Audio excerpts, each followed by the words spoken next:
and it's just irrelevant to this transcript. Are there any other times in the transcript when it says someone is crying or what's your response, Mr. Keith? Is that the only time? There were no other times when anybody was crying. I don't see any other references to people crying, and so that makes it even more.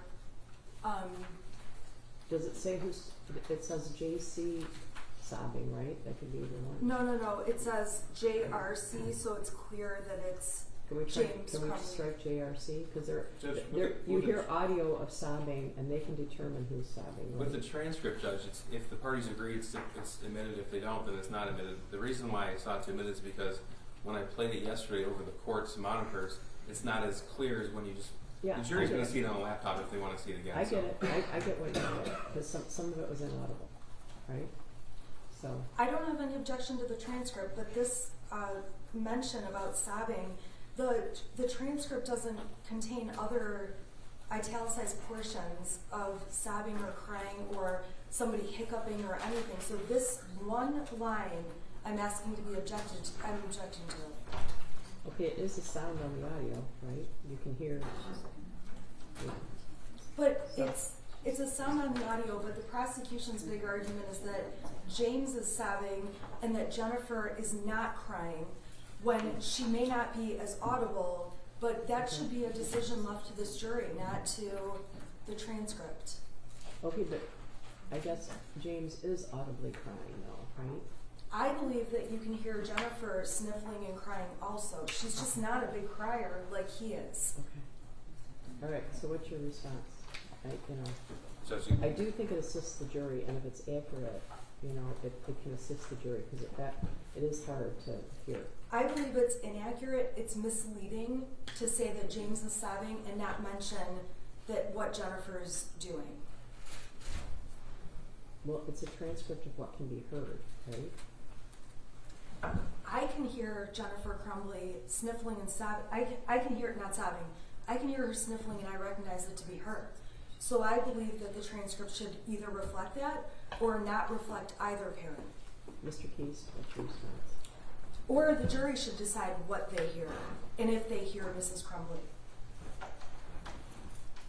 Transcript was prepared in November of 2022. It was updated last night with the redactions. Sergeant O'Brien already testified to his impressions, his demeanor. He was there. If counsel wants to make that argument in closing arguments, she's certainly free to do so. If the court has listened to the recording, it's in evidence. It's now the court can make the determination if the transcript is accurate, and if so, it'll be given to the jury. If not, then we won't introduce the transcript if there's no agreement. But we believe the transcript does fairly and accurately depict what the recording showed. It does, but what she's saying is there's an audio portion that shows he's sobbing but doesn't note that she's crying. That's the problem. So it's counsel's interpretation that her client was crying. Sergeant Bryan was there. He said that she wasn't, and he testified that he said she wasn't crying. He said that he didn't recall her to be crying. Did he say that? I believe so. I don't believe he said that. I mean, we know what Jennifer Crumbley sounds like crying. She's cried throughout the trial. This court can make the determination. And if the court doesn't believe that this transcript is accurate... Isn't the jury supposed to make the determination? Again, the transcript is just to assist the jury because of the audio yesterday. Oh yeah, I get it. I think it's helpful. So if they look at it in the jury room deliberations, they'll have the technology provided by the court on a laptop. The audio is clear. I sought to admit it just because it appeared that it was difficult to hear all of it yesterday with the court's monitors in the court. But if there's no agreement, we don't even need to introduce the transcript. It was offered as an aid to the jury. Okay. So that's fine. All right. What else? I believe so. They're not going to admit it then? No, I guess not. No. Okay. Thank you. I guess you gotta determine if you want it or not. What else? I think we're just waiting for the jury and everybody. So. I'm hopeful that will go well. We'll come out as soon as they're all here, okay? So, she'll be brought down, but I want to make sure both doors, because jurors are coming in both ways, so. Your Honor, I have all the videos that are going to be admitted, I have not reviewed any other transcripts of videos. If the prosecution intends to use or admit any transcripts, I'm just asking if I could be provided with them so that I could look at them and if we have an issue, then I could raise it. I don't know if they intend to or not, so. Unlikely. Unlikely, okay. Thank you. All right, so we're gonna let you know, but, can you see if, yeah, cause jurors could be coming in right now. Okay, so we're gonna let you know when everybody's here. Thank you. All right.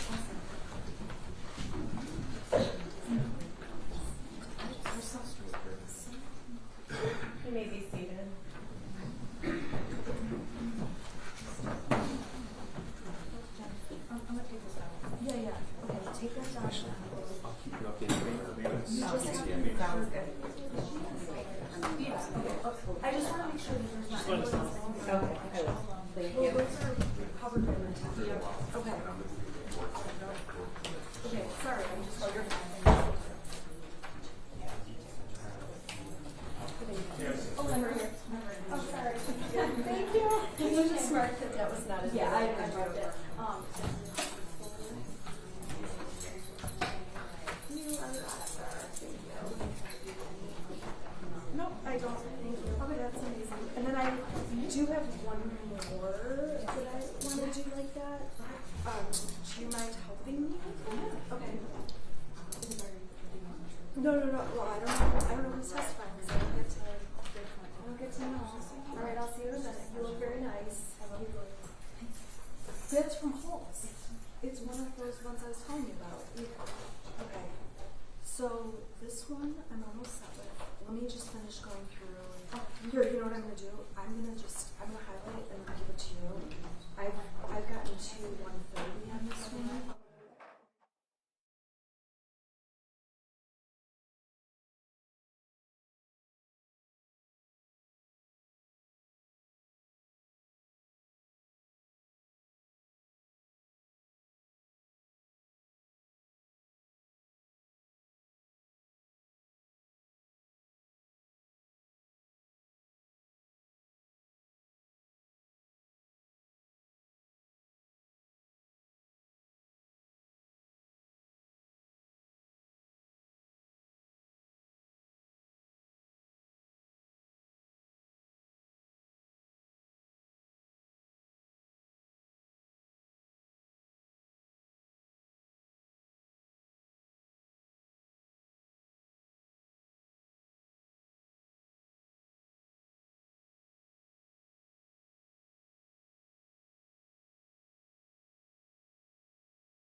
They say that these people, Amanda Holland, Singer, Jack, Lieutenant Marsman, and Pesci. But I need to take a look at it, and then Andrew Smith. I'm just reviewing everything.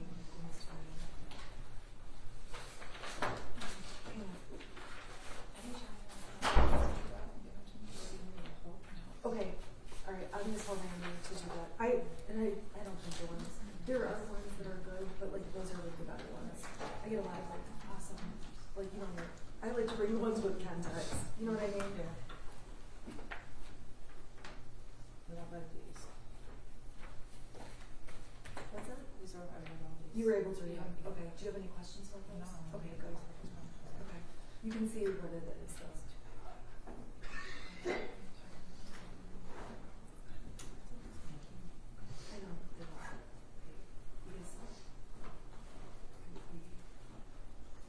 just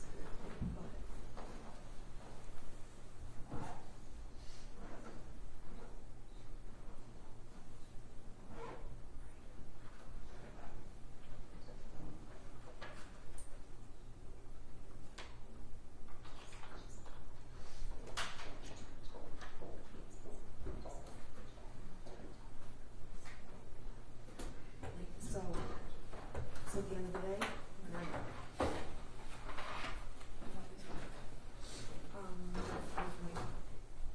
they're for you, but I don't want that one at the jail because it's protective order stuff. Do you want? Do you want these or? No, There is this. How is it now? No, all right. okay. I want you to have one. Morning, you can be seated.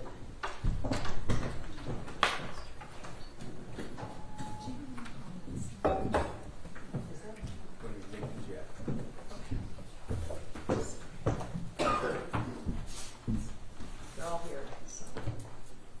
Judge, your witness is pulling into the conference now. This was to be here at 8:30. Yes. Came from out of town.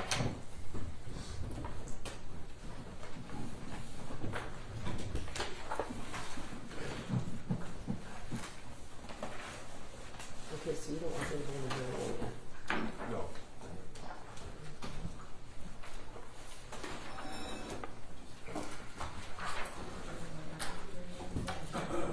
No, you guys don't need to go on the record yet then, right? I'll just wait for this. I'm gonna ask the jury if half an hour is enough for lunch, okay? But it gets delivered right there, so I don't know why not. So.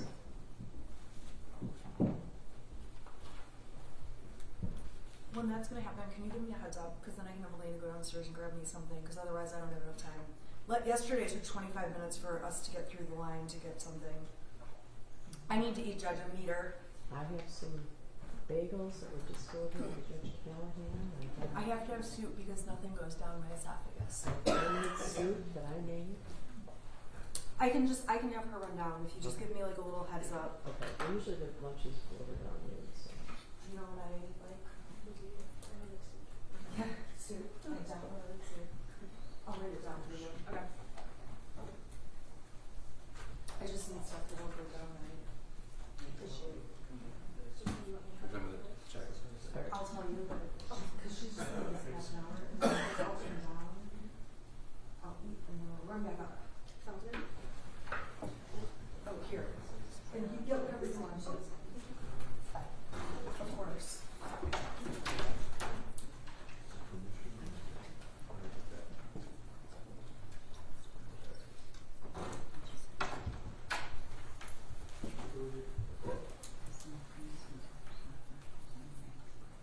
No.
ask you a question?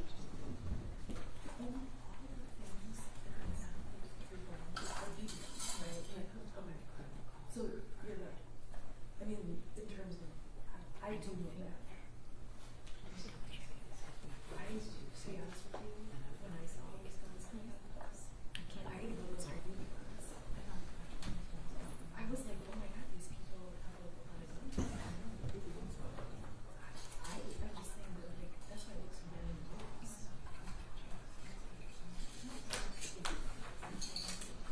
It looks like guns. Slow.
Oh, those tank tops I got were coming tonight. Oh my god, I forgot the weather is so crappy. So I have to bring in more outfits to the jail. Okay.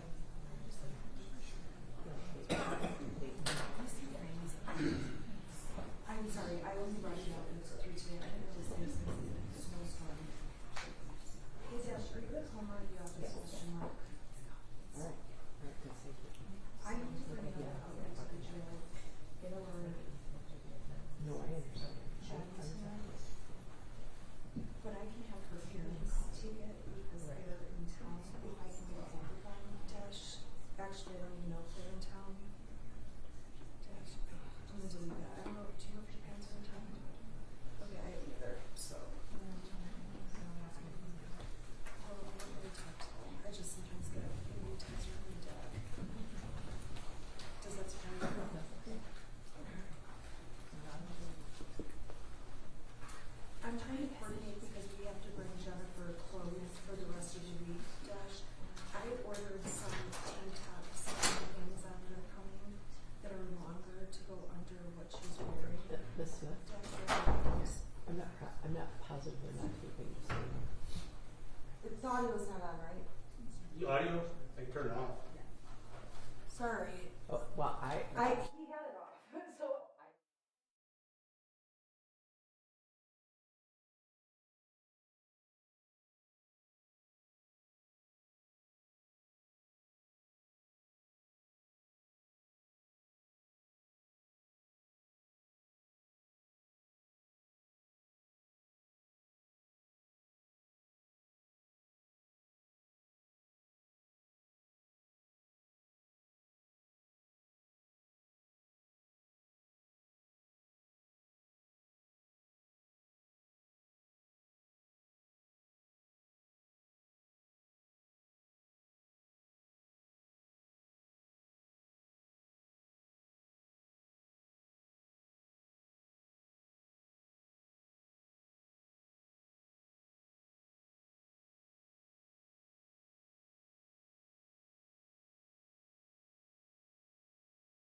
morning, you may be seated.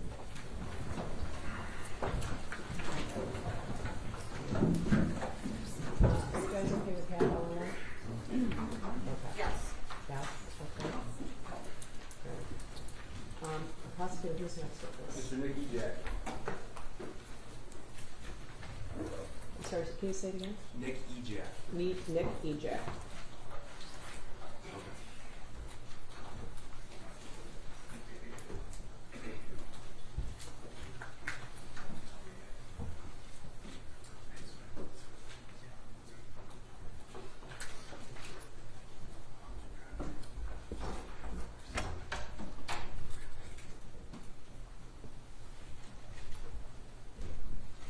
Good morning. Could you raise your right hand? Do you swear or affirm the testimony you're about to give is the truth so help you God? I do. Please step up and have a seat.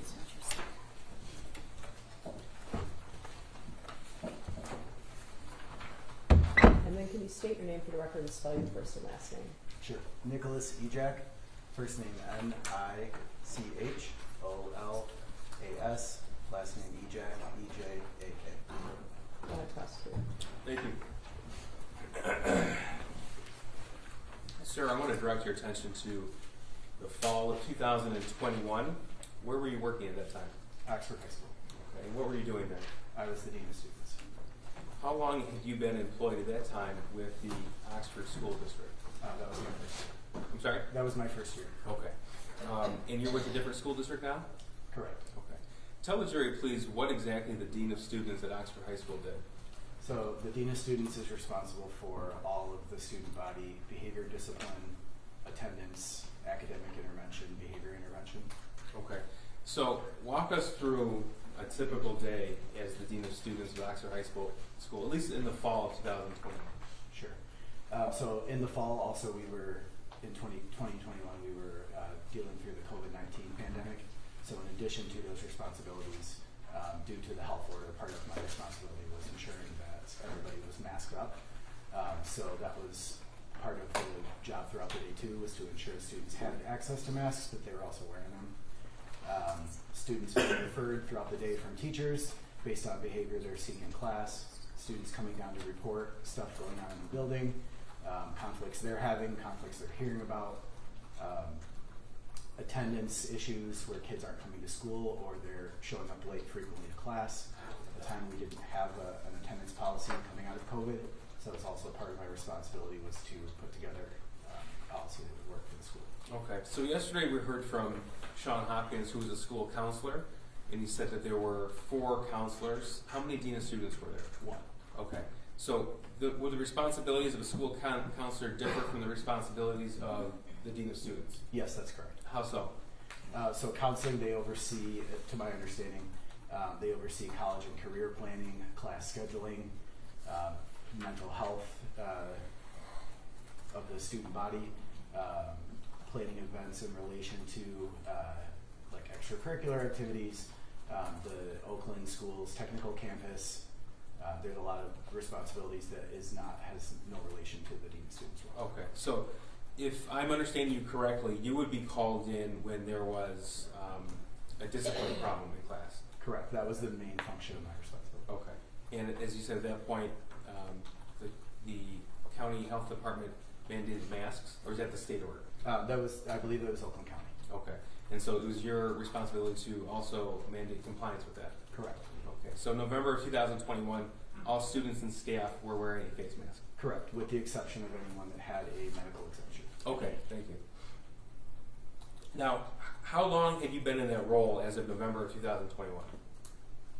That would be 4 months. Okay. So what you started that school year? Yes. All right. And where did you work before? What did you do before? So prior to that, I was a long-term substitute teacher for Lake Orion schools. Once again, coming out of COVID, I had been laid off as the dean of students out on the west side of the state, where I was running an alternative high school program, and so I had returned to this side and was able to obtain employment as a long-term substitute teacher. Okay. With the idea that it would be temporary Sure. for that school year. So in November of 21, how long have you been in education? 9 years. Okay. And we heard a little bit about Power School yesterday, at least through the Oxford School District. What does that mean? So Power School is a student information system where essentially a bunch of data on students is stored and accessible for teachers, administrators, students, and parents.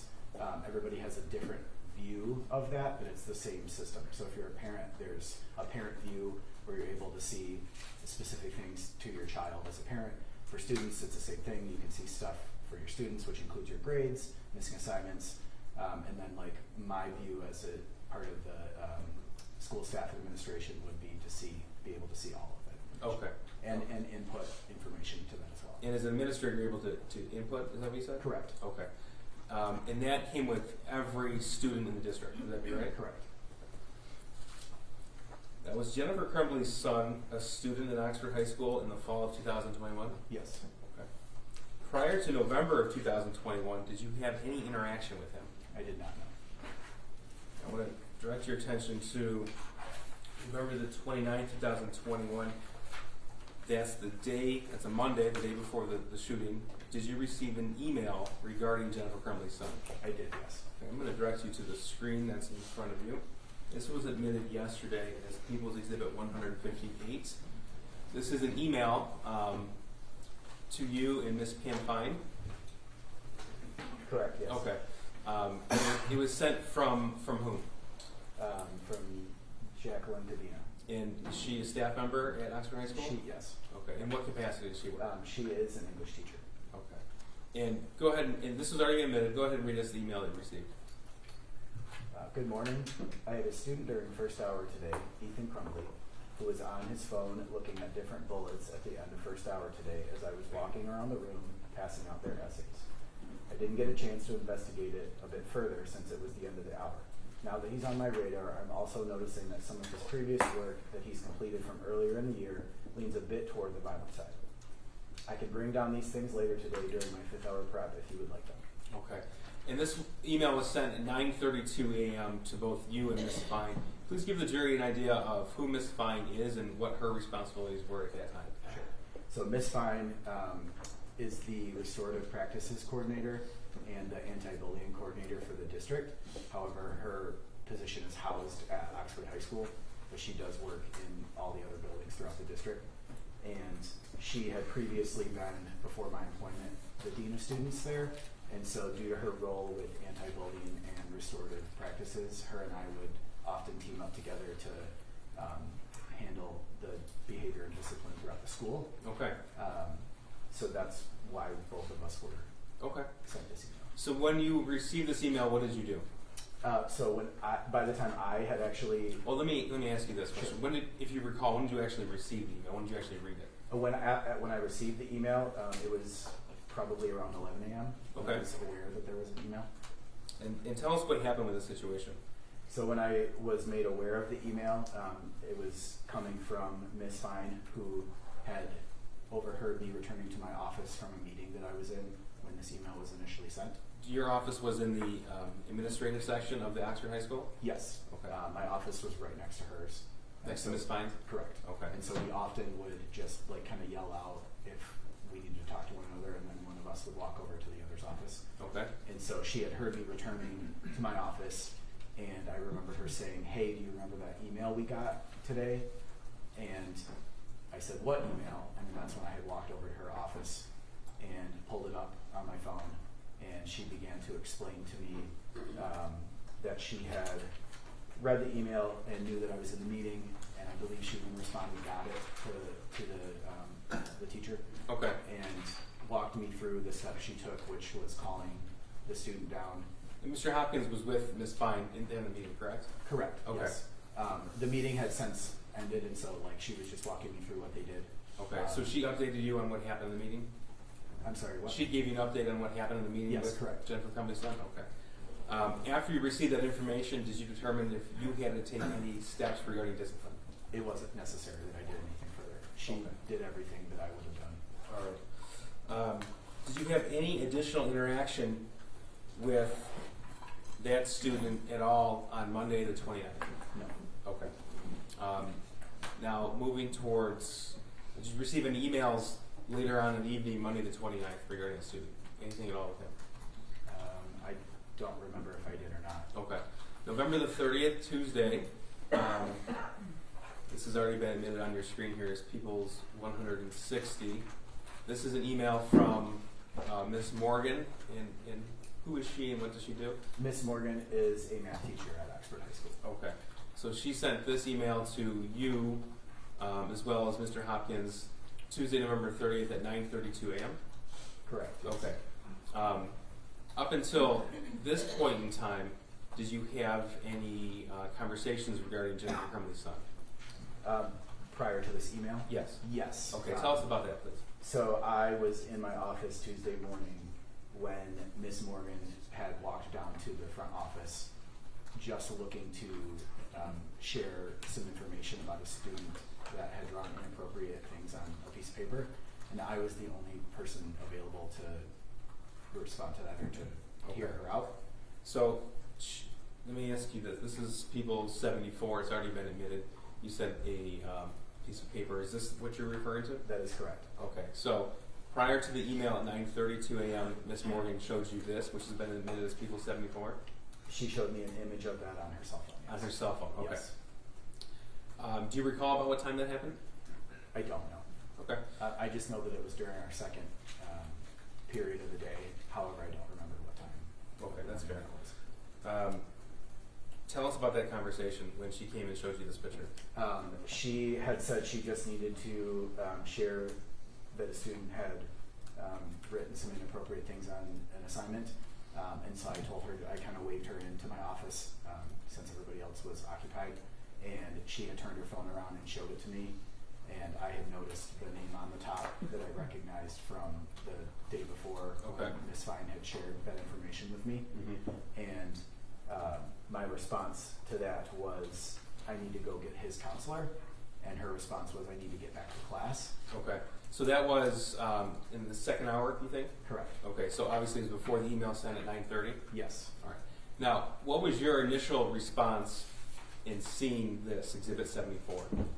That I needed to alert his counselor. And why is that? Because it seemed like he might need somebody to talk to, or we might need to figure out how we could get him some additional help. Okay. Now, when you first looked at this drawing, what's the first thing that jumped out at you? The statements. Which one in blood, particular? blood everywhere is what I noticed first. The world is dead. My life is useless. Those were the things that stood out to me. Okay. So when you were shown this, were you thinking of a lens through discipline or through his counselor? Counseling, 100%. Why do you say 100%? Because I don't notice anything on there that would rise to the level that there would be any type of student discipline. Okay. So what happened next, please? So she left Miss Morgan left my office, and I left my office. She returned to her classroom, and I walked down to the counseling area to alert Mr. Hopkins. Okay. And did you show this drawing to Mr. Hopkins? I did not. Okay. When you say you alerted him, what do you mean? So when I arrived to the threshold of the doorway in his office, before I even said a word, he said to me, Ethan Crumbley, and my response was, yeah, how did you know? And so he had shared that he had received an email that morning from another teacher regarding Ethan Crumbley, and his understanding was that's why I was there, and that's when I had shared with him that I had received a drawing from Miss Morgan with those statements on it. Okay, this drawing right here, Exhibit 74? That is correct, yes. Okay. Now tell us what happened next, please. His response, Mr. Hopkins' response to that was, I'll go get him from class right now. And he stood up from his chair and walked down to the math class and grabbed Ethan. Okay, did you go with him or did you stay? I remained in his office. Okay. And did Mr. Hopkins bring him back to his own office? Yes, he did. Okay, and what did you do? I sat in there and mostly listened to the conversation. Okay, let me stop right there. Sure. So, just so we're clear in the chronology, Mr. Hopkins retrieved the defendant's son from class, brought him back to his office where you were waiting? Correct. Okay. And then was a conversation ensued between Mr. Hopkins and the defendant's son? Yes. Okay. Now, he testified yesterday, so without telling us what words were actually said by each other, tell us what you did and why. I just sat there to listen for one, to be an additional adult for support. I feel it's important in my job to know that there's more than one adult in the building that cares about the students, and so it was important to me that I was there for support, but also there in case there was a reason that there was behavior that rose to the level for discipline. Okay. And during that initial conversation, did your opinion ever change to look at this as a counseling lens or a discipline lens? No, it did not change. Was a decision made to call that student's parents? Yes. Okay. And who made the decision? Sean had made that decision. Okay. And were you there when he made that phone call? I was, yes. All right. And we have evidence to suggest it was at 9:24 and 9:27 a.m. when phone calls were made. Does that sound right to you? Yes. Were you in the office when the calls were made? I was, yes. Okay. Were you in the office when a portion of the phone call was on speakerphone? I was, yes. Tell us what you recall from that conversation. So I recall Mr. Hopkins putting the phone on speaker so that the conversation could be had collectively. And so Sean Hopkins had introduced myself and said we were there with Ethan. And during that conversation, he had forwarded the email that we got of this assignment to his mother. Is that the defendant, Jennifer Crumbley? That is, yes, correct. Okay. So that she could see it in real time while we were having the conversation. Okay. Did the defendant make any statements regarding that? I believe she said, "What were you thinking? Why did you do this?" Okay. And that was while on the speakerphone where her son would be able to hear? Yes. Okay. Were you there when, well, at some point the defendant and her husband arrived at the school? Correct. Okay. So in the time period that elapsed from that phone call to the time period when the defendant and her husband arrived at the school, what did you do? So once the conversation had ended, we had already changed class periods, and it was now our third hour of the day. And so his backpack was still remaining in the math class, and so it's a common protocol that our security or a hall monitor or someone will go retrieve the students' belongings if they're still waiting on a parent meeting or still having a conversation. That way it's not left when other students arrive. Okay, so what did you do? So I left Mr. Hopkins' office and walked down to Miss Morgan's classroom to retrieve his backpack. Okay, and did you give it to him? Yes, I did. Okay. At that point in time, with the COVID protocols in place for students using lockers? Not at all. Okay, so every student had a backpack with them at all times? Every student had a backpack. Okay. Now, what was your expectation of what was to occur at the meeting with James and Jennifer Crumbley at the school? So my understanding is that we were going to discuss what would be best to move forward next for getting him some additional help, and that would be happening that afternoon. Okay. As in happening that afternoon, what does that mean? That he would be leaving from the parent meeting with his parents. Okay.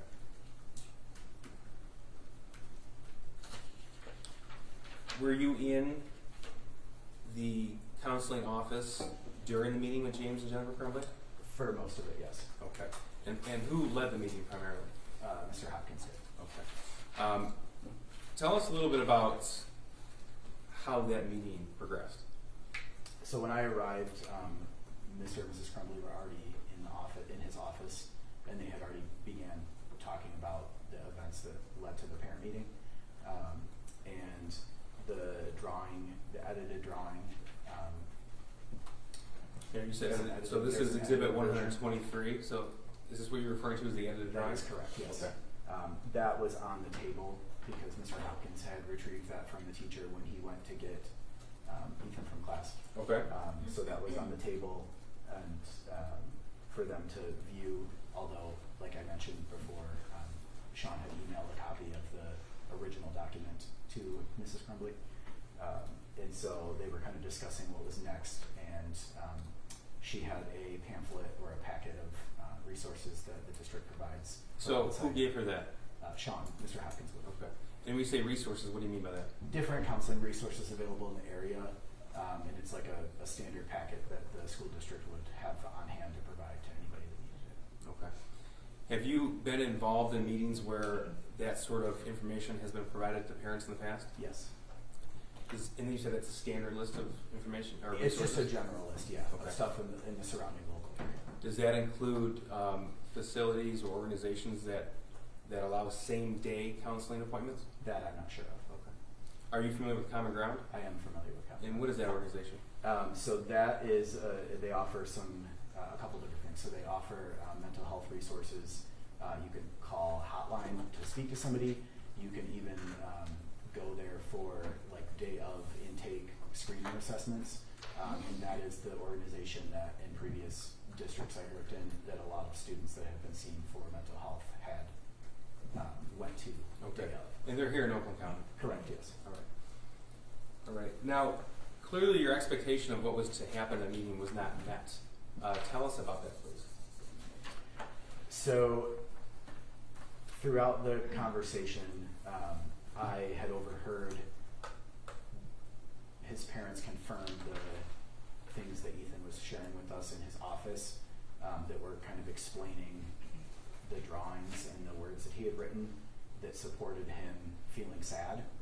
And so he had shared that a dog had passed away recently, a grandmother had passed away, and then one of his close friends had moved within the last month or so. And then that he was very interested in designing video games, and that had led to a argument the night before that he should be more focused on his academics rather than the video games. Did she provide any details about that argument? No. Okay. Did she provide any details about how the circumstance in which when his friend moved away? No. I'm sorry, please continue. And that he really struggled through the pandemic with the virtual learning, as many students did, and that they felt like he should put more focus on his academics than spending time working through the video game design. So at any point, did you see this as anything different than your initial perception, which was a mental health issue? No. Okay. You said you had the backpack with you and you provided it to the student. Okay. At any point, did anybody request to search the backpack? They did not. And did you search the backpack yourself? I did not. It wasn't necessary or rise to the occasion that I do that, because I didn't have any reasonable suspicion Okay. to do that. And I did that. Explain what that means, please. Sure. So reasonable suspicion means that there needs to, by law says you have to have some type of reasonable suspicious activity that would lead to searching student belongings. And so typically that's like a report that someone has a vape pen or a weapon, or that they're securing something they're not supposed to have at school, or nervous behavior when you have their belongings, which is very typical of students that we have searched in the past. They usually, their behavior will change when you're in possession of their stuff, and none of that was present at that moment. Okay. And again, it's a lot of details. Well, have you ever met the defendant before, Jennifer Crumbley? I have not known. You ever met her husband before? I have not known. Prior to this day, you ever met their son before? I did not know. Okay. And was he wearing a face mask the entire time? He was wearing a, yes, Okay. a COVID mask. Now, was there a desire for him not to be left alone at this point? That's what Sean had stated during the meeting when we were discussing what to do moving forward. And so his recommendation was that Ethan receive outside counseling as soon as possible today, if possible, meaning the 30th. Mm-hmm. And the response to that was, we can't take him anywhere today, we have to go back to work. And who said that? Mrs. Crumbley said that. The defendant did? Yes. Okay. What was your reaction to that? It seemed a little odd based on my experiences in previous similar parent meetings when students are being seen for mental health. Tell us about that. Could you rephrase that? Tell us about So it. why did it seem odd to you? Because typically... Your Honor, objection as to relevance, what he's experienced with other parents. Just it's similar to Mr. Hopkins' testimony yesterday. Well, You can lay a foundation that he's been in these meetings before. And, go ahead. okay. Yeah. So, sir, you've had the opportunity to be in these type of parent meetings before with mental health issues? Yes. Okay. And could you put a number for the jury and how many you've been a part of? Between 5 and 10 of them Okay. across the time of my education. Okay. So calling in a parent for an immediate meeting, that's not a regular thing that occurs, correct? It is not. Okay. So that's something that something has to cause the school administration to do that. Correct, yes. Okay. Now, you testified earlier that it was your expectation that the defendant or her husband would take the defendant's son home, correct? Correct, yes. Okay. And this did not meet your expectation, but you found it to be odd. So comparing what happened November the 30th with everything in your prior experience, tell us why you felt that to be odd. Typically, when it's recommended, that parents take their children to seek out mental assistance immediately. They follow the direction of the mental health professional, and that's been my experience every time. In this case, that would have been Sean Hopkins. That is correct, yes. Okay. Now, what was your impression of how that meeting ended on the 30th? It sort of seemed like it ended abruptly. It was a very short meeting. I want to say it was somewhere near 10 minutes long. Okay. And once it was determined that they were not going to take him home, it was stated that he would end up having to walk home if he was going home and then be home by himself. And then who said that? Ethan had said that. Okay. In front of his parents? Yes. Did either Jennifer or James dispute that? No, they didn't. Okay. Please continue. And that's when Sean had responded that he really didn't want Ethan to be home by himself alone, and that he thought it was best that if he wasn't going to leave that morning with his parents, that he remain in school so that he could be surrounded by other people, and that he would monitor his attendance and check in with him. Okay.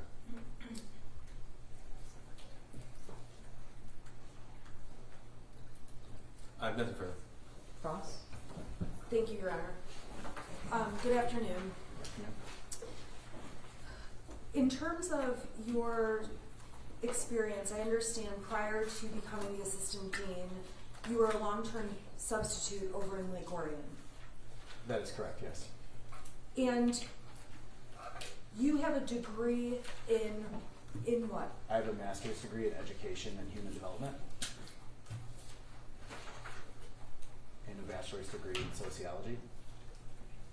And did you ever have any training specific to disciplining students or discipline issues? Yes, on-the-job training. When you say you had on-the-job training, where was that? So my job previous to being a long-term substitute teacher, I was the dean of students for an alternative program in charge of behavior and discipline. And then I spent 3 years for Brandon School District as an intervention specialist. And so I specifically dealt with student behavior. In the trainings you did, were you taught signs of things to look for in students that would have discipline issues? Yes, I was. I believe you mentioned that one of those signs that you would know to look for in terms of thinking about what, if you need to search their backpack, would be whether they seem nervous when you're holding their materials, correct? Yes. Now, in this case, there was a time where you walked down to the classroom and retrieved Mrs. Crumbley's son's backpack. Yes. And you carried that backpack to the office where you were meeting with Mr. Hopkins and Mr. Crumbley's son, Mrs. Crumbley's son. Yes. When you carried that backpack back to Mrs. Crumbley's son, he did not appear to be nervous at all that you were holding his backpack. He didn't appear to even care that I was holding his backpack. And so based on him not caring or showing signs of nervousness, you had no concern there was anything in that bag. I had no reasonable suspicion to search his belongings, no.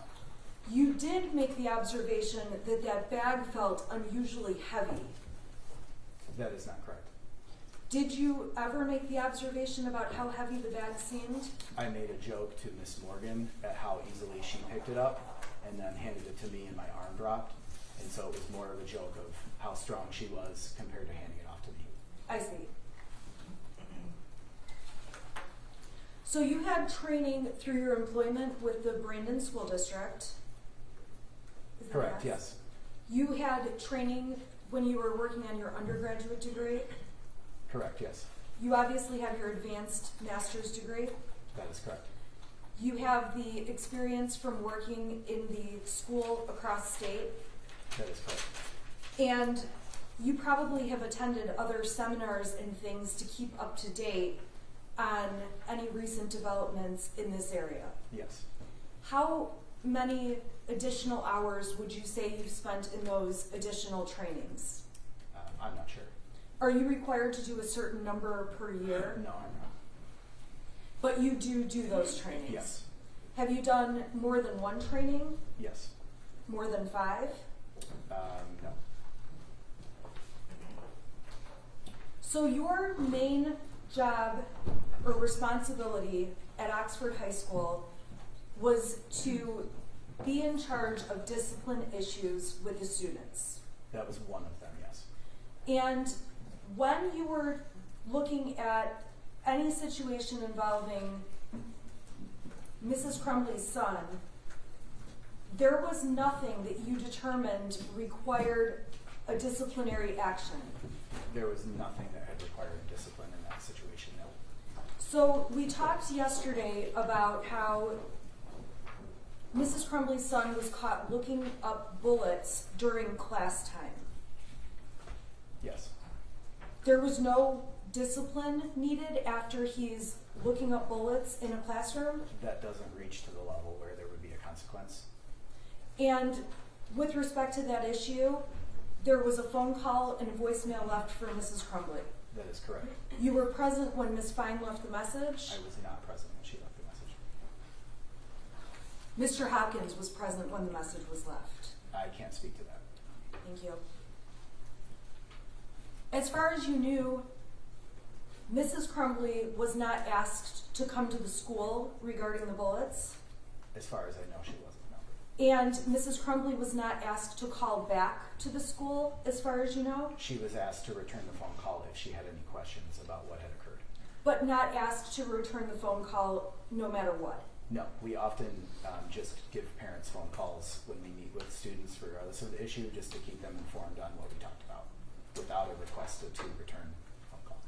Now, when you were speaking with the prosecutor, you were shown exhibit number 158. I'm going to pull that up on the screen.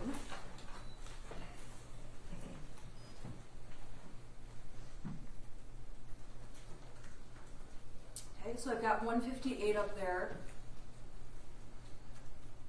And this is an email chain that went between Miss Kubina and yourself. Is that correct?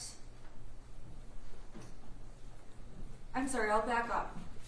I can see that this went between Miss Kubina and Sean Hopkins. Were you made aware of the contents within this email that's in Exhibit 158?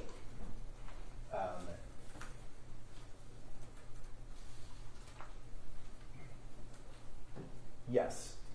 And in Exhibit 158, Ms. Kubina wrote, not only was he looking up the bullets, but that when she reviewed his previous work that he's completed, it leans towards the violent side, correct?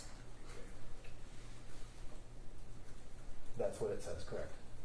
Did you go and ask Ms. Kubina to provide you some of the work he completed that appeared violent? I did not do that as it wasn't necessary.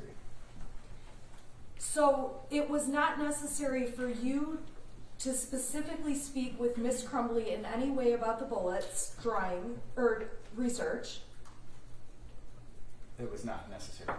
and it was not necessary for you to look at what were described as violent side indications in his prior work.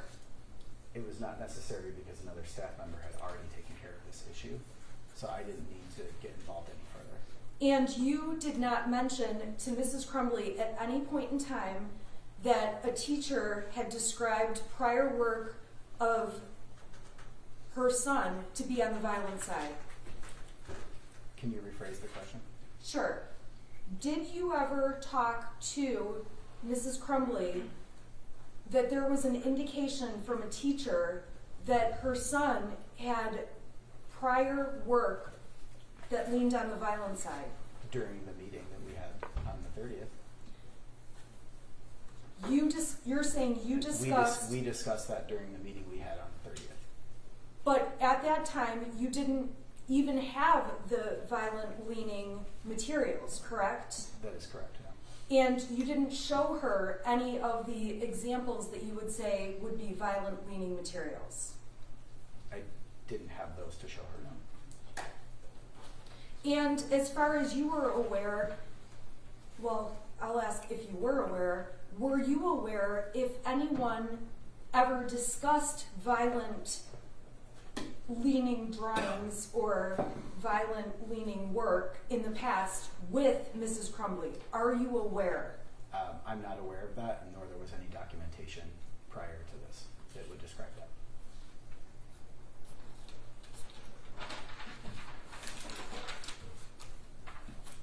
Now, on November 30th, we know that you were told inappropriate things were being drawn on the math paper.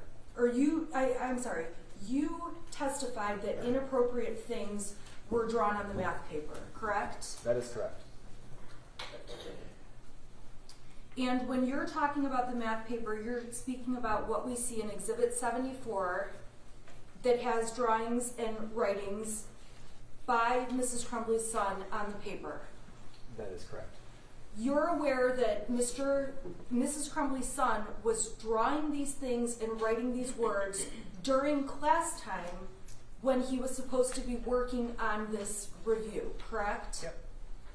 And that did not create a discipline issue Well, to you? when he's seen for mental health, that supersedes any type of minor violation that this would potentially rise to, but this doesn't violate any of the code of our conduct. So there wouldn't be discipline, and as I mentioned, because of the fact that he was being seen by his counselor for mental health, that's what takes precedence in this situation. That was explained to Mrs. Crumbley. This is not a discipline issue. Your son is not in trouble for this drawing, correct? Yes. And you explained to Mrs. Crumbley, we're concerned about mental health, not disciplining him for this drawing. Yes. And during that meeting, it was a conclusion by you that this was not, you and Mr. Hopkins together, that this was not a discipline issue, but a mental health issue. So I was there for discipline and behavior, so that question was posed to me to make that call as part of my job. And what was the call you made? The call that I made was that there's no discipline warranted, that I'm more concerned that he gets the help that he needs. During that meeting, were you aware that another teacher had reported Mrs. Crumbley's son was looking at a violent video in class? Yes, that is why Sean thought that I had come to his office that morning. So he had shared that he had gotten an email from the other teacher. Did you ask to see the violent video that Mrs. Crumbley's son had been watching while he was in class? I did not ask to see that, as it wasn't necessary. You found it to not be necessary to take a look at the video that he had been watching? No. You didn't even ask Mrs. Crumbley's son, hey, can I see it? Take a look at that video. Well, since it was described as not like a live event, and due to the fact that most teenagers are watching violent movies, video games, pre-recorded on YouTube, it doesn't rise to the occasion where you would be concerned. And it also didn't rise to the occasion that you felt he should be disciplined for watching a video during class time. That also wouldn't rise to the occasion of a violation of our code of conduct. That would be more of a teacher-managed behavior. You would never be suspended for that, or it wouldn't rise to that occasion. I went to school in a different day and age where you had to do school during school. So it sounds to me like during school, Oxford High School allows more freedom than what I experienced. So it was okay that he was looking at the bullets. That's not a discipline issue. It's not that it was okay, it just doesn't rise to the occasion that you receive a suspension as a consequence. We have to rely on restorative practices instead of going right to suspension, as you mentioned that you might have experienced when you were in school. And we have to consider how the student's behavior interferes with the day and discuss that with them and talk about how we can move forward, and that has to be considered for all minor violations before you would ever consider a suspension, and that's something that we have to do by law. So, when you're considering all of these things, you're ultimately concluding these are minor violations, if they're violations at all, correct? That is correct. The looking at bullets in the classroom, Yes. the looking at a violent video on his phone, Yes. the drawings on this math paper, Yes. the drawings on the amended math paper where Mrs. Crumbley's son made other marks on the page. So the drawings at the moment were not as important as a standout as the statements were. So when you have the explanation of the desire to design video games, and that's how he was practicing the drawing, and you have the parents confirm that information, it lowers the level of concern immensely. So you took into account the context of what you were understanding, and that was part of what helped you conclude this was not a disciplinary issue. That is correct.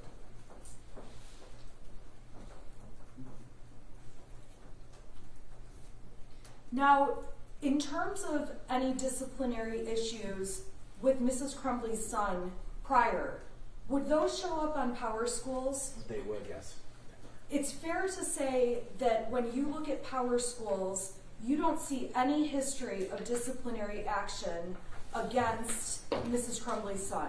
There was no history of discipline for Mrs. Crumbley's son. All of his grades are available to be seen. Mrs. Crumbley's son, while he may not have had the best grades, had overall passing grades. Is that fair to say? Pretty average for a student at the time, yes. And when you're on Power Schools, you can also see attendance records and be able to tell if the student was in school often or missed school often, correct? Yes. And it appears from Power Schools that Mrs. Crumbley's son had very regular, very good attendance. He did have regular attendance, yes. So when you are looking at Mrs. Crumbley's son, it's fair to say he comes to you with no history that would cause you to be on higher alert. That is correct. And when I asked about prior incidents of discipline or things along those lines, you did not see anything from the 2020 to 2021 school year documented regarding discipline.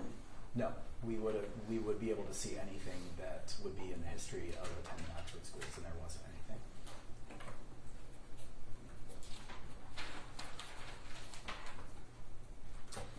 When you heard the phone call to Mrs. Crumbley where she was asked, or it was suggested that a parent come to the school, her immediate reaction, you wanted to see her immediate reaction to seeing the paper from math class, correct? Can you rephrase that question, please? Sure, and I apologize. You testified that you wanted her immediate reaction when she saw the math paper you were dealing with, correct? I wasn't looking for her immediate reaction. It was more, we're going to send you this that he just drew so you have it in front of you. But you did end up getting her immediate reaction because Yes. she was on the phone at the time? Yes. On speakerphone. Yes. And you testified that her first reaction was to ask her son, what were you thinking? Why did you do this? Yes. When you call parents and say, I need a parent to come up here for a meeting, oftentimes one parent or the other comes to the school. That's not necessarily true. Well, there are times where both parents come to the school together. Yes. There are also times where one parent or the other parent come to the school. Yeah, fair statement. And when you're asking for a parent to come to the school, you are not specifically saying it has to be mom or it has to be dad or it has to be both, correct? It just has to be whoever's legally allowed to, yes. And in this case, legally allowed to would be both mom and dad, Mr. Crumbley and Mrs. Crumbley. Yes. So, according to your request for a parent to come to the school, it's perfectly okay if it would be Mrs. Crumbley who comes, Mr. Crumbley who comes, or both parents. Yes. In this circumstance, both parents came to the school. Correct. And they had both attended the meeting that lasted approximately 10 minutes, as you said. Correct.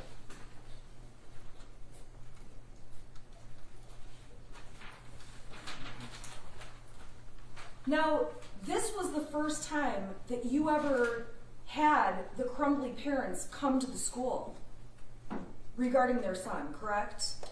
That I was involved in? Yes. And that you're aware of. Yes. You would have seen on Power Schools if Mrs. Crumbley had been up at the school many times the year before, or the year before that, or the year before that, correct? It depending on the type of meeting, potentially. If they're meeting with a teacher, it probably wouldn't be listed in Power School. So discipline meetings would have been on there, and you didn't see Correct. any history of Mrs. Crumbley coming to the school for discipline. That's correct. So she was a person that when she arrived, you did not know from prior occasions with, you had not had many communications or any communications with Mrs. Crumbley where you would know who she is or how she is. That's correct. During the meeting, Mr. Hopkins, supplied Mr. Crumbley and Mrs. Crumbley with the sheet of resources, including many therapists listed. That's correct. And on that sheet, there's also Common Ground is listed in some other mental health facilities. I can't speak to what's included on the list. During that meeting, you indicated to Mr. and Mrs. Crumbley that you wanted them to get counseling for their son. I did not indicate that, no. Mr. Hopkins did. Yes, But you agreed with that. I do. And when that happened, there was not any specific direction, you need to go to Common Ground. No, the direction was as soon as possible, that day if possible. As soon as possible, that day is possible, if possible, but it's okay if it was going to end up being on a different day. I can't speak to that. I can speak to the statement that was made that Mr. Hopkins would be following up within 48 hours to ensure that they had made arrangements for that, which means they had 48 hours to secure some type of counseling. And by secure some type of counseling, you mean scheduling an appointment, making steps to get mental health counseling, correct? Correct, after they said they were not going to be taking their son out that day. Now, during the meeting, as the Dean of Students, you're aware that there are some circumstances where children or students at Oxford High are not permitted to stay at school, correct? There are situations where students wouldn't be permitted to stay at school, yes. If a student comes to school and is positive for COVID, you would not allow the student to stay there. That's a fair statement, yes. If a student has a temperature and is sick, you would not allow the student to stay there. We would request that they were picked up. And if the parent said, no, I'm not going to get them, they're fine, the school would still say, no, you have to take them home, correct? We've said that in the past and it still hasn't happened. It hasn't happened where a parent hasn't taken the child home. Is that what you're saying? What I'm saying is, in that specific case where students have had a fever and parents refuse to come pick them up, they remain at school. I've been in those situations before where parents were refusing to come pick them up. So you end up letting parents, so there are times then where you want the child picked up, but they don't get picked up, and the school doesn't do anything about it to force the parents to come. There's nothing that we have the power to do to force parents to do anything.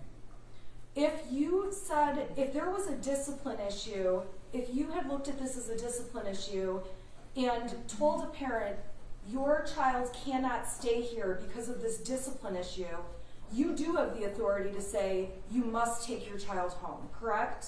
I have the authority to recommend that. However, I can't force them to do that. If it doesn't reach to a level where there's any type of illegal behavior, I wouldn't be able to do anything further than recommend that they get up there because the child cannot remain at school. But I can't force them to do anything. Okay, but in this circumstance, in this particular circumstance, there was discussion where ultimately it was okay, in your mind, for Mrs. Crumbley's son to remain in school. From a discipline standpoint, yes. There wasn't a reason to suspend him. There was no violation of our code of conduct that reaches the level of suspension. And if you thought Mrs. Crumbley or Mr. Crumbley were neglecting their son medically, you are mandated by law to report that, correct? Yep, absolutely. So it's fair to say that even looking at it from a counseling mental health perspective, you did not find that Mr. Crumbley and Mrs. Crumbley were meeting a level of being so neglectful that you needed to call to report that, correct? No, because I wasn't made aware of all the additional information that they were withholding. It's important for you to have all the information you can, correct? True. But I You can't would- force people to share information with me. You would also agree that the school had information they didn't share with Mrs. Crumbley. We had shared all the information that we had with her at the time of the parent meeting.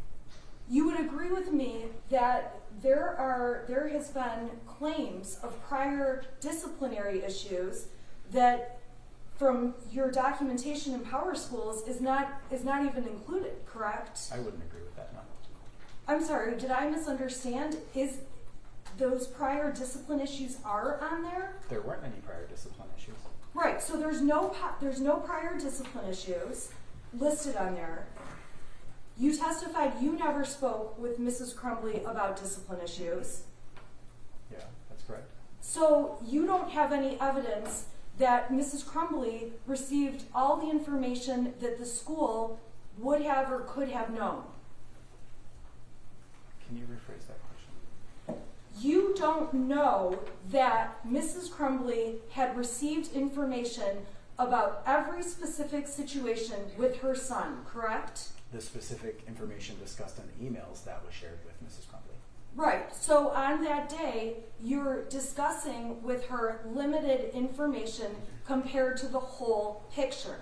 It was the information that we had at the time. All the information we had was shared with her. Are you saying that when they came in, you shared the emails with her too? So the emails that we received from the teachers, correct. Oh, okay. Okay. At no point in time did you believe that Mrs. Crumbley's son posed a threat to the school. He did not pose a threat to the school, no. If he posed a threat to the school, that's something that you have been trained in to identify, correct? Correct. We had had previous threats that year that I handled completely different based on the fact that They were it was a threats. perceived threat, correct. And when something is a threat, how is it that you handle it differently? Is the student allowed to stay in school? No. So you are the decision maker about whether or not there is a threat overall. I wouldn't say that I'm the decision maker, but I have the power to heighten it to the level where we can get other people involved that can make a more informed decision. And you're the one that has the training on that topic. I'm one of them, yes. And in this case, your conclusion was that the shooter's son was not a threat. There was no threat present at the time, no.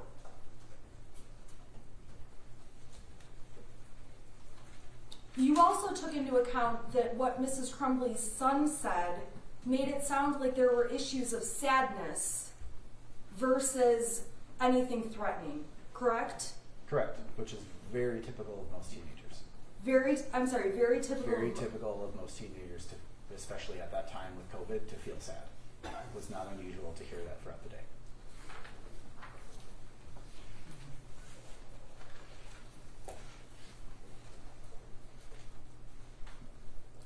Now, some of the statements on the math paper, you saw the statements that say things like, I love my life so much, and OHS, which I assume stands for Oxford High School, rocks, correct? Yes.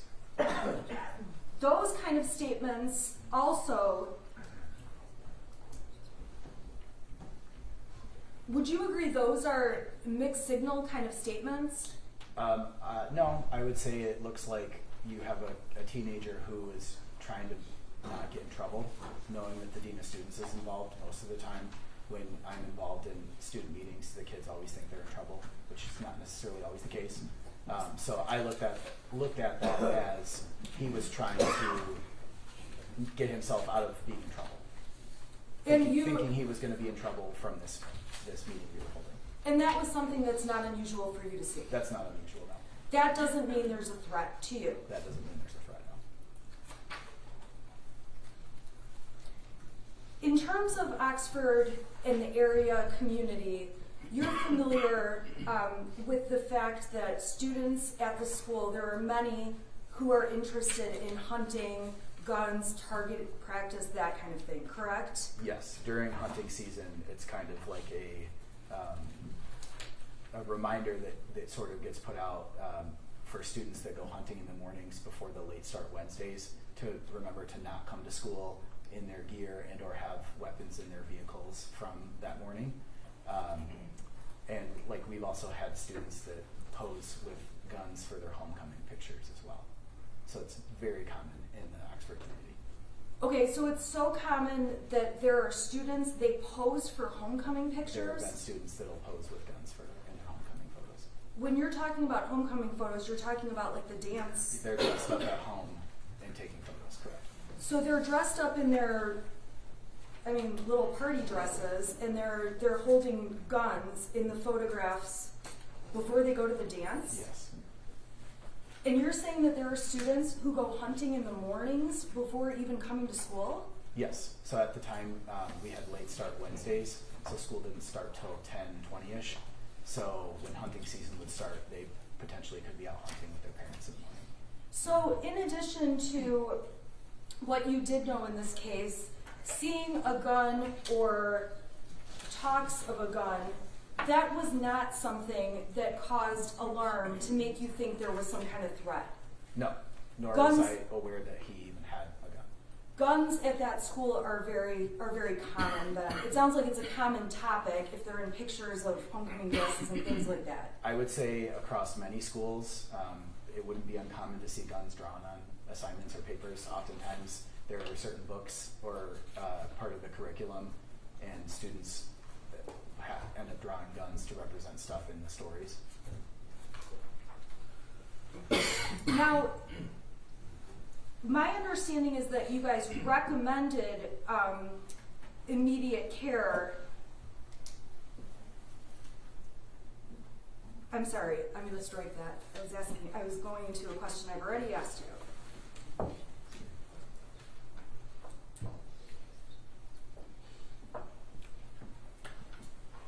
You did not think it was strange that the parents were not taking their son out of school, specifically with Mrs. Crumbley's son on November 30th, correct? I did think it was strange that they didn't take their son.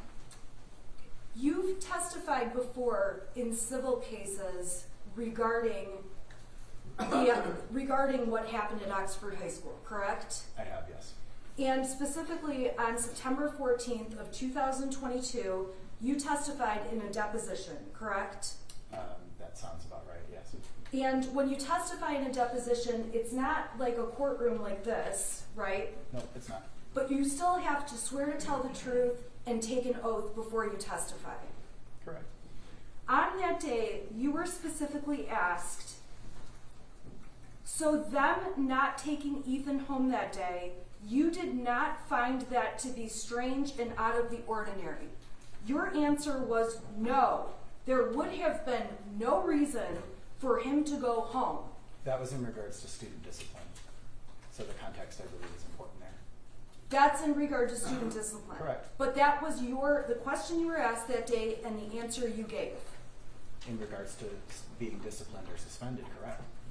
And in terms of a mental health consideration, it was not something that arose to the level where as a mandatory reporter, you would have to report the Crumbleys for being neglectful. We've already established that, correct? Yes.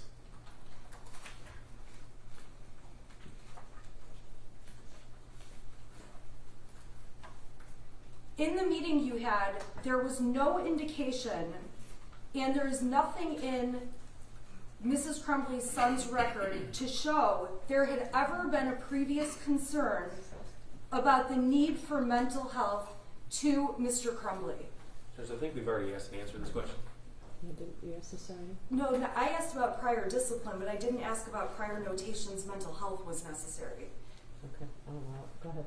From a school standpoint, we did not have any record of mental health. Now, when you testified previously, you testified that Mrs. Crumbley seemed receptive and willing to get mental health treatment for her son. That was my understanding at the end of that meeting, yes. Although maybe not that day, it was your understanding she was on board and was going to make an appointment or do something within 48 hours. That was my understanding and hope.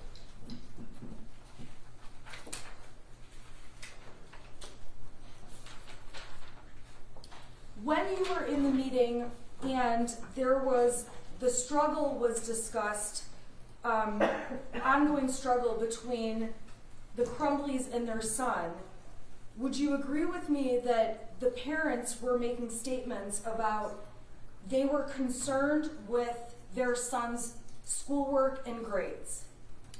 They just confirmed that they had the argument. They didn't provide any context or details about anything other than what he had shared with us before they arrived.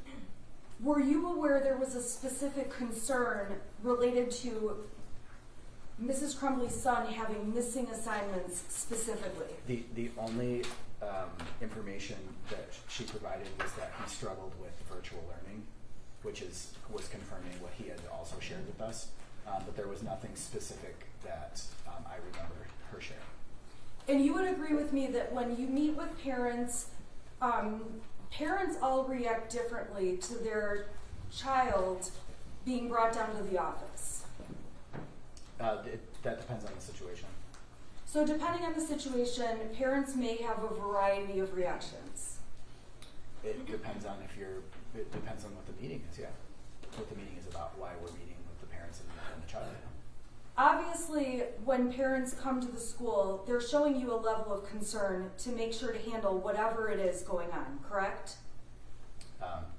Somewhat, yeah. And you're aware that when the parents are coming to a meeting, they are going to be getting information and from you and from other professionals at the school. As well as providing information that they have, because they're the experts on their child. So part of the meeting is to share what we have, but also to listen to confirmation or additional details about stuff that they might be seeing outside of school, at home. And that information was not provided. There was no information provided to you that the Crumbleys had concerns over mental health issues. Fair to say? That's fair to say. I have nothing further. Redirect. Thank you. Mr. Ejak, let's talk about the whole picture. Okay. So, you testified that as Dean of Students, you needed reasonable suspicion to search a student's personal items such as a backpack. Yeah, that's correct. Okay. And on November the 30th, 2021, it was your perception with the information you were given that you didn't possess reasonable suspicion. That's correct. And you also had a perception with the information you were given on November 30th, 2021, that the defendant's son wasn't a threat to anyone else. That's correct. Okay. So, you had told us that Jennifer Crumbley just confirmed some items that her son had told you prior to her arrival. Yes. Did she ever tell you that in March of 2021 and April of 2021 that her son was hallucinating, or at least expressing that he was hallucinating? No, she did not. Okay. Did she ever tell you in April of 2021 that she had told her friend that she thought her son was depressed? No, she did not. Did she ever tell you that as early as June of 2021, she had indicated that he had obtained his own firearm? No, she did not. Okay, now one of the reasons you told us about reasonable suspicion, you said if you believe a student has a weapon or access to a weapon. Is that important to you as Dean of Students? Absolutely, yes. Okay. If you had information that a student had access to a firearm in conjunction with that photograph that you saw, Exhibit 74, what would that indicate to you? That would indicate that I need to heighten it to to the next level and involve our school resource officer as well as the other administration. Okay. And did Jennifer Crumbley ever tell you that she had given her son a 6-hour 9mm handgun just 4 days before this drawing was created? She did not know.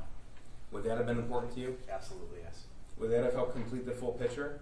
It would have, and it would have completely changed the process that we followed. Now, you talk about decision makers. Between parent and child, who's the decision maker? The parent. Okay. And decision makers as to if a student stays in school or not.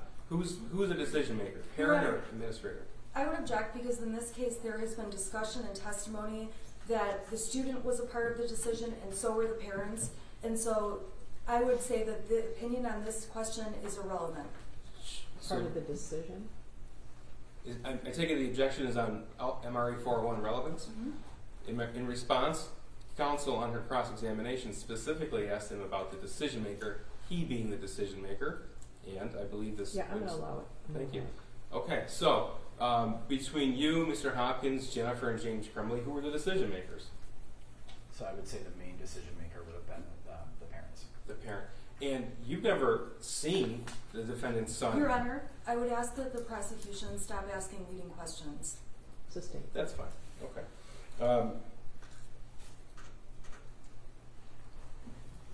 If you were given the full picture, what would have taken for you to heighten that to reasonable suspicion to search the backpack? Any type of indicator that the student was going to be a threat to anybody, including himself. Okay. That would have heightened it to the next level. And when you An have indicator that there was access to a firearm, or that he had made comments about wanting to hurt anybody, any statements written on there with names, or I'm going to do this, I'm going to, like, those would have all been things that would have changed the process that we followed. And when you have a meeting with a parent and a student, do you rely upon the parent to provide information? Absolutely. As an expert of their child, heavily rely on the parent for information. Thank you. Nothing further. Your Honor, may I ask one question Sure. on redirect? You also, so you're from a community where guns are popular, you testified about that. You also didn't ask if the Crumbleys had a gun, correct? I did not ask that, no. You're aware many of the families in Oxford have guns, but you did not ask them specifically if they had one, and they didn't tell you. I didn't ask that question. Thank you. Anything? No, Judge. Thank you. You can step down in your excuse. Who's the next one? Andy Smith? He's in the hallway out here.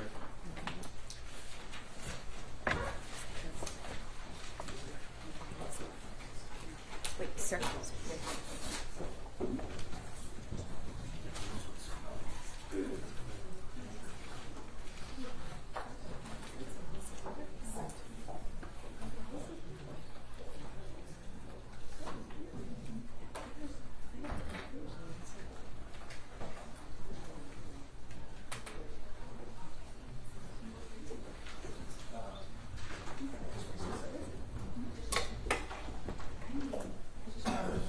Good morning. Good morning. Morning. Could you raise your right hand? Do you swear or affirm the testimony you're about to give is a truth so help you God? Yes. All right, you may be seated, and would you state your name for the record and spell your first and last name? Andrew Smith, A-N-D-R-E-W, Smith, S-M-I-T-H. Go ahead, prosecutor. Good morning, Mr. Smith. Good morning. Can you tell the jury what your profession is? I work for a real estate company. I'm the chief operating officer. But you're also a lawyer. I also am a lawyer, yes. Okay. All right. So you're not technically practicing law, is that fair to say? Or Not normally, from time to time I will, but that's not my primary responsibility. okay, what are your primary responsibilities? My title, I'm responsible for all the operations of a portfolio of real estate holdings, commercial, multifamily, industrial, throughout the country. And about how many employees in the company? Approximately 700. Okay, so you're the COO of a real estate management company that has 700 employees. Did I get that right? That's correct. Okay. Do you know Jennifer Crumbley? I do. How do you know her? She worked for our company. She was the marketing director at my company. Do you know what the time frame that was? I believe she had been a marketing director for approximately a year, a little longer. Before that, she was on the marketing team in a different capacity. I'm not really sure when she hired him, but it was approximately 5 years, give or take, I think. Okay. Do you see her in the courtroom today? I do. Can you tell the judge something she's wearing? Tan brown, luxury sport coat and glasses. May the record reflect he's properly identified the defendant. The record will so reflect. So, did you supervise Jennifer Crumbley?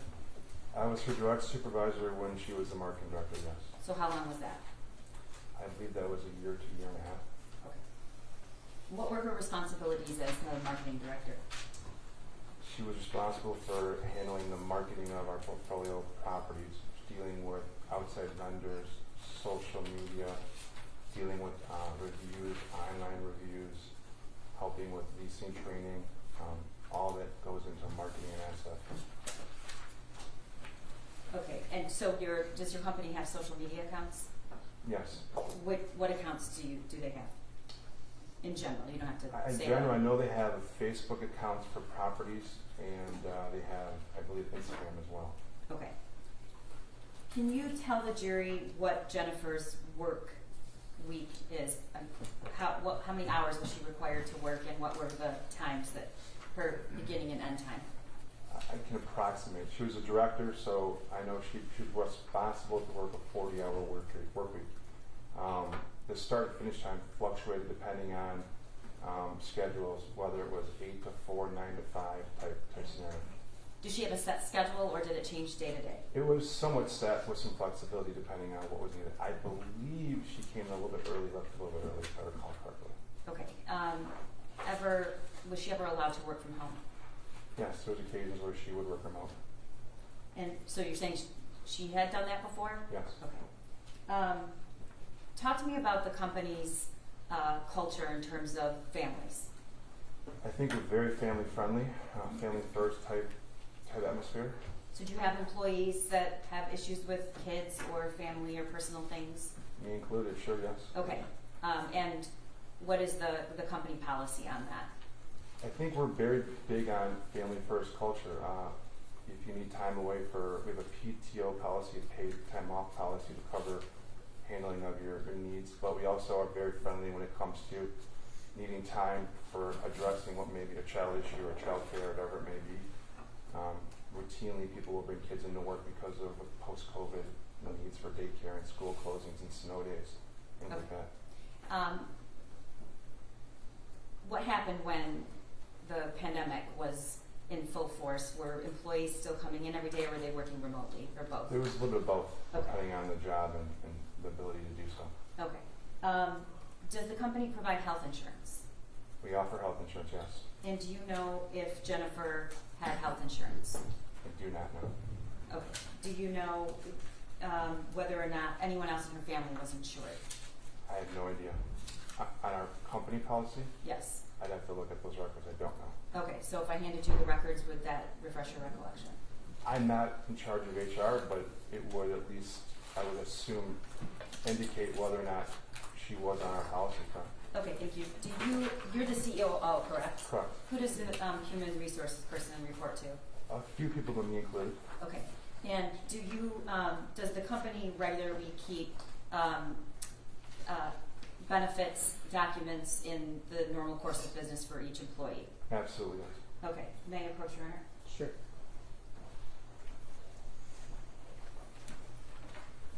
Mr. Smith, I'm handing you a portion of the personnel file for Jennifer Crumbley that the defense has been provided. What is that? This appears to be a 2021 new hire open enrollment form for what I believe to be healthcare options, medical healthcare options that year.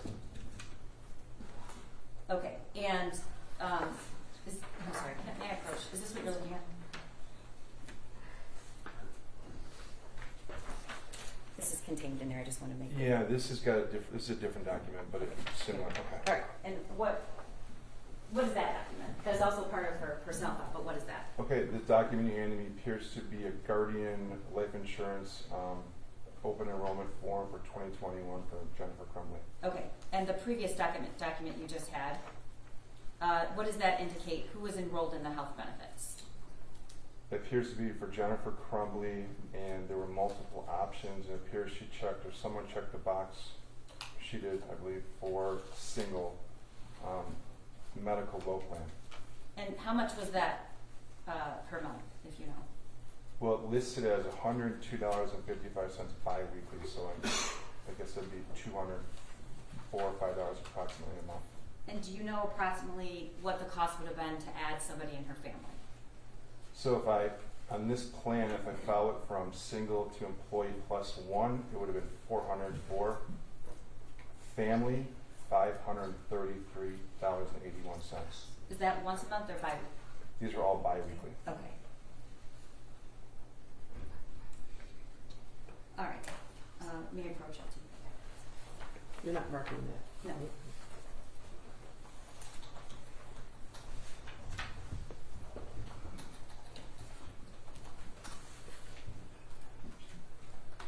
I want to talk to you about November 30th, 2021. Okay. Do you remember that day? I do. Okay. As a matter of your daily routine, what were your hours? It depends on my day, where I'm going, what's going on that day, but it's typical standard 40-hour work week. Some days can be longer, some days can be shorter. You're also a parent, so did you come in early or did you come in late? What were you? I remember that day specifically. I forget I was coming from that morning, but I remember that I was driving when I got a text from her that morning. I think it was around 10 a.m. Okay. I'm going to show you an exhibit that's, I think it's been previously marked, that is from Jennifer's phone. How did you communicate with Jennifer? In person, email. Text message or Facebook Messenger? I'm sorry. Oh, use text message would be primarily, yeah, text message. Okay. This has been marked 152. I don't know if the jurors' eyes are. Oh, thank you so much. This monitor is not on. Your Honor, I believe it's not only been marked, but it's admitted. I It's just want admitted. just check. Yeah. Okay. Yeah, she's noticing that the TV isn't on. So I don't know how to turn it on. Magic. It's on. Okay, thank you. Could the jury let me know if they can't see? I have a little trouble with seeing that. But can you see on the monitor? Yes. These are communications that begin that morning or that day, just from Jennifer Crumbley's phone. Looking through this exhibit, is that representative of your text messages that day? I recognize the first two texts, and I believe I recognize all these texts correctly. Okay, is this the entire communication you had that day? No. So, are you saying something's missing? Yes. All right.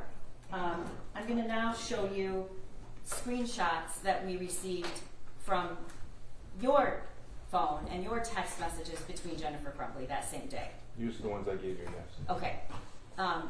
Is your testimony that these accurately depict the entire text conversation of that day? Could you scroll down? Sure. Okay.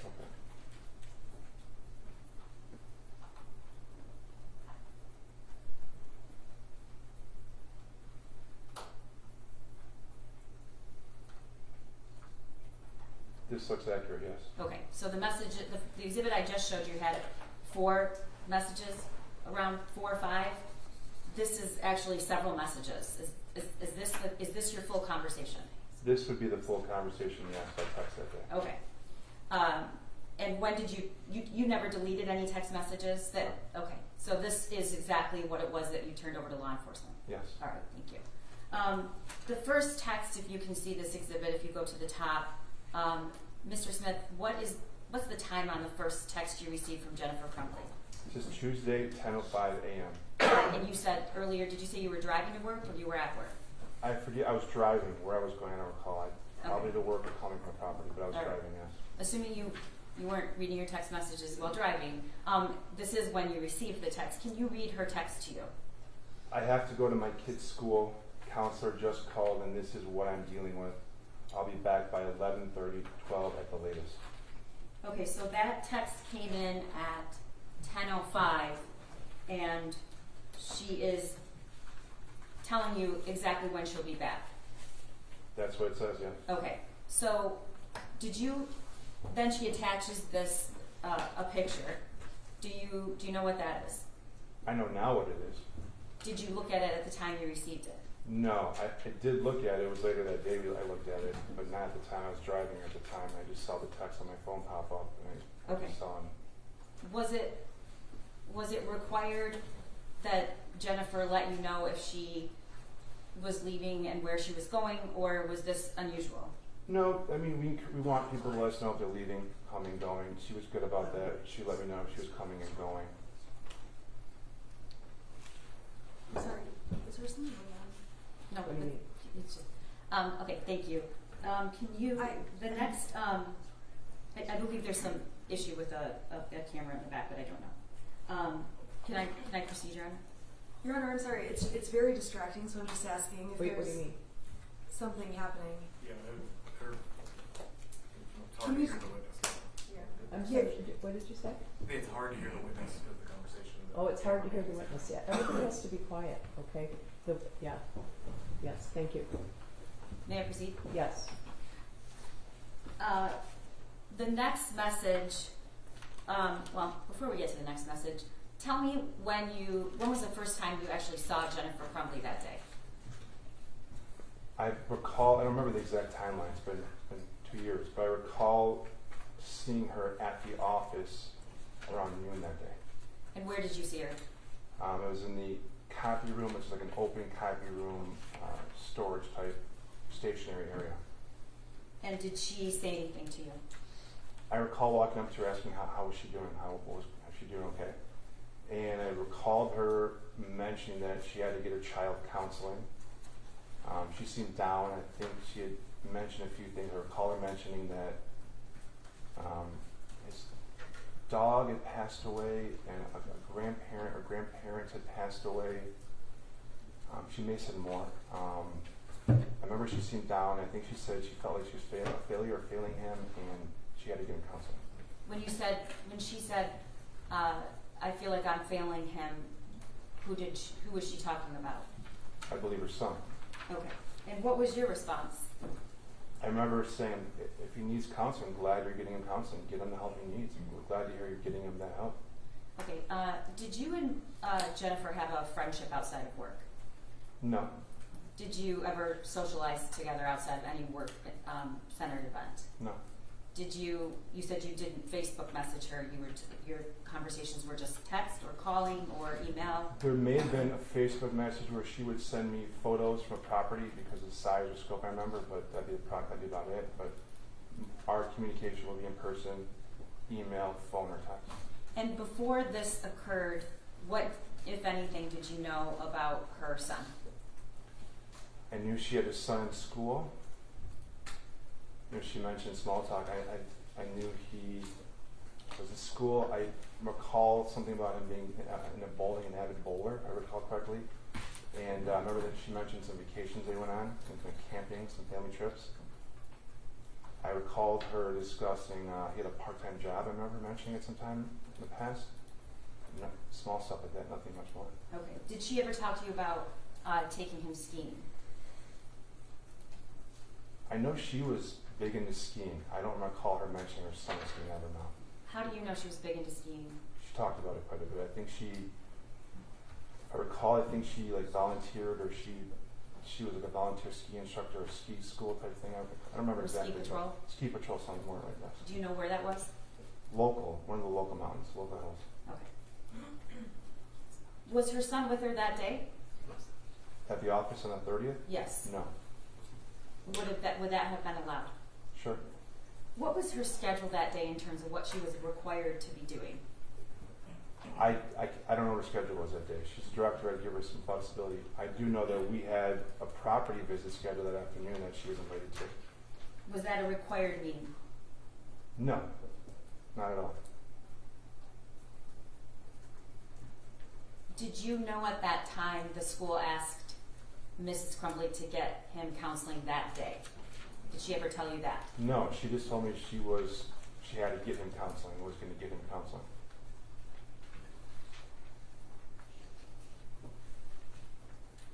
Was there any big project or assignment that Jennifer Crumbley was expected to do that day, an upcoming deadline that needed to be met that day? I can't think of any deadline or anything bigger than this, but I'm sure she had a busy schedule as a director. I just don't recall anything specific, no. Okay. But I guess what I'm asking is, had she asked to leave that day, would that have been a problem for the company? Or you were her supervisor? It would have been no problem at all. Did she have any paid time off collected? I don't know what bank she had for PTO, but it wouldn't have mattered to me. Okay. When was the next time you had any contact with Jennifer Crumbley after you saw her in the copy room? We had a quick meeting with another colleague shortly thereafter, 20 minutes, 30 minutes thereafter. Can you give me a time frame about? I think I saw her in the copy room about noon, and so 20, 30 minutes thereafter, around 12:30 that afternoon. And we talked about the property we were going to visit, kind of what our goals, why we were going there. And we had talked, I think, about some calls and things we had down the road a couple days later. Okay, and when after that was your next contact with her? I recall because I was in a Zoom hearing at the time, about 1 o'clock, I think it was. Okay. I heard some loud commotion outside my office, like it's yelling. And How close is Jennifer Crumbley's office, was it to yours? 10, 12 feet away. Okay, and you said you heard, I don't want to put words in your mouth, what did you hear? No, I just remember yelling, like a commotion, loud noise, like yelling, screaming type noise coming from down the hall. And what did you do next? I stepped away from my hearing. I looked outside to see what the noise was, and I saw her like racing out of her office, racing down the hall. Did you learn, or did she say where she was going, or what she was upset about? I recall her saying there was an active shooter at her child's school, and I remember saying to her, go. And so obviously you didn't have a problem with her leaving. Not at all, no. When was the next time that you had any contact with her after she left around 1 o'clock? I got the text on this thread, the one that says 123, the gun is gone, so are the bullets, was the next time I received any communication from her. Okay, so she leaves around 1. The text comes in at 1:23. Let's talk about this for a second. Did you know something about a gun prior to this? No. Did you know that she had purchased a gun for her son? No. Okay, so when you got this text, what were you thinking? I didn't know what to think. It alarmed me. Okay. She just run out and I got that text. I was really confused and alarmed. All right, and what did you respond? I responded by saying, I'm praying everything is okay. And then the next text was from her. Can you read what she texted you? There was a phone call that came in before that next text, if you just for timeline, if you remember that. But Yes, I'm sorry, thank you. So she made a phone call that came in at what time? 1:25? I don't remember the exact times. I can remember what happened. Okay, so do you remember when you're saying the call came after I'm praying everything is okay? I remember this because I was in a hearing. I was in a court hearing, covering hearing, and I stepped away and I got that because I was so alarmed by it that I walked down to my human resource director's office to let them know what had just transpired, to show her this text. And when I was in And when you say this text, you mean just the one, the gun's gone and so are the bullets? Correct. Okay, go ahead. Correct. Then I recalled receiving a phone call from her. I was in my HR director's office at the time, and I put it on speaker, and I remember there was a conversation. And can you tell me what the conversation was about? What did Jennifer say? I can't remember everything, but I remember vividly the sound of sirens in the background. Was she in her car driving? Was she at home? I believe she was in a car. She was in a car, I believe, driving. I remember her saying she was trying to get to her child's school. Okay. So what did she say? I remember her telling us she was trying to get to her child's school. I believe I believe she said something about the gun was missing or family gun was missing. It was me and our HR director were both, we just both said call the police, please call the police. I remember her saying that her husband had already called the police. Okay. And were you aware that if her husband, first of all, had you ever met James Crumbley? I never personally know. Okay. Were you aware that he in fact did call 911? No, I mean, just what she told us. Okay. Did she say he had already called, or he was going to call? I believe she said he had already called the police. All right. What happened after that? Did you end the conversation? Did she end the conversation? I don't remember much more. Like, it was short. I mean, they've said, let us know if there's anything we can do to help, or let us know what we can do. Then I stayed with my HR director because we were trying to find out what was actually going on, and I got these next texts. So you ended the call. Yes. You're still in the HR director's office, or were you in another room? If I left, I would have left to go back to my office, which is about a minute away, to log off of Zoom. Okay. Or I can't remember exactly, but it would have been there or her office. All right. And then the next text was from you or Jennifer? It's from Jennifer to me. Okay, and can you read that? OMG, Andy, he's going to kill himself. He must be the shooter. All right, now there's no timestamp on those specific messages, which normally would indicate they're coming in along the same string. Is that correct, or do you remember there was a significant period of time that lapsed? I don't remember the exact times, but I want to recall those being somewhat close in proximity within the same hour time frame.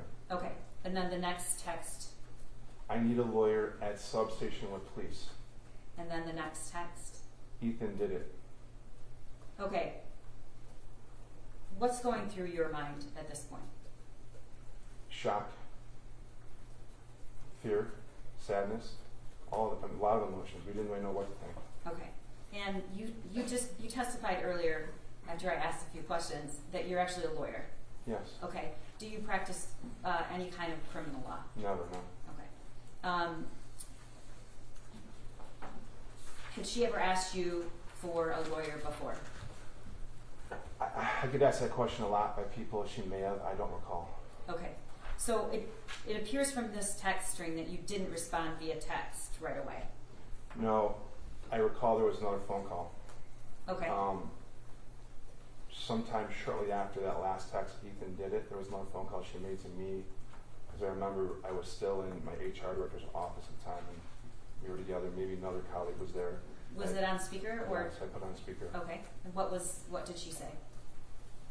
I believe she said she was at the police station or had been at the police station, and that she needed a lawyer. Could I recommend a lawyer? And what did you say?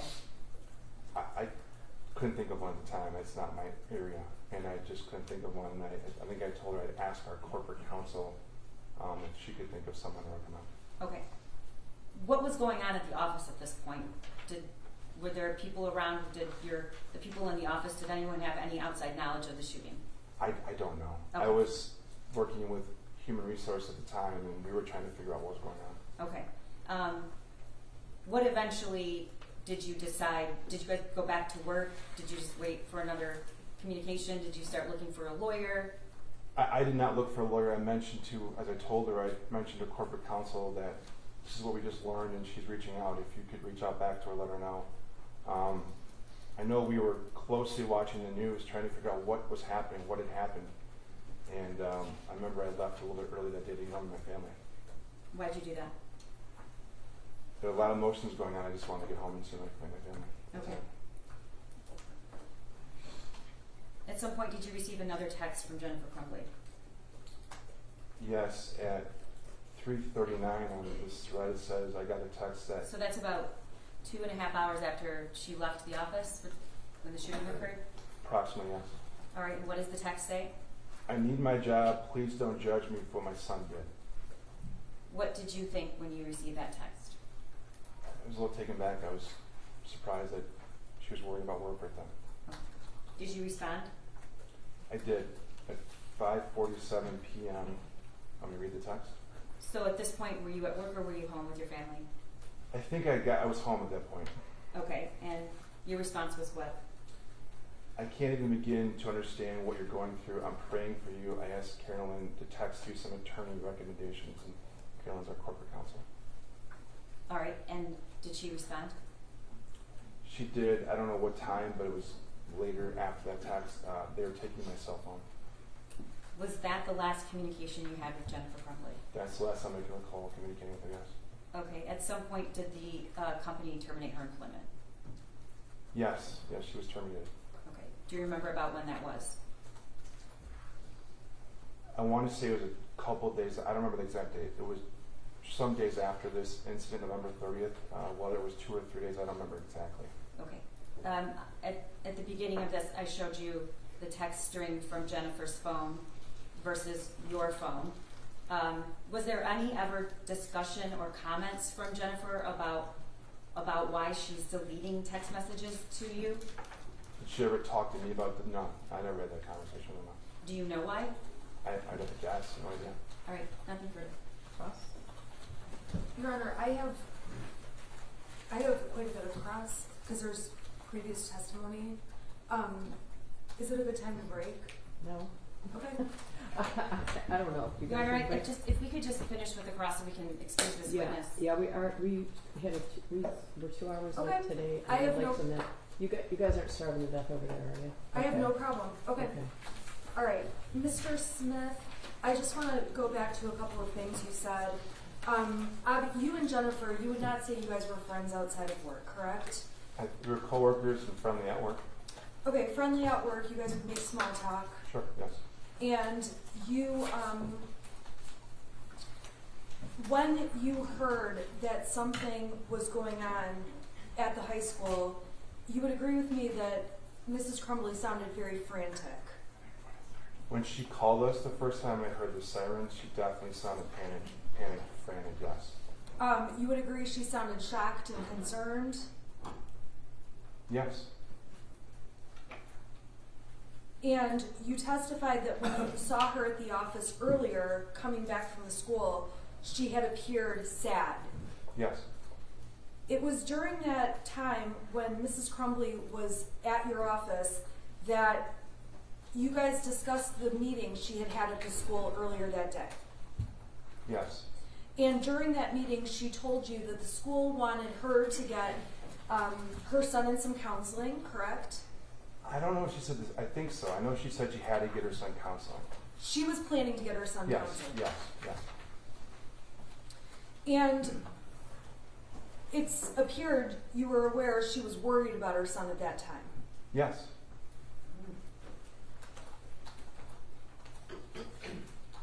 Mrs. Crumbley is not someone who had a history of constantly disrupting her day at work. Is that fair to say? It's a tough question to answer, but yeah, it's fair. I don't remember disruptions. No. I suppose a better question would be, she was not a parent who was constantly having to leave work to go to her child's school for different reasons. I don't recall any other examples of that.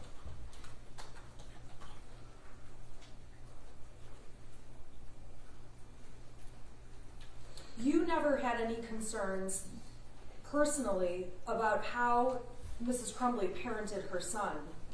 I never had concerns, no. And if anything, you would just hear about little bits and details about him. I think you testified about bowling, vacations, camping. I recall her mentioning them, yes. You recalled the part-time job, skiing. I don't know. I know she skied. I don't know if he did. I don't remember that. Okay. And in terms of Jennifer working at the company prior to her being terminated, you would agree with me that she was a pretty consistent hard worker. I would agree with you, yes. And Jennifer appeared to take her career very seriously. I agree, yes. She was diligent about attending meetings she was invited to or supposed to attend. Yes. She was somebody the company could count on to do her job. I thought so, yes. And there were times she took advantage of the flexibility that your company offered to allow her to go handle different matters she may have needed to handle.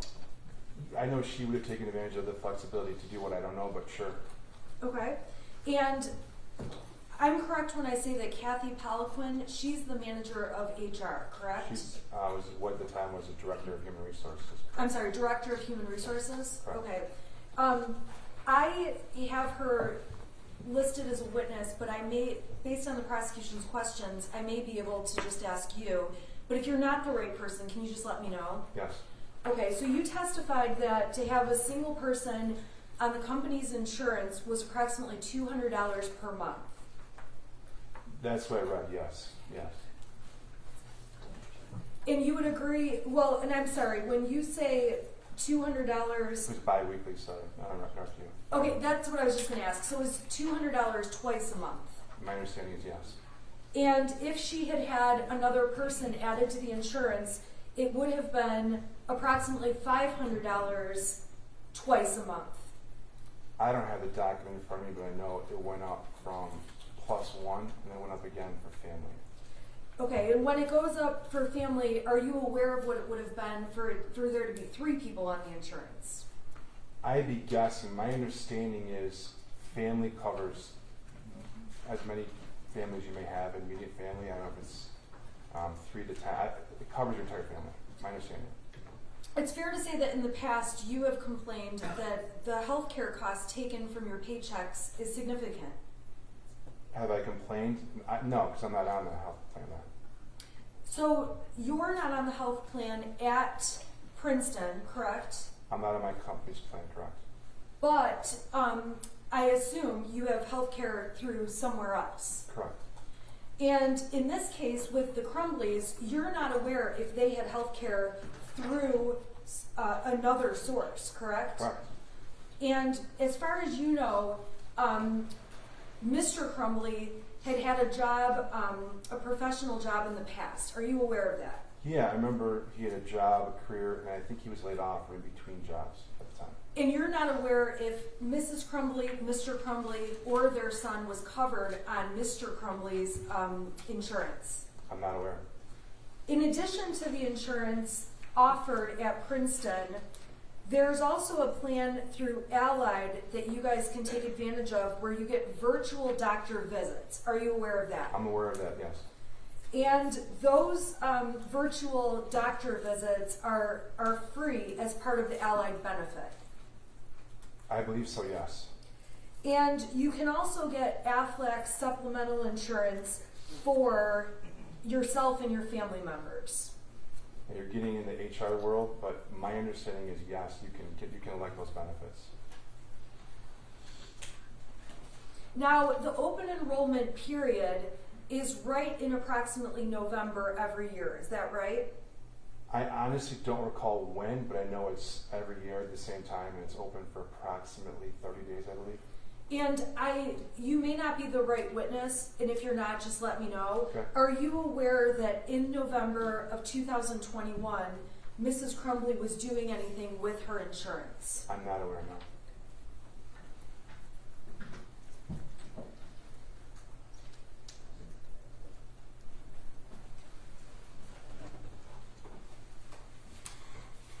Now, when you were texting or exchanging messages with Mrs. Crumbley, there was not any point in time where she said to you, "Hey Andy, delete these texts," correct? That's correct.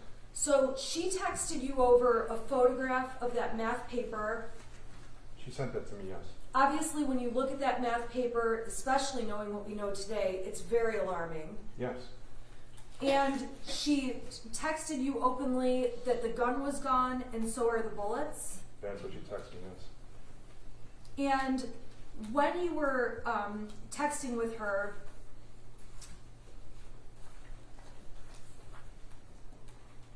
you were exchanging back kind words to her, supporting her and saying things along the lines of, "I'm praying for you, I hope everything's okay," things like that, correct? Well, not things, that exactly.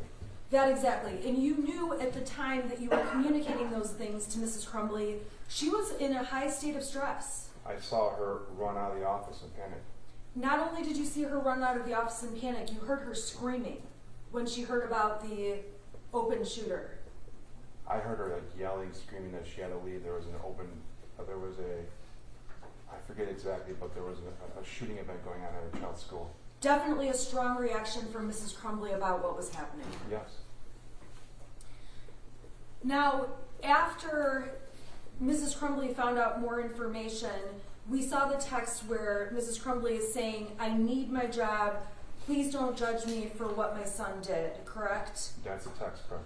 Now, at that time, you're aware that James Crumbley was laid off. I knew he was in between jobs. I don't know what he was doing at that point. And so Mrs. Crumbley is certainly voicing the concern to you, I don't want to lose my job, correct? She sent the text, I need my job. As far as you knew from working with Mrs. Crumbley over time, she liked her job, was good at it, and valued that job. I thought she was good at her job, yes. And her text indicating she wanted to keep her job, you have no reason to believe she didn't want to keep her job. No, none. I have nothing further. Redirect? Nothing, Your Honor. May he be excused? Yeah, you guys step down and you're excused. Thank you so much. All right, your lunch is here.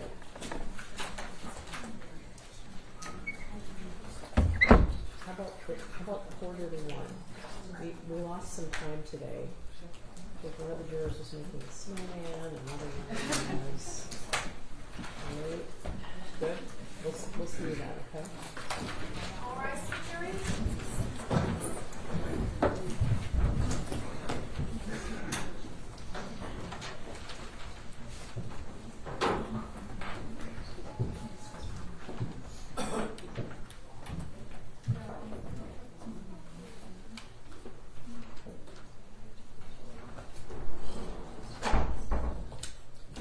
All right, you may be seated. You know, could I have the prosecutor approach on an unrelated matter, actually a sort of related matter, which is the other. Are you off? Are you off? You want me to be? Yes. That's good. I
Do you recall, can you give us a time frame when this happened? My time frame is kind of rough. I'm not sure exactly when I'm not sure when that happened. Okay. It was before the shooting? Yes. Okay. Was it a year before the shooting, a week before the shooting, a month before the shooting, or It do was you not know? that year, maybe in the few months leading up to it, Okay. roughly, but I'm not positive on the timeline. Did she ever tell you anything of a concerning nature about her son?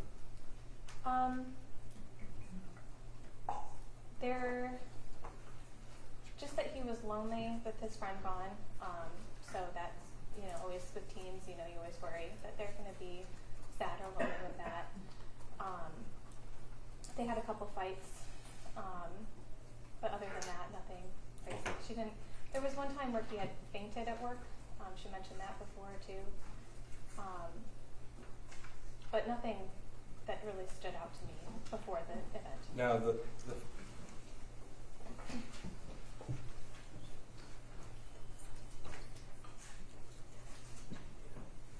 Ms. Holland, before we get into some of the specifics, just so we all understand, tell us sort of some of your job responsibilities as an assistant in operations.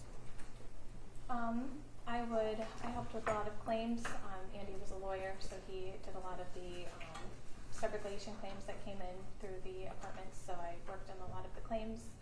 I worked with preparing spreadsheets and documents for other departments and for CFO and for marketing, I would prep his calendar. I worked in other departments and did projects for them as well. So I would kind of do audits of vendors, lots of things. Operations was kind of a catch-all. Okay. So I kind of had my hand in a lot of different departments. And how long did you work with Mr. Smith? I was with the company for 5 years. I was with Andy probably for 4 of those 5 years. We were in the legal department for 1 year, and then I was his assistant for two or three. Okay. And how long did you work with the defendant? We were close to probably for those 2 years, roughly, when I worked with Andy and we were in the same corner together. Okay. So there's a lot of shifting in the company. Now, you said you were friendly at work, but you didn't socialize outside of work? Correct. Okay. Did you follow her on social media? We were friends on social media, yeah. Did you keep that public or private? It was public, like you could see we were friends. A lot of my coworkers, just in any company, I friend everyone that asks, but I don't necessarily follow their feed. It's just something I like to do, so I don't like to see all of my coworkers' lives Sure. all the time. We were friends on Facebook, but I didn't see her day-to-day posts. Okay. And that's the setting that you selected? Yes. Okay. For almost everyone I work with. Okay. So I want to direct your attention now to November the 30th, 2021. Do you remember that day? I do. Okay. Were you working that day? Yes, Do you recall if Jennifer was also working? she was. Okay. Now, do you recall if you had an initial conversation with her in the morning when she got to work? Yes. We kind of just had the good morning, check in with each other. So we did Okay. talk briefly in the morning. Now, you mentioned that she had talked to you about fights before. Did she tell you about a fight the night before? It was brief.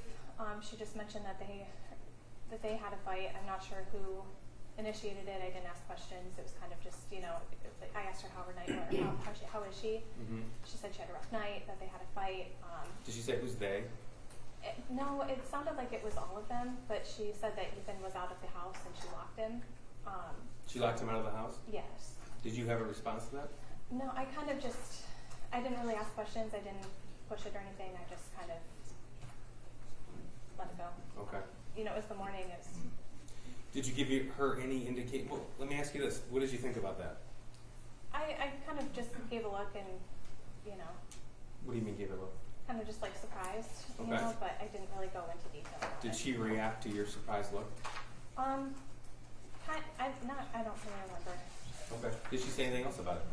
I don't remember. I don't think so, but I don't remember. Okay. Now, in the past, the 2 years that you had worked with Jennifer, you said that she would occasionally talk about her son. Is that you have to say yes or no?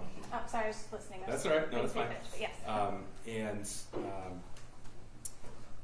you were aware that the defendant was afraid that he would be lonely. Is that right? Mhm. Is that Yes. yes? Okay. Did she ever tell you about things going around in the home that caused her concern, or at least enough concern to talk to you about? Around the home, the only thing that was concerning, I don't remember when this happened. She just mentioned that he was hearing things in the house, but she didn't go into detail about it, or I didn't ask questions. But Now, as far as time frame, are you able to give the jury an idea of a month, a week, a year prior to the shooting, or you're not sure? it was within the year. I want to say within, again, maybe 6 months, 7 months. I don't remember, but it was definitely the year of the shooting. Okay. Now, in regards to the conversation you had with her on November the 30th about the fight that the defendant had the night before, did the defendant tell you that she had locked him out of the house before? I thought maybe I don't remember the exact conversation. I tried to think back at it, and I don't remember exactly. Okay. So what stands out to you the most about that conversation? I mean, just that was the end of the fight and how it was handled. And how the defendant handled it? Yeah, I'm not sure who did it, but Okay. they just said that he was locked out. I don't know who did it. Okay. Now, we know from other evidence that's been admitted already that Jennifer arrived to your place of employment at 9:04 a.m. on November the 30th, 2021. Does that sound right to you? Yes. Okay. Do you remember if you arrived before or after? I don't remember. Okay. Usually I arrived after her, though, so I would assume that, but Okay. And if you don't remember, that's fine. yeah. After you had that conversation with the defendant, are you aware if she received a phone call? I believe so. And she received a phone call in the morning. Yes. That morning of November the 30th? Yes. Okay. Were you made aware of who called her? I believe the first call, I believe it was from the school. Yes. Do you know which school? Oxford. Oxford High School? Yes. Okay. Were you there when she received the phone call? I was, yes. Okay. Now, when I say there, in her office, or were you in your own workspace? I was in my own workspace. When she received the phone call, was her door to her office open? Yes. So if her office was about the distance between me and you, Mm-hmm. where would she be seated at inside the office? She was probably a little bit further back, so the first row of seats was probably where she was sitting. So maybe 15, 20 feet? Yeah, because she sat a little bit further back in her office, and I was a little pushed back from my wall too, so there was a little bit of distance, but. Okay. And how were you able to tell who called her? I just heard the phone call. I didn't know who called her at first, but she mentioned she had a call from the school afterwards. Okay, so she told you about the phone call afterwards. Yes. And do you tell me about that conversation? She received a call, and there was another call afterwards, so there was a little bit of time in between the call. But she talked to me as she was about to leave because of the call. So she came over and showed me something on her phone and said she had to go. Do you remember what she showed you? She showed me the drawing that her son had drawn at school. Okay. Did she tell you how she got that drawing? She said the school had sent it to her. Okay. And how did she show it to you? It was on her phone, and she just held it up and she said, "This is what I got from the school today." Okay. And what was your response to that? I looked at it and I thought it was scary. I thought it was intimidating to see the pictures that were on there. And what was Jennifer's response? She didn't seem overly worried, but she didn't seem like she was blowing it off. I think she was getting ready to go to the school. She was coming over to let me know she was leaving. I don't think Andy was there yet, so it was more of like a, if you see him, let him know. Okay. And if I were to tell you that there's surveillance footage that shows her leaving at 10:12 a.m., does that sound about right? Yes. Okay. So just so we have an idea of the chronology of November the 30th, Mm-hmm. and I know you want to be accurate, so I want to make sure that this is all accurate. Mm-hmm. Jennifer arrived at 9:04 a.m. You don't dispute that. No. Okay. You arrived close in time, the same time. Probably close in time. I was Okay. usually, sometimes things happen and I'm a little later, but I was usually there at or around 9. Okay. And then you had your typical initial check-in conversation? Mm-hmm. Is that Yes. it? Okay. And in that conversation is when she shared with you about the fight the night before? Yes. And then sometime later you were aware that she received that phone call and then she left that night? Yes. Okay. From the time that she left at 10:12 a.m. and went to the school, before she came back, did you have any conversation with her? I'm sorry, can you repeat it? Did you see her again that day? Yes. Okay. Sorry. Did you see her again back at your employment? Yes. Okay. Did you have any phone calls or texts with her from the time that she was gone to the time she came back? No. Okay. So if evidence showed that she arrived back at work at 11:24, does that sound right to you? Yes. Okay. Did you speak with her when she came back to work? Yes. Oh, tell me about that, please. She came in and it was kind of just, she has kind of a sarcastic personality, you know, so when she came in, she kind of visibly slumped and was, you know, said, I feel like a failure as a parent. And she said that there was the meeting at the school and that there were the drawings and they were worried about him and that he needed to get into counseling within 48 hours. Okay. What was your response? I just said that was, you know, I said I was sorry. I think I said something along the lines of that, you know, just showing concern and compassion for what was going on. She went into a little more detail about the drawing and talked to me about it. And Did she show you the drawing while she gave you detail about it? I know I saw it before the meeting, but I don't remember if she showed it to me again, to be honest. So I don't remember if I saw it after too. Okay. But we talked about it, and I just remember telling her that, you know, it was scary, and you know, maybe she should spend some time with him to make him feel better. Did she ask you your advice? She didn't ask for it, no. Okay. But what was the advice that you gave? I just said that I think I would have brought my son home if it had happened to me. Something along the lines of that. I just said I would have brought my son home. Okay.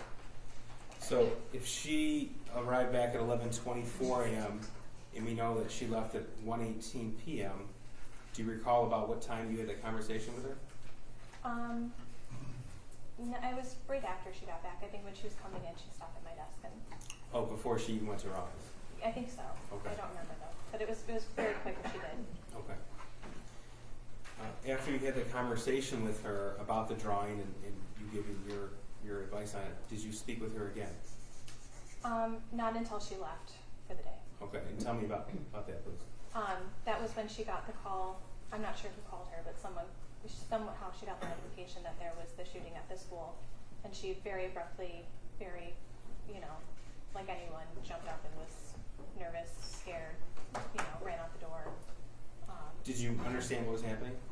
I mean, at first no, but then she went over and told Andy, and I sit. My desk is kind of two back walls that are full, and then kind of like this, 2 half walls, so I can hear anything that's going on. So she told Andy, and that's how I learned what happened. Okay. And if I told you it was 1:18 p.m., would that sound right to you? Yes. Did you have any conversation with her after that one? No, I reached out to her just because I didn't know any part of the situation. I didn't know if it was her son. I didn't know if it was someone else. I didn't know. So I reached out to her and just told her I was thinking of her and I hope everything was okay. But we didn't talk. She didn't respond. She did not respond? No. You have one more round?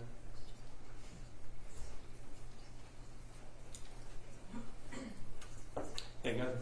Cross. Thank you. Ms. Holland, you have previously testified in a hearing in court about this case, correct? Yes. And that hearing took place back in April of 2022. Do you recall that? Was it April?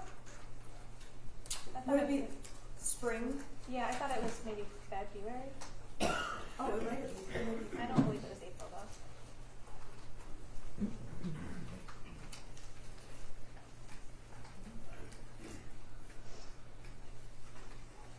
I'm sorry, you're correct. February 24th, 2022? Mm-hmm. Yes. And that would be a lot closer in time than obviously now. Correct. And in addition to that, when law enforcement was investigating, you cooperated with law enforcement and did interviews with them, is that correct? Yes. And in fact, on December 10th, 2021, you wrote a statement about anything you knew regarding the Crumbleys, correct? Yes. And the law enforcement wanted to know information about Mr. or Mrs. Crumbley and their son. Is that a fair statement? Yes. And on that date, you provided, I don't know, it looks like you typed the statement out on December 10th, is that correct? Yes. Did you send it to law enforcement that same day? I sent it to the company attorney, I don't know what they did with it after. Okay, and if you need to see your statement, let me know. I will have a couple of questions about it. So I just want to make sure I understand you, you're involved in this case a little bit in the investigation. You were involved? Yes. You wrote the statement? Yes. And you've testified once before? Yes. Now, when you testified before, you were directly asked if you were friends with Jennifer Crumbley. Your answer was, no, we are not friends, correct? Yes. Jennifer Crumbley is not someone that you consider to be a friend to you. Correct. And you guys were polite enough at work, talking back and forth? Yes. And you were polite enough to be friends on Facebook, but didn't really monitor or pay attention to her page. Now, you are aware, obviously, that Mrs. Crumbley had a son named Ethan. Yes. And on November 30th, there were a couple of times that day, we can agree, that Mrs. Crumbley was concerned about her son. Yes. When she came into work on November 30th, she told you there had been an argument the night before. Yes. And it's your testimony, you can't remember any details about the argument, but you remember something about Mrs. Crumbley saying she locked him out. There was an argument. I didn't ask questions or go into detail. I didn't think it was something I wanted to really engage in. She mentioned there was a fight, and she mentioned that he was locked out. You don't know anything about him being locked out, any details beyond him that there was a claim he was locked out? Correct. So you don't know if he was locked out because he made an accident and left keys in the house, or if Jennifer Crumbley intentionally locked him out. You don't know the context around any of that, correct? I'm sorry? I don't know. Now, when she was talking to you about going over to this, when she was talking to you about Ethan Crumbley, she expressed that she was concerned specifically about him being lonely, correct? Yes. And she also said that she also appeared to be concerned about the drawing when she saw that. Yes. And she showed you a picture of the drawing. Yes. And ultimately, when she left to go to the school, she appeared to be very nervous and scared. You testified to that. When she went to the meeting? When she went to the school the second time. When the Responding to the shooting? Yes. Yes, she was then. She was very nervous and scared, and that's when you testified she ran quickly out the door, correct? Yes. When she went to the school the first time, there was not any hesitation expressed to you about going over to the school to meet with the counselor, correct? I felt like there was maybe a little hesitation. I think she called her husband first. So it wasn't an immediate leave to go there. At that time, there wasn't anything like a shooting going on or something crazy urgent in the same way there was in the afternoon, correct? Yes. So she left the office though, and she did physically go meet with the school, and then she returned back to the office. Yes. You and Mrs. Crumbley discussed the time, the appointment she had over with the school and the school counselor. Yes. It was your understanding that she planned to get counseling for her son. I don't know. She said it was a requirement from the school. I don't know what the plans were. Okay, so she said that the school wanted her to get counseling, Yes. and she didn't tell you, I'm not getting him counseling, or I think that's a garbage request, correct? Correct. And you gave her some advice, being, I think it would be nice if you spent time with him, correct? Correct. And you suggested maybe they go have a mother-son experience, like seeing a movie or taking him out, just the two of them, correct? Yes. And it's fair to say that you know Jennifer from work, as you've described, but you don't know Ethan Crumbley at all. Correct. It's also fair to say that you don't have teenagers of your own that you parent on a daily basis. Correct. So any advice you gave to Mrs. Crumbley about you should spend time with them, go see a movie, you don't have personal experience about a mother-son experience with a teenager, correct? I'm a parent, but no, not of a teenager. I still feel like I have instincts as a parent to understand how I would handle that situation. Okay, so you have judgments about how you feel Mrs. Crumbley handled that situation. Fair to say? I wasn't judging her, I was giving her what I would do. Okay, well, right now, saying what you have your own personal opinions, that So those actually, are the argument, Judge. Yeah, yes. Just Okay. saying. Thank you. So you've never met Ethan Crumbley, and you don't have much awareness of how much time Mrs. Crumbley would spend with him. Is that a fair statement? Correct. Now, although you guys were Facebook friends, you testified you obviously did not follow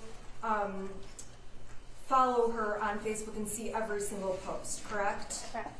Okay, but you are aware on Facebook she would post about a variety of topics.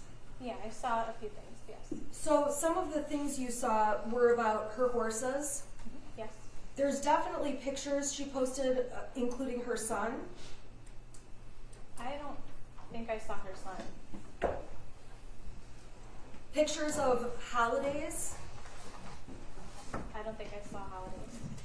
Pictures of, and do you recall seeing, you don't recall seeing any pictures of her son? I don't recall, no. Do you recall seeing photographs of the family home? When she was working on it, but she would show me pictures too, so I don't know if I saw that on Facebook or if she showed it to me. So one of the interests Mrs. Crumbley would talk to you about is home improvement, doing things, house projects. Yes. Were you aware that Mrs. Crumbley went camping with her son and on vacations? Yes. Did you ever see the photographs of those things and boating and things along those lines on Facebook? I don't recall. I don't think so. But they, like I said, they might have been posted, but I didn't follow a lot of my coworkers, so I didn't see a lot of their posts unless I was actually friends with them and hung out with them and interacted with them outside of work. I didn't really see their posts. I didn't follow them. So she may have posted it, but I didn't see it. It's fair to say you have no personal awareness of any of those things, whether they were on Facebook or happening in her life, correct? Correct. A lot of the times, unless she showed it to me, I wouldn't see it online. So it's fair to say that there were certainly topics going on in her life, if those topics are true, like posting pictures on holidays and things like that, activities with her son that you're just not aware of. Correct.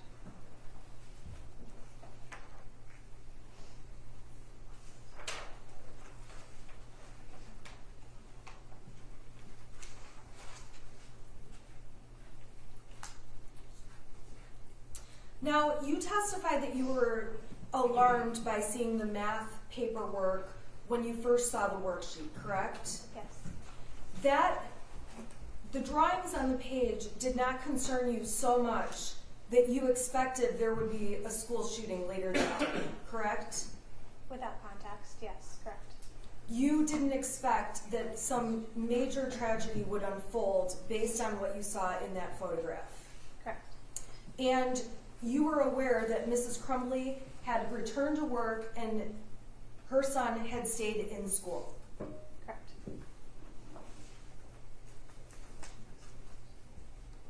You agree with me that Jennifer Crumbley, and I believe you testified to this on direct, can have a sarcastic personality. Correct. So there's oftentimes things where Jennifer will say something, but you can tell because you know her that she's being sarcastic. Yes. Now, when she said she's a failure as a parent, you said that seemed sarcastic to you. Yes. It's also fair to say that while that may have been partially sarcastic, Jennifer Crumbley was certainly expressing concern to you that day about her son. Maybe. I don't know if it was concern. She was showing me the photo. She told me a lot of stories. Maybe. But she showed me in a normal manner. She didn't seem overly upset or concerned about it. But Okay. When you've testified previously, obviously it was closer in time to November 30th of 2021. Yes? Oh, I'm sorry, I didn't notice the question. Is Yes. that okay? Yes, I did. And when you testified that day about what Jennifer Crumbley said, you were asked, what did she say? And I'm on page 136 of the transcript. You said they were concerned with his drawing, and they were concerned that he may be feeling badly, and it goes on from there, correct? Correct. And so based on her saying that she was concerned,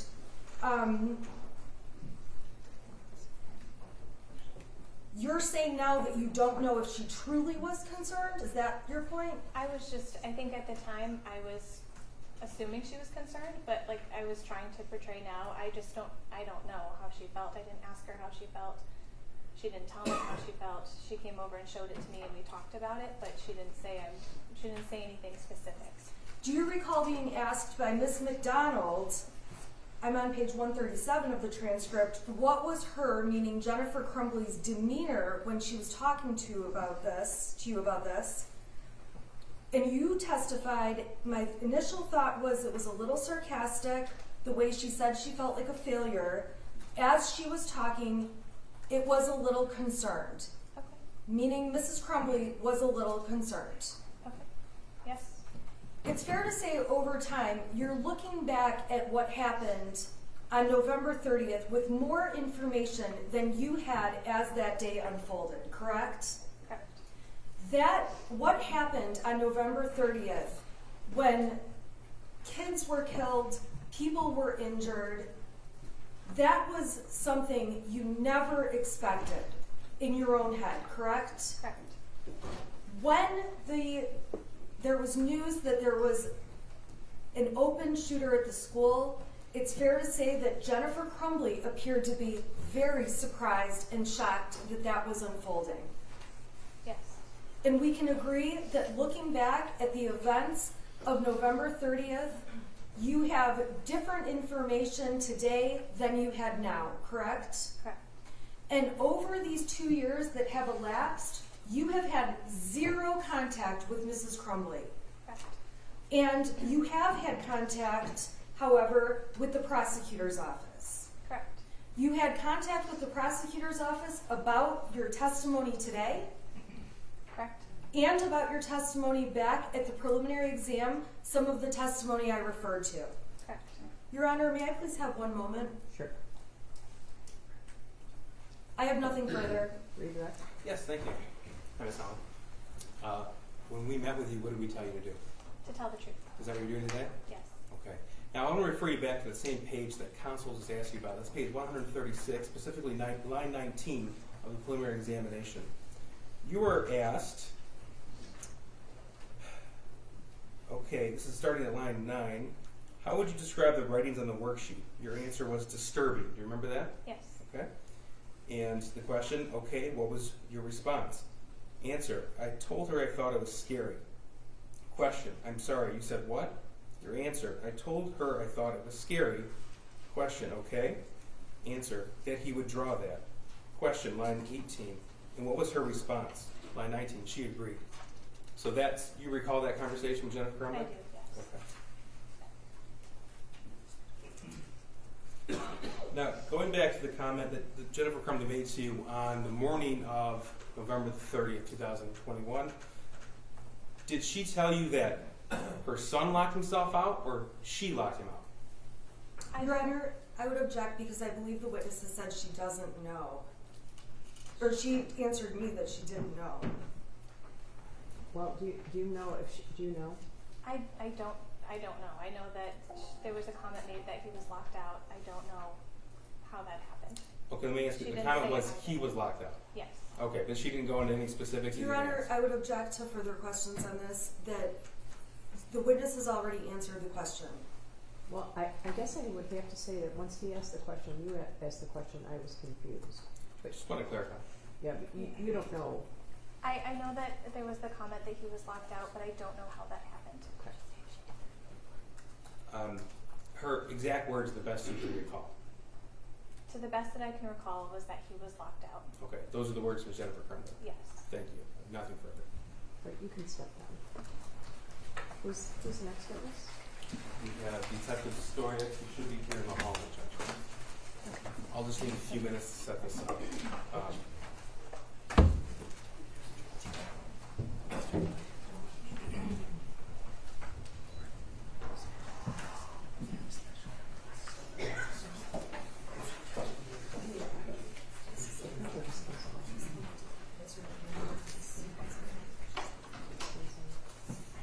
This one? Yeah, she can't see it, so it's on. Yeah.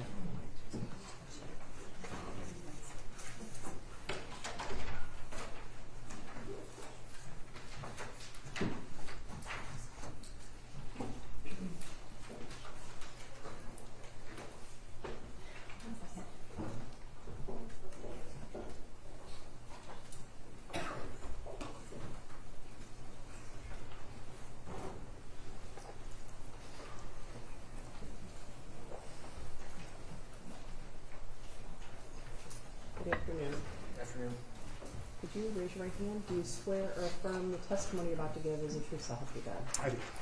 All right, could you step in, have a seat, and then would you state your name for the record and spell your first and last name? Adam Stoyak, ADAMSTOYEK.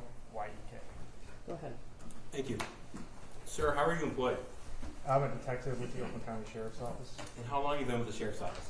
Just under 12 years. Okay. How long have you been a detective? Just under 4 years. Where exactly is your, well, that's a bad question. You're a detective at what substation? I'm assigned to the city of Pontiac. Okay, so you work out of the Pontiac substation? Correct. Okay. And what sort of things do you do there? Investigate crime reports that come in on a daily basis. We have periods of being on call, investigating from homicides, assaults, things like that. Okay. Now, prior to being a detective, what did you do? I spent some time in the corrections division. I was in the courthouse, went to road patrol where I worked in Pontiac, different shifts in Pontiac. I was a school resource officer in Pontiac for a short period, and then I got moved up to the detective bureau about 4 years ago. All right. Now, I'd like to direct your attention to November the 30th, 2021. Do you recall that day? I do. Were you working? I was. Were you made aware of the shooting at the Oxford High School that day? I was. And tell us, please, where were you when you were made aware of that shooting? I was at the Pontiac substation at my desk. Okay. And how is it that you came to learn about the shooting? I had the my computer screen up, which had all the pending and active sheriff's office calls in the county, and I actually saw the call at the school go up on the pending calls on the screen, and I read it. Okay. What do you mean by that? You saw it up on the pending call on the screen? So yeah, it has like the active calls going on within the sheriff's department, and then on the bottom it will have like calls that haven't been dispatched yet. And I saw the one at the high school go out, and I read what about the multiple calls that was going on at the high school. And I alerted the rest of the detectives of what was going on at the high school, and we all responded. Okay. When you say we all responded, tell me what happened, please. Initially, when we got there, it was still pretty active. So my partner and I kind of linked up with a couple different guys, and we were searching classrooms. Some of the classrooms were still occupied by students, assisted with escorting them out of the school. Eventually, they called everybody at the front of the school, and we were tasked with searching certain classrooms. Okay. And we did that. Now, what specific area of the school did you go to clear? Initially, we went towards where the gymnasium was, towards the cafeteria and the gymnasium, which I believe is on the southwest corner of the school. Okay. And you said some of the classrooms were still occupied? Correct. Occupied by whom? Students and teachers. Okay. So tell us how that process worked to clear these rooms. Yeah, so in a couple of the classrooms, the teachers were kind of initially hesitant to open the door. Kind of had to go back and forth with them explaining that we were the police, and eventually they did open the door. There wasn't really a whole lot of words exchanged. Everybody just kind of looked at you and didn't really just kind of listen to what you told them to do. They were, escorted out of the school, and we would clear the classroom to make sure there's nobody else in the classroom. Okay. And you said at some point while you were on scene, you were redirected to the office area of the school? Yeah, they had like a command post kind of started in the front of the school, and we redirected there. And tell me what happened next. Command officers were having us link up in teams, and they would give us specific classrooms to go search just to make sure that the classrooms were unoccupied and there was no one else inside them. Okay. And you did that assignment? Correct. At some point were you tasked with going to 112 East Street in Oxford? Yeah, at some point after we cleared the classrooms, Lieutenant Hicks gathered a few of the Pontiac detectives, and we were told to go to 112 East Street and secure the residence prior to a search warrant being drafted. So why were you directed to that specific residence? That was the residence of Jennifer and James Crumbley. Okay. And so I take it at that point in time the school shooter was in custody? Correct. And officers had learned his identity, where he resided and who his parents were? Correct. Okay. So did you go there? I did. At that point in time, did you know what you were going to find there? No. Okay, so did you have any information if there were going to be other casualties or anything else going on? No, so at that time we didn't know if the house was going to be occupied or, yeah, we didn't really have a clue what we were going into. Okay. Who did you go there with? My partner, Detective McPherson. Any other officers? Detective Peschke at the time, Detective Steele, Deputy Zajac was there, Deputy Mozak. I think eventually Agent Brandon came too. Okay. From the ATF? Correct. Okay. So you're a detective on that day. Are you wearing plain clothes or uniform? Plain clothes. So were some of the officers uniform? Correct. Okay. So tell us what you see when you arrive, please. When I got there, the James and Jennifer were being escorted out of the house by deputies. Okay. And tell me what's at this location? Is it a single family residence? Is it a multi-unit dwelling? Yeah, it's a single family residence. Okay. So you told us that you went there to secure the scene pending search warrant. What does that mean? Yeah, so you'll go there just to do an initial sweep of the residence to make sure no one's inside. You don't want anybody coming inside, obviously. It's more of a preservation of evidence thing to make sure that nothing gets taken from the house prior to the search warrant being completed. Okay. Is that something that occurs in every case with a search warrant? Yeah, generally correct. Okay. Now, search warrant, correct me if I'm wrong, but that's authorization from a judge or magistrate to enter a person's dwelling and to seize certain items. Correct. Okay. And was your understanding that a search warrant was being obtained for that location? Yes. So when you enter a dwelling to secure it, do you actually search at that point? Prior to the search warrant? Correct. Yeah, you're just kind of doing an initial sweep to make sure no one's hiding inside. There's no one inside that's not supposed to be, and just holding the house until you get the search warrant. Okay, so your focus is looking for other individuals, but not for items. Yeah, I mean you're looking for individuals, but I mean obviously if there's things in plain sight, you're still observing things. Sure. Yeah. Okay. Now I'm going to show you what's been admitted and judged, so the court is clear as well as defense counsel. Every exhibit we have in here, we've already gone through, and Okay. the court has already ruled to be admissible. That's what we did last night when you guys left, so. All right. So this is exhibit 161. Can you see that on your screen? I can. Okay, so what is this that I'm sorry, 160, this is 162, thank you. What am I showing you right here? It looks like that'd be a sketch or a drawing of 112 East Street. Okay, so this is a sketch of the home if you were looking down on it, would that be right? Yeah, correct. Okay. So would you call this a small home or a large home? It's a fairly small home. Okay. I'm going to move on here to 164. First of all, tell us how many bedrooms were in this home? There was 3 bedrooms and a bathroom and then a basement as well. All right, so going back to 162 here. And these are all admitted, right? Correct, Judge. Yes, pursuant to prior court rulings or stipulation. Okay. So if you could show us, please, tell us about the layout. So tell us where the front door is. I see that at the top of the drawing there. Is that correct? Yeah, towards where the sheriff's office emblem, you can kind of see the indentation, which would be the front door. Okay. And the front door opens to a living room and dining room? Yep, correct. You walk in, there was a living room to the right. To the left was kind of a smaller dining room. You walk into the kitchen, which is visible there. Just off the kitchen, there's a small hallway, bedroom to the right, bathroom straight ahead, then another bedroom. You'd walk down that small hallway. It looks like there's I believe it says washer and dryer. That would lead you into the master bedroom. Off the master bedroom, there's the backyard. And then off the master bedroom, near where it says washer and dryer, were the stairs to the basement. Okay. So when we're saying master bedroom, is this a room that was added onto the home, or was it naturally the master bedroom? What was your impression of it when you went there? Yeah, so to me it was a master bedroom because it looks like it had adults' clothing in it. It had a king bed. It had just more stuff in it. It was clear to me that was the adult's bedroom. Okay, and you obtained information whose what individual stayed in which rooms prior to entering? Or Correct. At least prior to executing the search warrant. Correct. Okay. So let us know as we go through some of these pictures if you need to refer back to this. Okay. this map. Okay. So here's 164. So did you learn if the shooter had one bedroom or two bedrooms? 2 bedrooms. Okay. And so which bedroom is this that we're looking at? So when you come in off the kitchen, there was the hallway. There was a bedroom to the right. There was a bathroom straight ahead. This would have been the bedroom to the left, Okay. immediate left in the hallway. So photographs are generally taken when a search warrant is executed, is that right? Correct. Are those photographs taken before or after things are disturbed? It kind of depends on if someone at the scene is able to take pictures before, if there's an evidence technician. Okay. Generally, before you go in and search, there'd be pictures taken. In this case, there was an evidence tech available, is that correct? Correct. Okay, and that was Detective Bizio, I believe? Correct. Okay, and so these pictures were taken before the search was executed. Yes.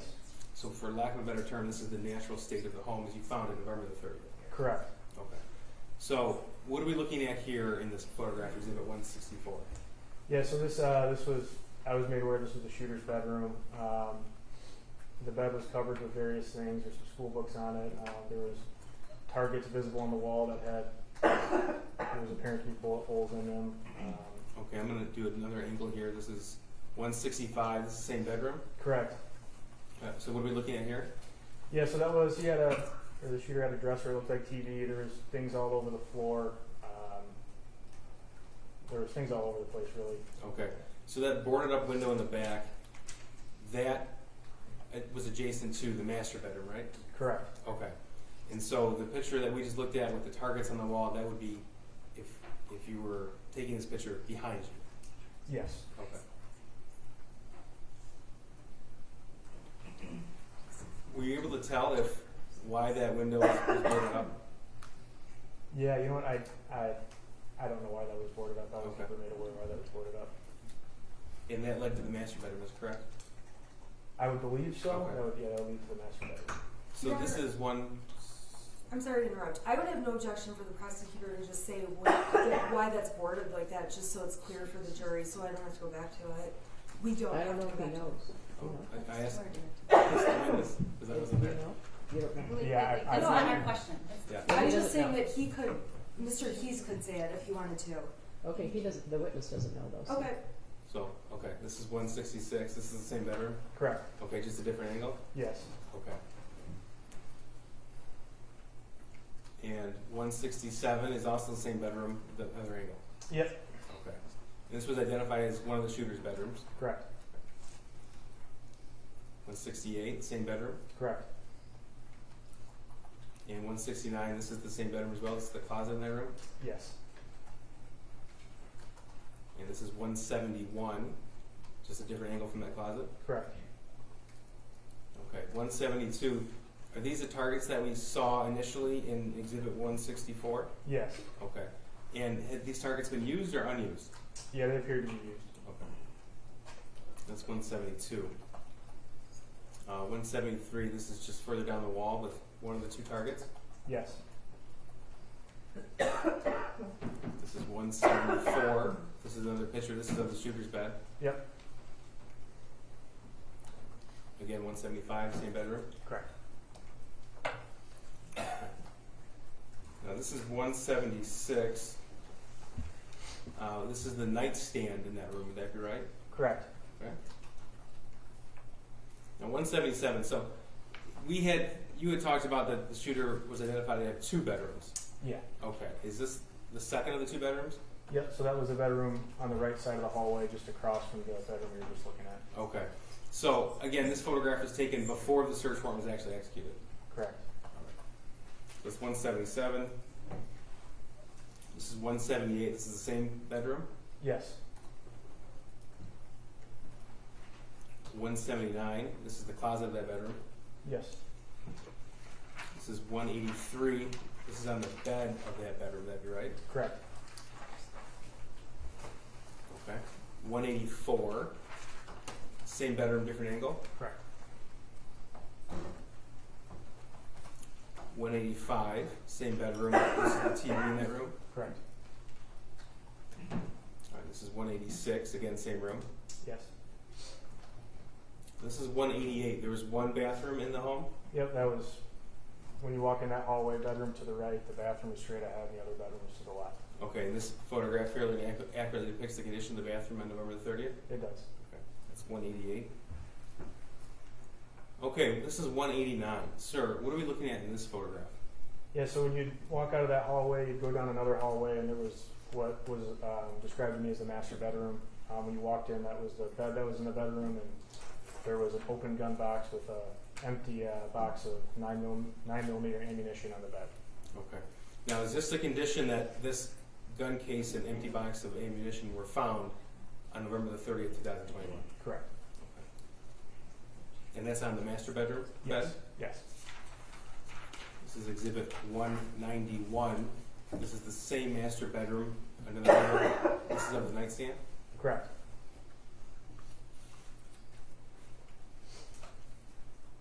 This is 192. It's the same room? Yes.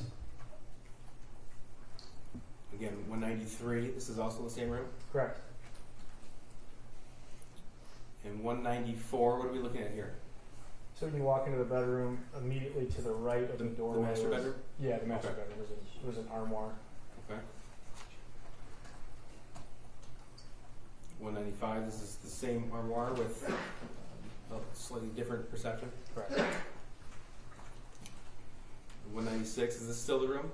Yep, so that would be the door that would lead out to the backyard, and then a TV stand with various drawers and things in it. Okay. And were these drawers eventually searched? They were. 197, same TV stand? Correct. 198, it's the same room, just a different angle. Yep. 199, again, the same master bedroom. Correct. Okay, this is Exhibit 200. Sir, just so we're clear, moving back to Exhibit 197, these drawers were searched? Correct. Okay. Were you actually directed where to go to? I was. Okay. Who directed you? James Crumbley. Okay. And so specific to the, if we're looking at this photograph, the right drawer, I'm sorry, not drawer, you tell me, which area did you find what was located here in Exhibit 200?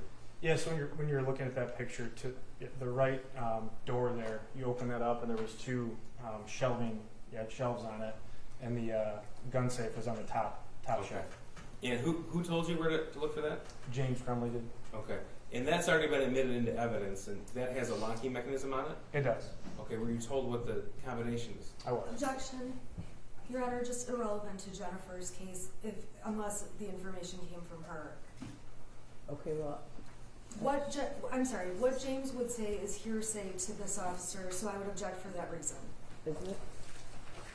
Judge, it's relevant because the firearm was found in the defendant's home, shared home, Okay. and it But that- shows how the officer opened the case and recovered other weapons in the trial. Your Honor, Okay, the but what he objection. said is hearsay. So you had a conversation with James Crumbley, Yeah. and then you found that case and opened it. Correct. And Judge, I'm sorry, she also testified, or she also said in her statement to the officer yesterday, Joe Bryan, in the interview that was admitted as evidence, that she knew where the firearm was found. And later No, on today, Your Honor, she did not say that. like, She did not say that in the video. Or she did not talk about these firearms. Sergeant Pesky is going to testify later on today. We're going to admit an in-car video where Jennifer's recordings will be admitted as an exhibit, and she's asked specifically about this. And Your Honor, I would ask that the jury wait until then, because I disagree with the prosecution's description of what that evidence will show. Okay, but he already testified that he had a conversation with James Crumbley, and then he went to this location, and that he then opened that safe. Yes, Isn't that sufficient? well, how did he open the safe is important. I mean, did you have to crack open the safe? I did not. Okay, so you were given the code to open the safe. Correct. Okay, and were things recovered from that safe?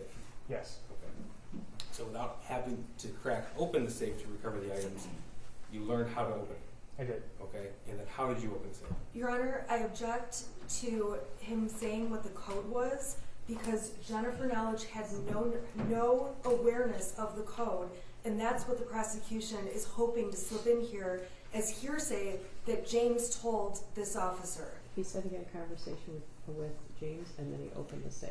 He didn't say that Jennifer gave him the code, Okay. right? Yeah, Right? true. Yes. Okay. Okay. All right. So you talked to James Crumbley and he gave you the code for the safe. He did, Okay. And tell us how you got in the safe. by using the code that he gave me. And what was it? It was 000. Okay. And that's the default code for that case. Correct. All right. Exhibit 200. Okay. Now this is 201. We're looking at the same drawer here. I keep calling it a drawer. It's better called a shelf, right? Yeah, I'd say it's Okay. more of a shelf. Okay. So we have this case that's been admitted into evidence, and then it looks like an article of clothing, and then underneath that, what did you find? It was a holster, which is on the right there, and then 2 magazines, and there was a baggie of bullets in the back. Can't really see it there. Okay. And this is 202.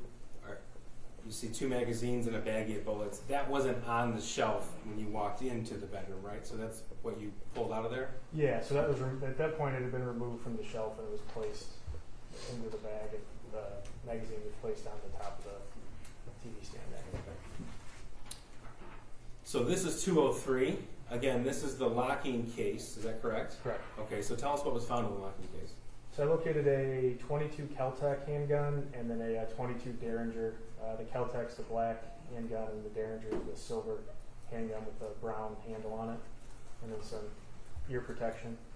So this is what it appeared. And this is what it looked like when you opened the case initially. Yes. Okay. Here's 204. What is this? That's the 22 Derringer. This is just a closer room. We already have that in evidence.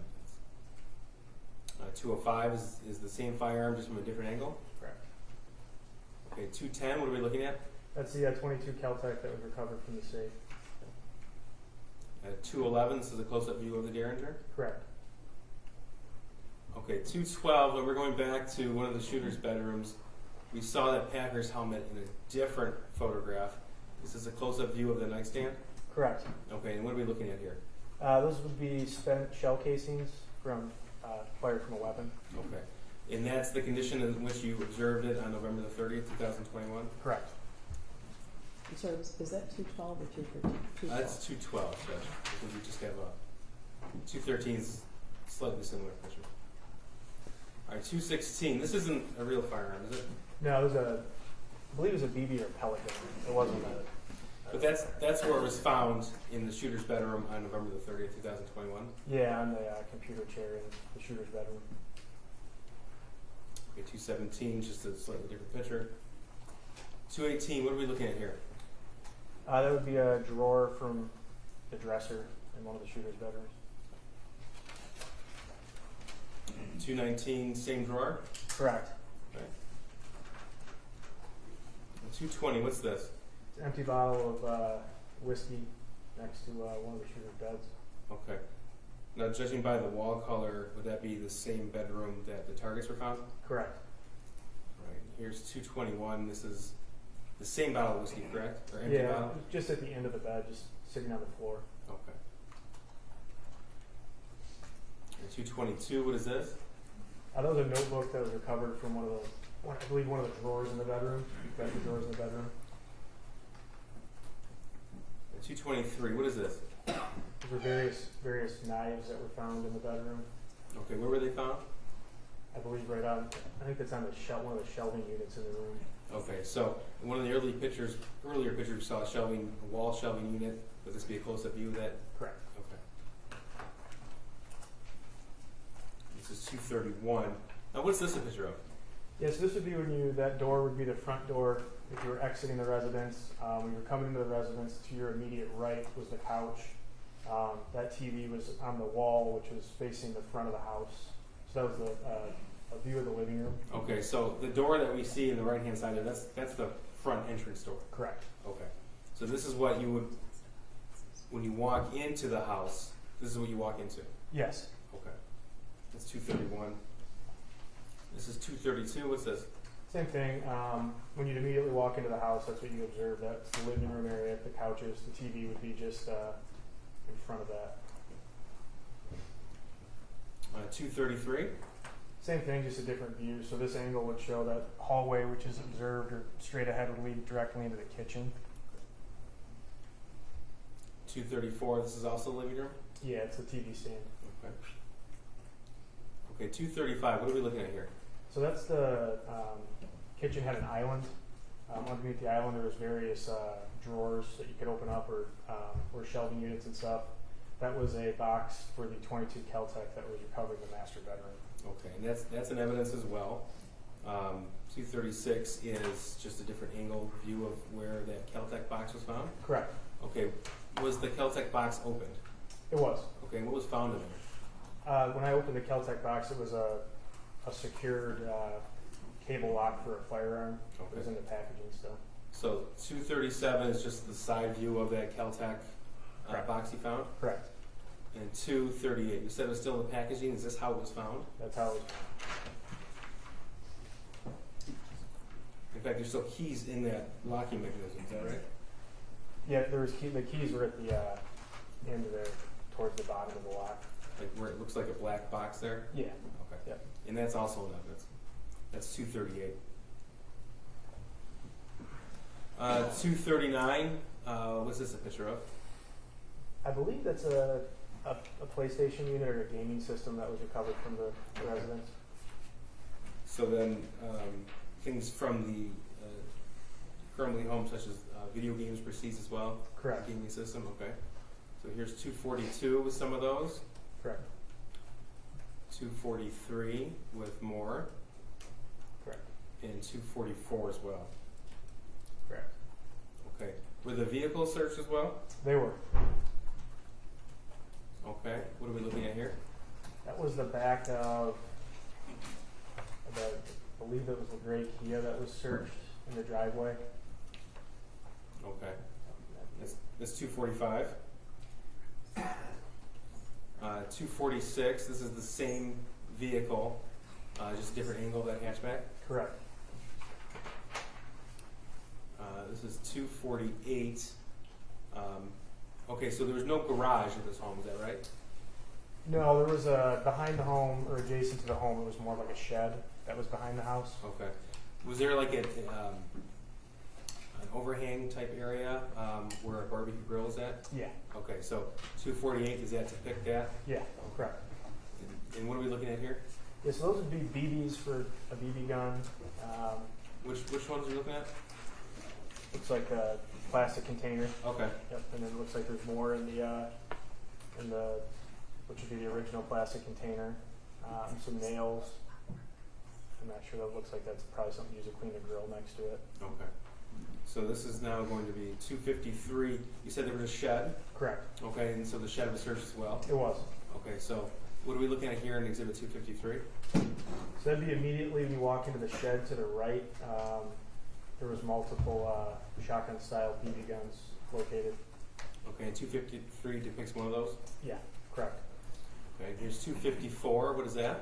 Yeah, same thing. So that was when you walk in. There was in the shed. There was like a tool bench. On the tool bench, visible was another like Uzi-style BB gun that was visible on the bench right when you walked in. Okay. 255. What are we looking at here? Yeah, same thing. It was another. I believe it was a BB or pellet gun that was also located kind of behind the original picture where the Uzi-style gun was, or BB gun was. 256. Tell us about this picture. So that would be when you walk into the shed. It was there was some chairs on the ground. You can see behind it where like the shelving unit is. Yeah, just some chairs where it looks like somebody had been sitting in the shed. Okay. 268. Tell us what we're looking at. Kind of hard to tell, but you can see the silver in the snow there. It was empty CO2 cartridges. Were there just one empty CO2 cartridge or multiple? I believe there's multiple. You can see it's kind of hard to see, but there's multiple in the snow there. There's 269. This is a better view. Yeah, there's multiple in the snow. Okay. Do you know what those are used for? Yeah, for the BB guns or the pellet guns at the inside of the shed. Okay, now a second search warrant was executed at 112 East. Is that true? Correct. Okay. So this is obviously what we were looking at before. It was at night. That was the evening of November the 30th, 2021. This is the daytime, so anytime you see daylight, that would be the second search warrant. Correct. Is that right? Okay. So is this the front of the house, Exhibit 272? Yep, correct. That would be the front of the house facing East Street. Okay. This is 278. This is when you walk into the home, oriented to the left. Yep, so you'd walk in, to the right of this picture would be where we saw the couches and the TV. This would be to the left, you can see the dining room area, and then kind of straight through that picture would be directly into the kitchen. Okay. And those boxes, they weren't in the home November the 30th, 2021. Do you know if they were left on the porch, or do you not know? I'm unaware of those were put in the house. So here's 279.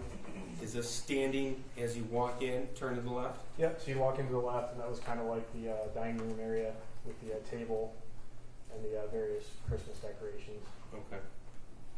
This is 280. What are we looking at here? Yep, so that would be if you'd be walking through living room with the couches on your right, dining room on the left, and then straight ahead is the kitchen, and where you can see the open door at the end of the very end of the hallway. That's the master bedroom. Okay. So earlier you testified that the Caltech box was in the kitchen island. Do you see the kitchen island in this picture? Correct. Where is it at? So you can see it with the it's got like the white board on it, the white board with the top. It looks like there's a binder. The black binder would be the top of the kitchen island. Okay. So here's 281. Is that the kitchen island we're referring to? Correct. All right. Now this is also the kitchen, 282. Correct. 283, the kitchen as well. This is the refrigerator. Correct. 284, this is the island as well. Yeah, so those two open, at the bottom of the island there, you can see the two doors. That's where at the bottom of that was a open area where the Caltech gun box was recovered from. Okay, so on the bottom right of the screen? Correct. Okay, thank you. 285, this is also of the kitchen? Correct. Okay, so the last picture was orange to the left, this would be orange to the right? Correct. Yep, on the outside of that would be where the driveway was, the side of the house. 286, what are we looking at here? Yep, so when you were in the kitchen, I kind of described it earlier, you take a right, there's a small hallway. At the end of the hallway was that bathroom. To the right was one of the shooter's bedrooms, and immediately across the hallway to the left was the second bedroom. Oh, this is 287, what do we see here? Yep, so that'd be the first bedroom to the right. It had the bigger bed in it from the earlier pictures.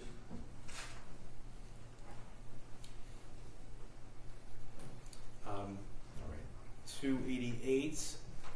Now, this is after the initial search was executed. Yeah, this was done the next day, different after the home had already been searched by detectives. 289, this would be identified as the shooter's second bedroom. Correct. Okay. 290, same bedroom, different view. Correct.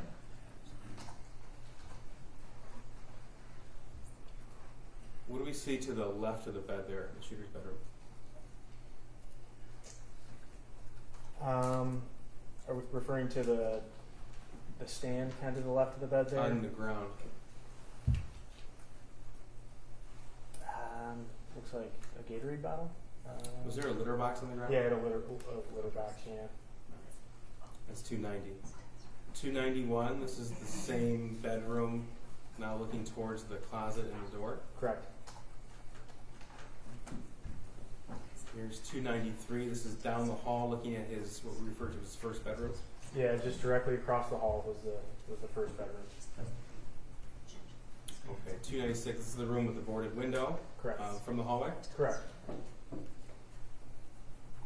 297, again, this is after the initial search warrant was executed. Correct. 300, what are we looking at here? Yeah, so this would be if you were standing directly in the kitchen, you look down, there was a small hallway, narrow hallway with washing machine, drying machine on your left, which you can see, and then walking straight ahead is to the entrance of the master bedroom and the sliding glass door that would lead to the backyard. In 301, you identified earlier the washer-dryer unit, is this what you're referring to? Correct. Okay. 302, what's this?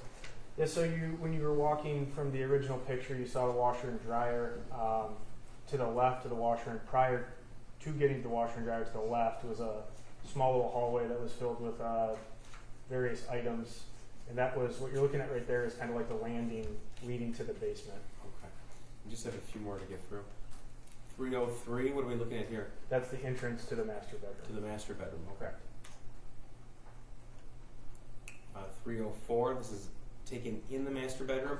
So the TV stand is to the left of this picture, Correct. and that's where the Caltech and Derringer were found? Yep, you're looking at that TV there. It was in one of the open doors. You can kind of see that door open. On the right side of that was where the safe was found with the weapons in it. Okay. 305, this is also the master bedroom? Correct. If you came into the right, it was I believe it was a king-size bed and then a couple end tables next to the bed. And here's 306, what are we looking at here? Similar view. To the right was that armoire, which you would see when you walk in to your immediate right when you came into the bedroom. Just a different angle of the bed with the armoire. And here's 307. So if you were kind of sitting on the bed, you'd be looking at the TV with the TV stand. The door in the bottom right there that's semi-ajar was where the safe was. Okay. With the weapons in it. And here's 308, what are we looking at? So 308 would be what I referred to. I believe that's to the landing area that leads to the basement. Okay, this It's is, a different. here's 309. It's a landing area that leads to the basement.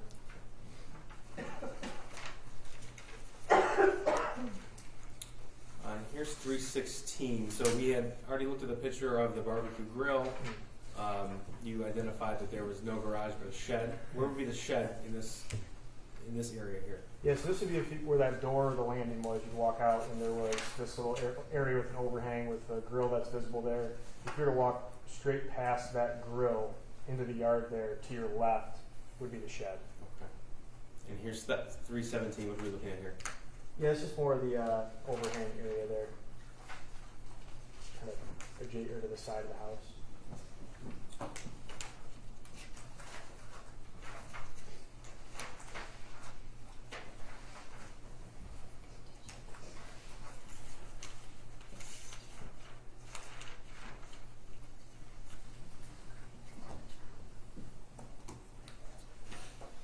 On November the 30th, when you first entered the home to secure the home for the search warrant, were you aware if the stove was on or off? Yeah, I don't recall. Okay. That's our other officers are here. That's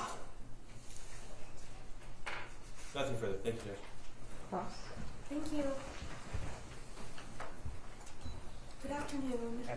Afternoon. Initially, when you got to the house, you said other officers had already arrived there, correct? Correct. What was happening with Jennifer the first time you saw her? She was being hailed out of the house by another detective. By hailed, I mean being told to come out of the house. And at the She time, complied. I'm sorry. Yeah, she complied and came out. She complied and came out. At the time when she was coming out of the house, being hailed out, she was on her cell phone. Is that fair? You know, so when I got there, I don't recall exactly what she was doing. She came out of the house. I just got there as she was walking out of the house. I don't recall if she was on her cell phone. While she was walking out of the house, there were guns drawn. There were guns drawn, correct? Correct. How many police officers had guns drawn towards Jennifer Crumbley as she walked out of the house? I couldn't say for certain. When I got there, she was already being told to come out of the house. So at the time, I wasn't really focused on who had their guns out. I was focused on watching the house and making sure nobody else came out. So I couldn't say how many people had their weapons drawn. Would it be fair to say it was more than one gun? Yeah, correct. More than three? Yeah, there was multiple detectives and officers there when I got there. Again, I don't know how many of them had their guns drawn. I know that I had my gun drawn. You did have yours drawn? Correct. And pointed at Mrs. Crumbley? No, so when I got there, she was already coming out of the house. I was, like I said, I was more focused on, I believe I was near a tree on the side of the house, so at that time I don't think I had my gun pointed at her, no. After Mrs. Crumbley came out of the house, and she did come out, correct? Correct. She was handcuffed. So I didn't take part in her being taken to the vehicle, so I'm not sure if she was handcuffed. And that's fine. I'll ask a different witness then. So after you got to the house, you saw her come out, saw the guns drawn. Did you see Jennifer Crumbley any further that day when you were in the house or otherwise? After we had executed the search warrant, she was brought back into the house with James, and I saw her inside of the house. I didn't have any further communication with her, no. I just want to be clear about the guns and gun cases, boxes, some of the things we saw on the screen. If you need me to put an exhibit back up, let me know. Okay. Okay. So the Sig Sauer 9mm gun, the case for that gun, you saw in the master bedroom, open on the bed, correct? Correct. And there was a box of bullets, or an empty box of bullets, next to that empty case, correct? Correct. In that case, the gun was not there. Nope. When I initially came into the house and then we conducted the search warrant, it was an empty box. And you know, and if you're not the right witness, let me know, that James Crumbley had gone to the house and discovered the Sig Sauer was gone from the house. Yeah, so when I went to the house, I had no knowledge of anything that had occurred prior to me getting to the house. Like I said, I just observed the box where I saw it initially when I did the search, and then after. I don't know how it was placed there or when it was. So when you were, I just want to be clear, the Sig Sauer was ultimately not in the Crumbley home. Correct. The Kel-Tec and the Derringer were found in the Crumbley home. Is that a yes? Correct. They were found in a gun safe. Correct. And they were found in the gun safe that was in the cabinet in their bedroom. Correct. And there was not ammunition stored with the Kel-Tec or Derringer. Yeah, so the safe, which we saw the pictures of, had the two firearms and some ear protection. There was ammunition found in that same dresser area behind it. Okay, but not in the same, not within the the exact location of the safe, correct? Yeah, it was behind. So I can show you the picture. You can kind of see the picture. The picture has the safe, and then behind the safe, there was some clothing, and underneath the safe there was the two magazines. There was the gun holster. Then behind that, you can kind of see a box with that did have ammunition. I don't recall what kind of ammunition or how much, but there was some located in the bedroom.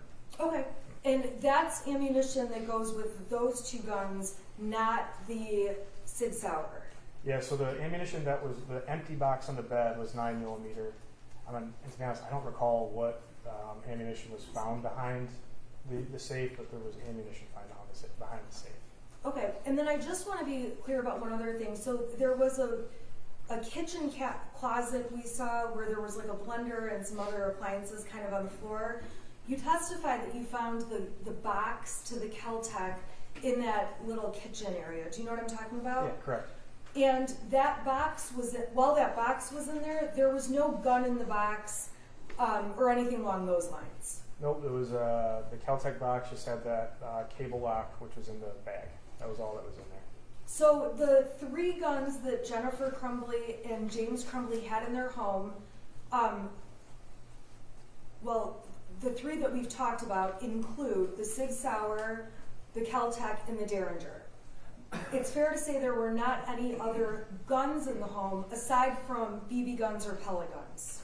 Yeah, so I located the .22 Derringer, the .22 Kel-Tec, and then obviously the firearm, the Sig Sauer, was recovered at the school, and I didn't have any part in the recovery of the actual weapon used.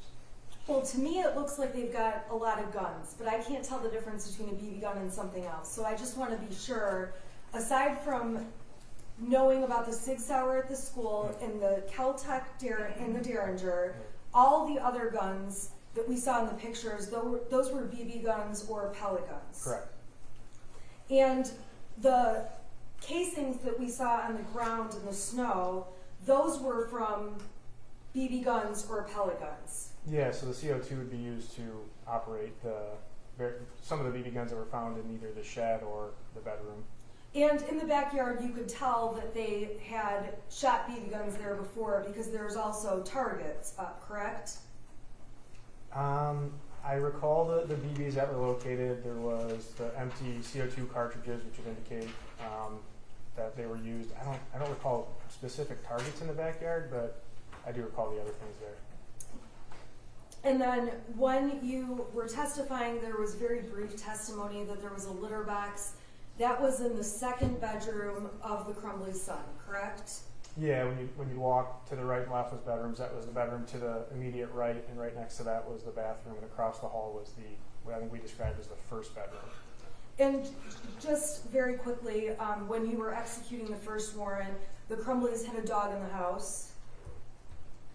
Yeah, there was a dog in the house. I didn't have any dealings with the dog. I believe the uniformed officers went to the house first, and I think the dog was friendly, so we didn't have any issues with the dog. And then there was a cat and a kitten. Do you recall that? And if you don't, that's okay. I don't recall the cat and the kitten. Okay, I have nothing further. Redirect. Just briefly. Detective, why did you approach the home with guns drawn? Yeah, so I mean, again, we didn't have a whole lot of information about what we were going into. I mean, obviously we had just come from the scene of a shooting. So the information you were given, well, you knew that there was a mass casualty event at Oxford High School. Correct. And you found Your out, Honor, I would just object to the leading questions. just trying to orient the witness to where he was and why. Okay, question answer, please. So you had already been at the Oxford High School? Correct. Okay. And you knew what had happened there? Correct. Your Honor, Okay. I would object to the leading. Well, that was a yes or no. Did he already know what had happened at Oxford High School? That would certainly affect whether or not he approached a house with his gun drawn, right? And the assignment to secure 112 East, you told us that you were given an assignment by Lieutenant Hicks? Correct. Okay. And at that time, did you know what you were going to find there? No. And what information did you have at that point? That the shooter resided there, and to go to the house and secure the house prior to the search warrant being drafted. There wasn't a whole lot of information given at the time. Everything was kind of quick moving at that moment. Okay. Now this is Exhibit 200 on the screen here. You were asked about the .22 ammunition. So in that locking case with the 000 combination, there was no ammunition in that case, correct? No, there was not. But you did find ammunition in this same location. Yeah, so I guess you can't see it, but it was underneath the. So I'll move Yeah, it to you can kind of see where the two magazines are. There's a box behind it. It's like gray, red, and black. Yeah, yep, that's the box to ammunition. I don't recall what specific caliber was recovered, but it was a box with ammunition. It's right behind the holster right there.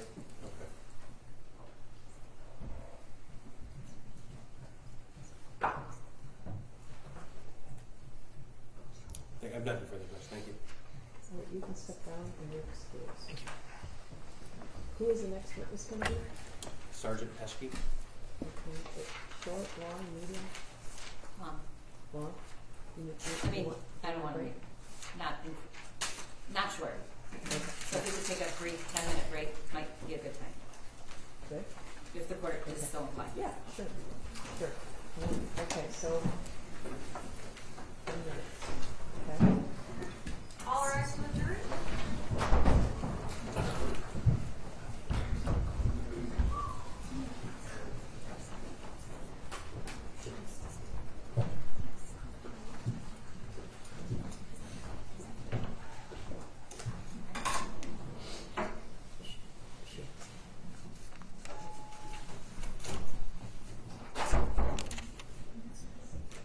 You may be seated.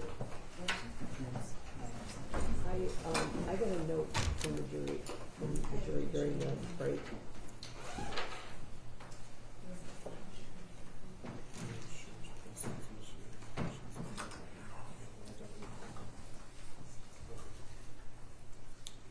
As long as this juror can be fair and impartial, I think. See, there's an issue. Do you want me to ask? I would ask, only because we've had witnesses from Princeton testify, so I'd ask that we inquire into the juror. Okay, I'm gonna read the question.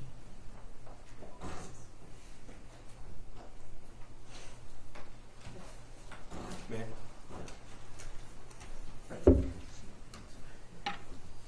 Okay, a says, Your Honor, we have made a concerted effort to not say any of the places of employment or businesses Yeah. for any witness, so just, yeah, well, someone said it though.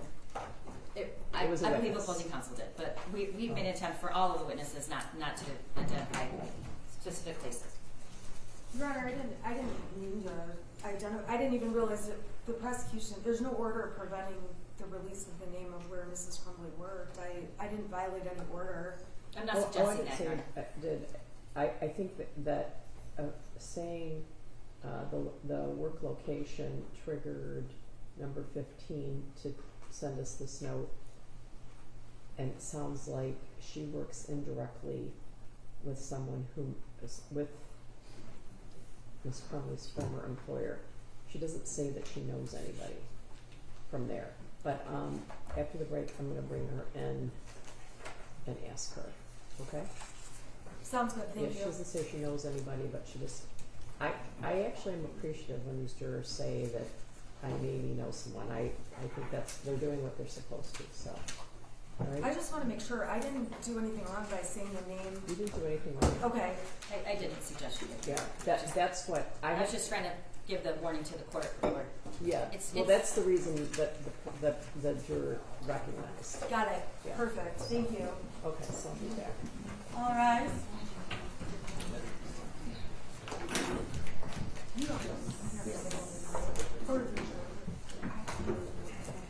Please be seated.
unplugged everything, just plugged it in HDMI. On my end, it started to show good. And at first they said, oh yeah, it's good. And then they messaged me back and said, oh, it's bad now.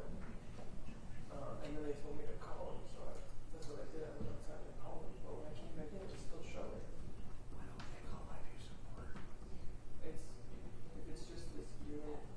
They can look at it, they can troubleshoot it remotely. IT support's really, really good. It's all like touch text and word. That's what I recommend. Like right now, they can do it where recess. Yeah. Because it's either like the unit or somehow the signal, but the signal strength on this is also showing okay. Send a message for them to call IT support. I know it's not, it's both people that really can support. Yeah. And if it's something, you may have to like, well, you know. I'm assuming we'll get the unit tomorrow. Right, so I guess it's not like Yeah, because it's they're either. able to do Zoom. Yeah, exactly. Maybe if it wasn't on their feet, they wouldn't be in it, but it's also either like, because it's not that long. So it's just yeah. So it's, Yeah, you got it. Like, yeah. so there's almost no reason to, especially since they have the touches.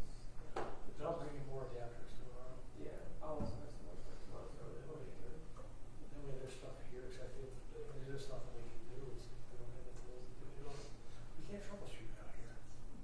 There's almost like nothing even. There isn't. Yeah. That's kind of part of the problem. It's like when you used to drive live from Santos, something didn't work. Yeah, It was like it was, yeah, there was something that there was a reason why it didn't work, you could fix. And now it's, if there's nothing you can do, like you know, like when you get to, take the door off the computer, off the car back, do your car checking, or something. I mean, but really, it wasn't like that's just that there's no, there's technician, there's nothing I can do. Yeah, for this, there's also like, It was really, before it was really technical. Before things were really technical. Now it's just, for this, there's only it's just four. it is what it is. It's either like cables, the unit itself, signal, or a port on the camera. There's only those four options for why it's. Yeah. And if it's the unit itself, it's not like there's any other thing to do. Exactly. It's just broken. Exactly. And it happens by the issues across the country. Stuff gets loose inside. Yeah, no, exactly. I was in the back looking up stuff about the units too, and this is supposed to be people who complain about the newer model, the 800, whatever, it says like 600, it's like bigger off the bill, like one more cord or whatever. The 800 is my car. 800 is nice. People say it breaks a lot, though. Yeah, but it's a nice unit because it has 4 different inputs. Like, you can have like 4 different units. Yeah. Places all, but then again, everybody ever has a life. It goes on the fields they don't really need. And yeah, it's a nice unit. Nice little tire on the truck. And you can move out with it. It's a cool to put on your, put it on your back, hang it on your shoulder, and just start and just walk. Yeah, well, it's literally, that was the crazy thing. I remember when we first got it. We used to have like little microwave devices we used to use in the new products and power and then go back to the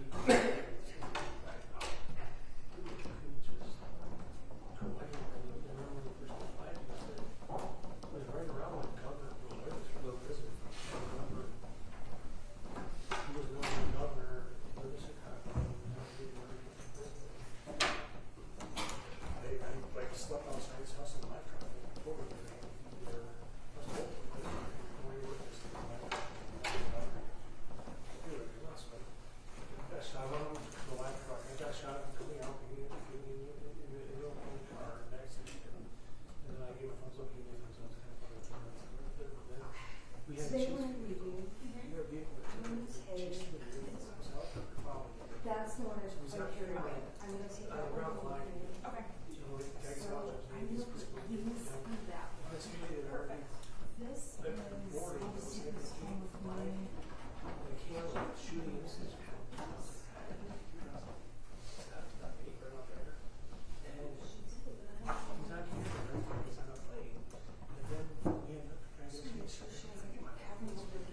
Oh, they're right here. actually with the airplane Wi-Fi. We have not added this to our file. It's on my desktop, so I did it on the weekend.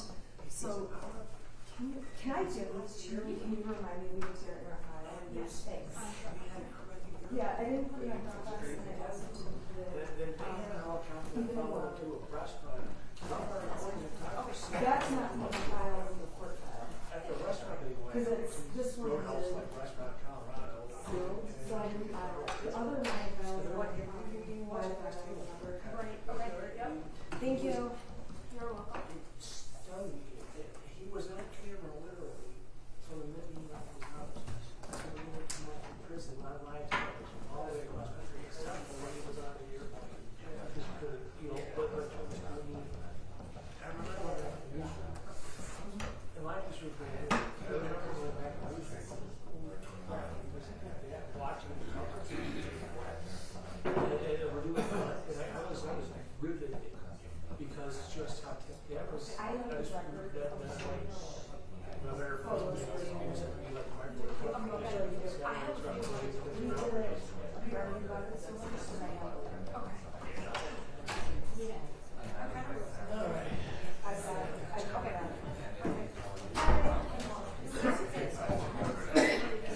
I took those, like the unsealed filing and the filing I did over the weekend, and I took them out of your file and put them in my bag.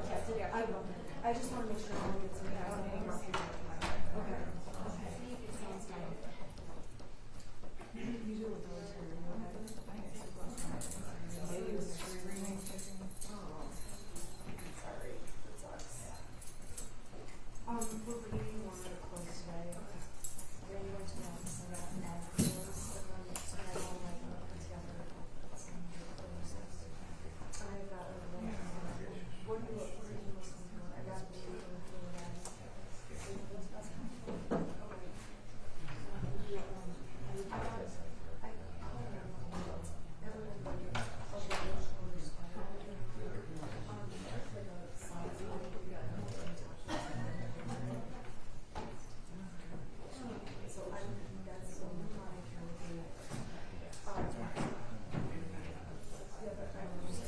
So I'll just get this all over to and I got a test. My levels are on during this break, so we went back.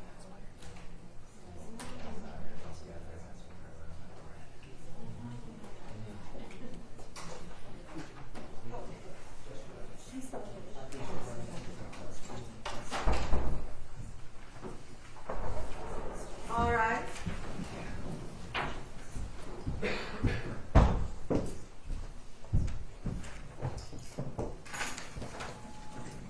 Maybe see the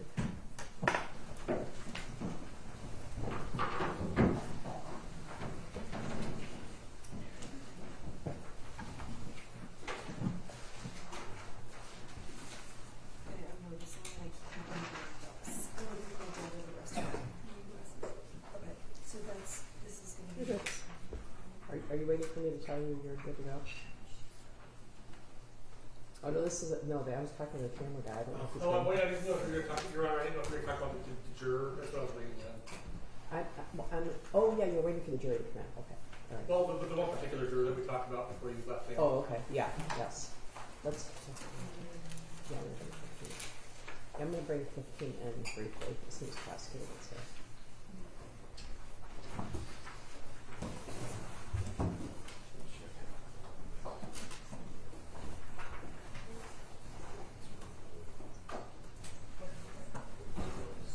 Just one with it.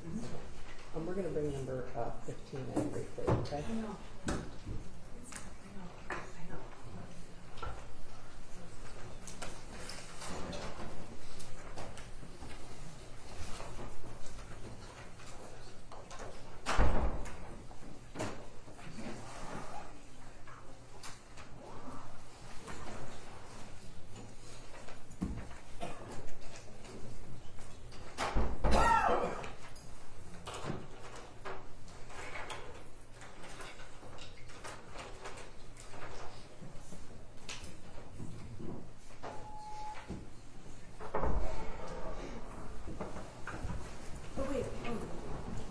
I thought you had them all coming in. No, no, no. Hello.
You may be seated.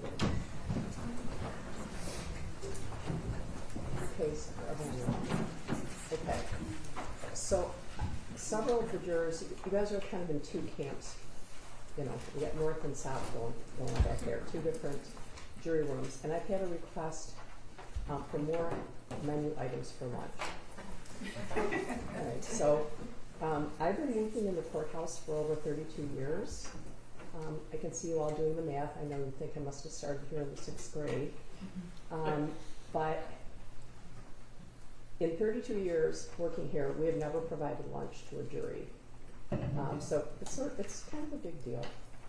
And we wanted to do that so that we wanted to accommodate you. We know this is a stressful trial and you're taking time out of your private life, and we've asked you not to read a newspaper or to do anything. But we also don't want you going down to the cafeteria because it creates too many opportunities for inappropriate reaction. Not necessarily you with someone else, but someone else with you. We don't expect you to be here with us very long, only about 5 more weeks. In any event, we're going to add a couple of menu items. And the alternative would be to bring your own lunch, which is what a lot of jurors do. But I think we're adding a salad or something. I don't know. Is that something? Anyway, we're doing our best. Okay. All right. So if you think it's really bad, for some reason you could bring your own lunch. But I don't want anything to happen. People do silly things and could approach you and okay. All right. Who's the next witness? Sergeant Matthew Pesky.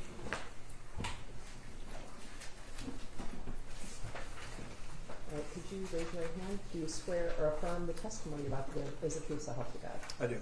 All right, could you pull the door toward you, have a step up, have a seat, state your name for the record, and spell your first and last name. Matthew Peschke, Matthew Peschke.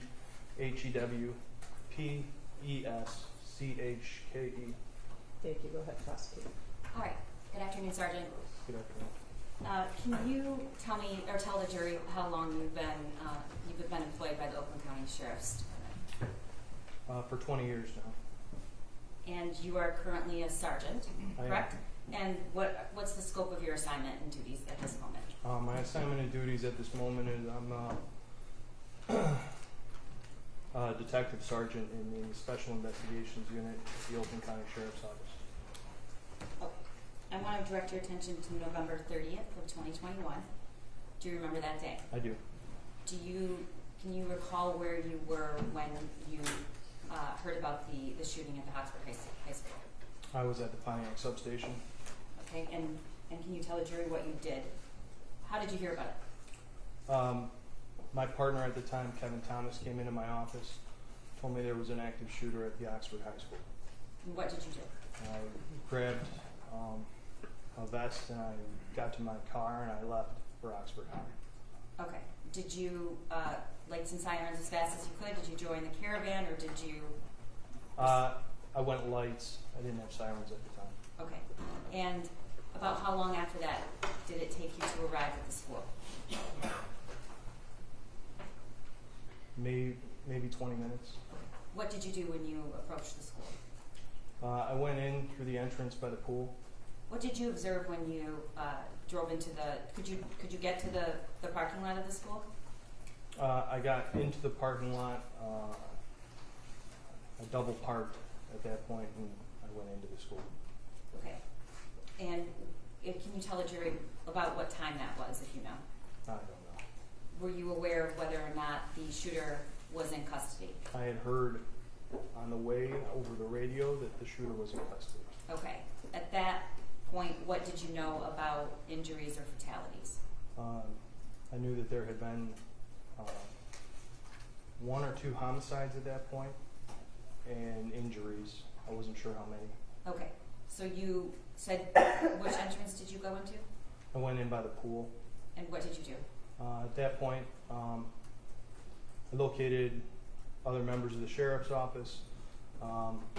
There was I did a search of that pool area with a couple other deputies. We went back, reported to command, which was being made at that point. We went back and searched a couple hallways in that pool area again, looking for survivors, witnesses, victims, anything like that. Okay, did you find any students? No. All right. What was your understanding at that point of where they were, where the students were? From what I had heard is a lot of students had ran away from the high school to the Myers, and other students were being escorted out that were still in classrooms by other deputies. Okay. What you referenced a minute ago about command. Do you recognize this person sitting next to me? Yes. And who's that? It's Lieutenant Willis. All right. And what was his role there that day? He was, he became the officer in charge. He was one of the command, reporting command that we go to.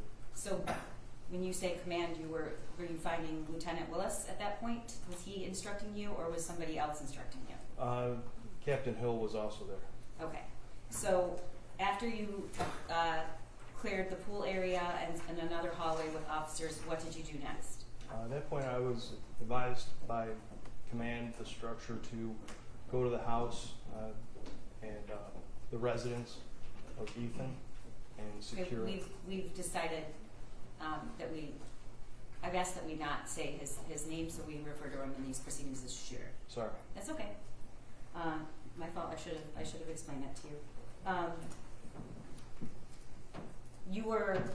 You were told by command to go to the residence, and first, were you told whose residence it was and who lives there, or anything about the house? We were told to go to the shooter's residence, secure it, preserve it for evidence, and there was a search warrant being drafted. Okay. And did you do that? Yes. Do you know, if you can recall, how long did it take you to get from Oxford High School to the shooter's residence? Just a couple minutes out of it. Okay. Did you go by yourself or with somebody else? No, I was in my own car, Okay.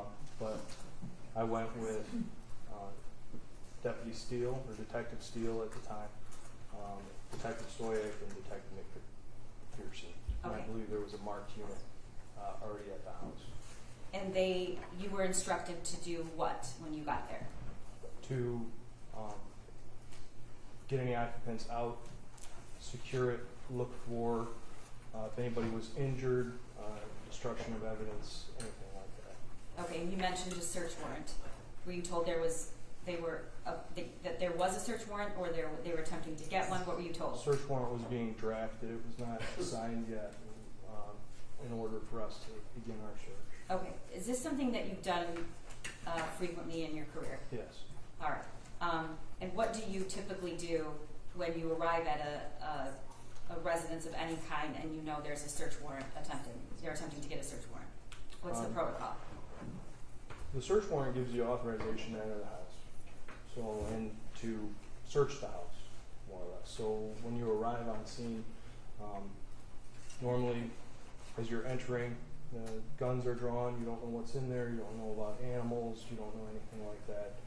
You go in, you clear the house, make sure all occupants are either taken out or preserved in an area with other people, and then from that point, you hold the house and you preserve it. Normally, I make sure nobody's in there, and then we leave and have somebody watch the house.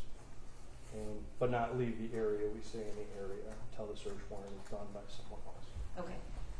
When you were instructed to go to the house and do this, what did you have knowledge of regarding the shooter, his parents, what led up to it? What was your knowledge at that point?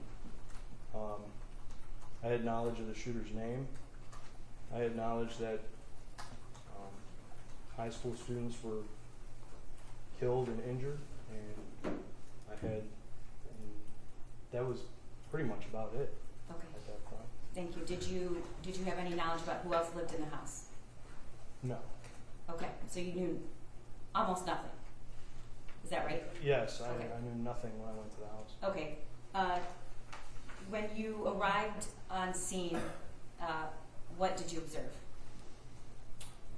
I observed a male out walking in an area by like it was like an awning, and then I observed a female coming out onto the porch.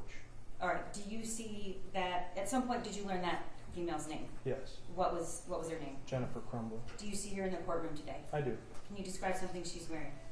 She is on like a tan sports coat. You made the record reflect he's properly identified the defendant The here. record will still reflect. Okay. What did you do when you drove up to the house? I drove up to the house. I put on a vest, and we lined up at the door, and we went in. Talk to me about why you put on a vest. This is an active shooter scenario. This is I'm protecting myself with my vest. I don't know what I'm walking into. Okay. And when you say we, who else was with you at the time? That was McPherson, Detective Stoyak, and Detective Steele. All right. Did anyone have their guns drawn? Yes. Who? I did, and I'm almost positive everybody else did. Why are you positive of that? That's normal. When you say normal, what do you mean? Is I that mean, protocol, or is that because I think for a lot of us that's not normal. So I'm trying to get you to make the jury understand why you would do something like that.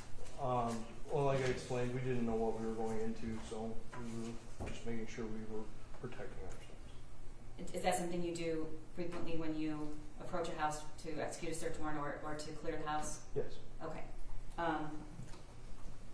What did you do next? We cleared the house, and at that point, we came back outside. Okay. At that point, did you know whether or not the defendant and her husband had been at a substation, or did you know anything about any statement they'd made? No. Okay. Did you know that if they had seen their son or not? No. Okay. So, what did you do with or ask the defendant to do, if anything?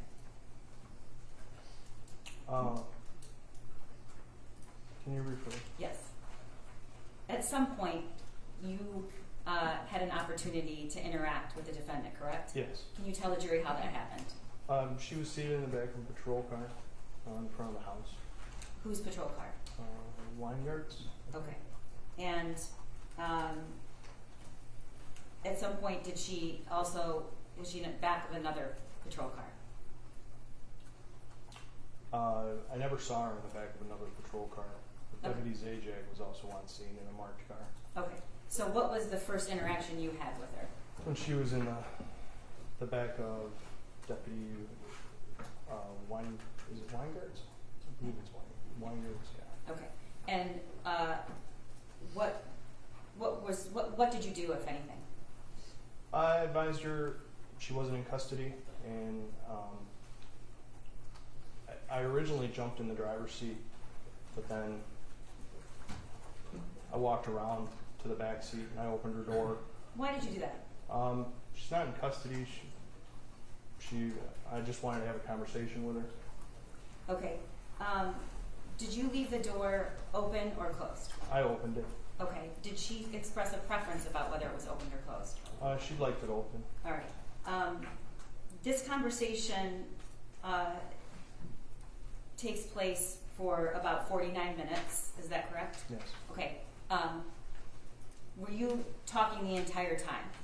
No. What else were you doing while you were talking with her? Were you doing anything else? Were there breaks in that conversation?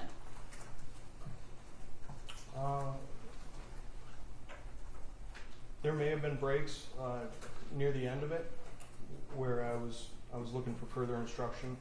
Okay. Were you always standing right beside the car? No. Okay. And did she have any requests? A cigarette and for her phone. Did you accommodate those? Yes. Okay. All right. Your Honor, I'm going to play what's been marked as People's Proposed 342. It's the in-car video that Sergeant Peschke just introduced. Your Honor, I have no objection. Okay, 342 is a minute. I do have a really quick question if we can approach very, very, very quickly.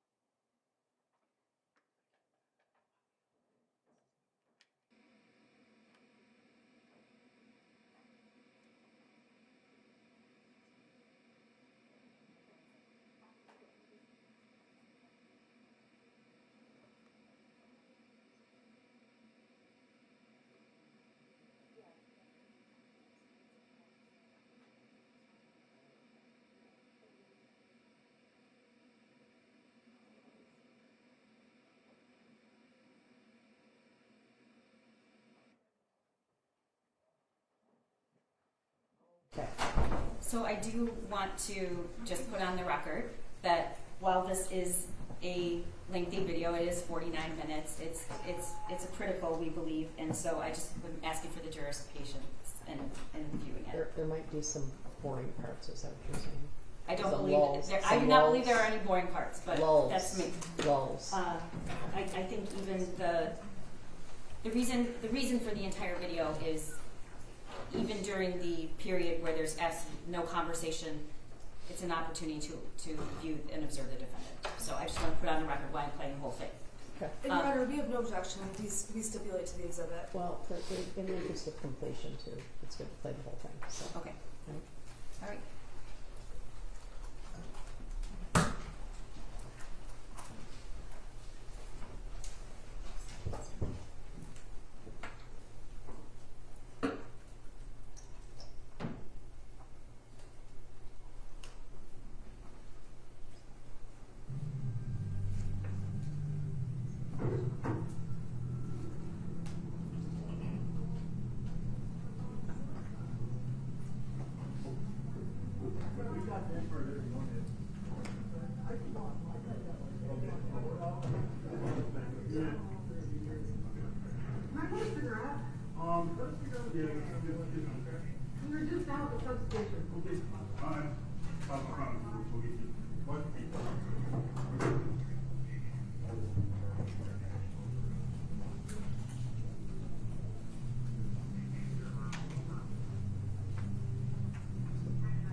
Sergeant Peschke, do you know about what time this starts? I mean, actually not about what time. Do you know what time that she gets in the car? Not exactly. Sorry. Okay, that's okay.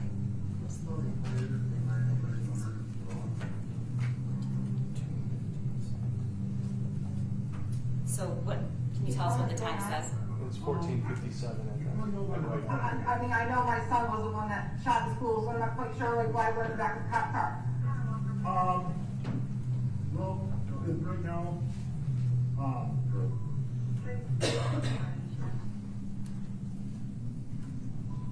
one more time.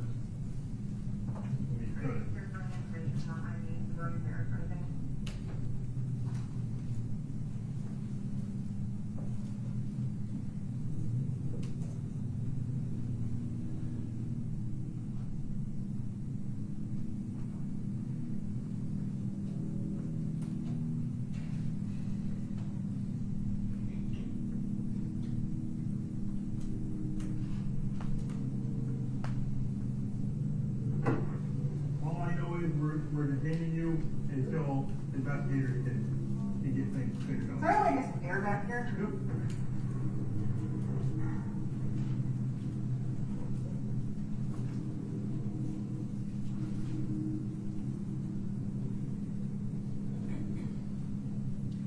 Nothing else backing up to do.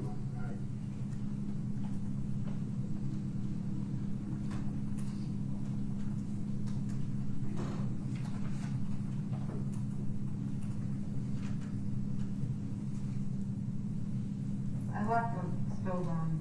I think they got shut off.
tell you that.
What's your date of birth? 4178.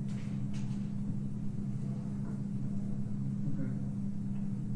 Were you handcuffed when they brought you out of the house? Not, well, they handcuffed me at the front door. Okay. Well, so being that, fine, hold on.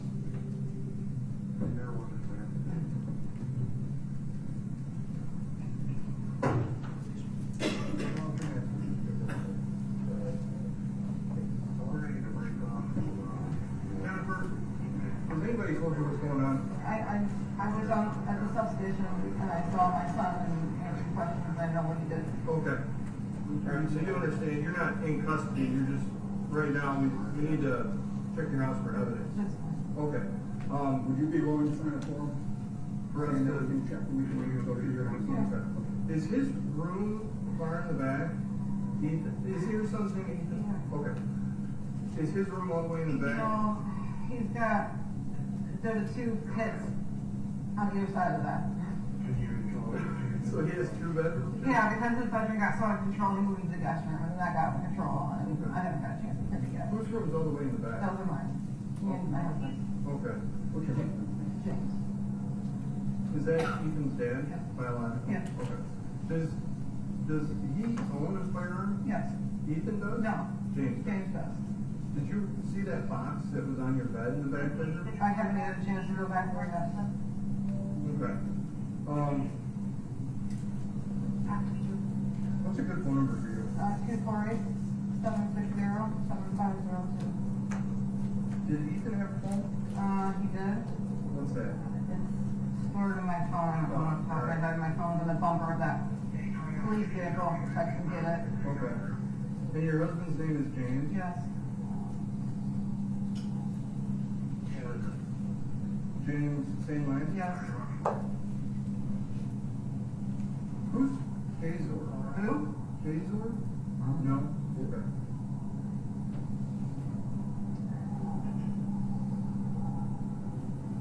Okay. I mean, how was your son this morning? I left to work early and James said we got in a fight last night, but I looked at his grades and they were bad. And got on to him and took stuff away from him, and this morning on the way to school, they said he seemed fine, he apologized, and it was normal, there was nothing abnormal. Nothing. Okay. Nothing. He left just like normal? Did he walk? No, James drove him to work. Oh, okay. All right. Did James hear? He's in back of one of your guys' stuff there.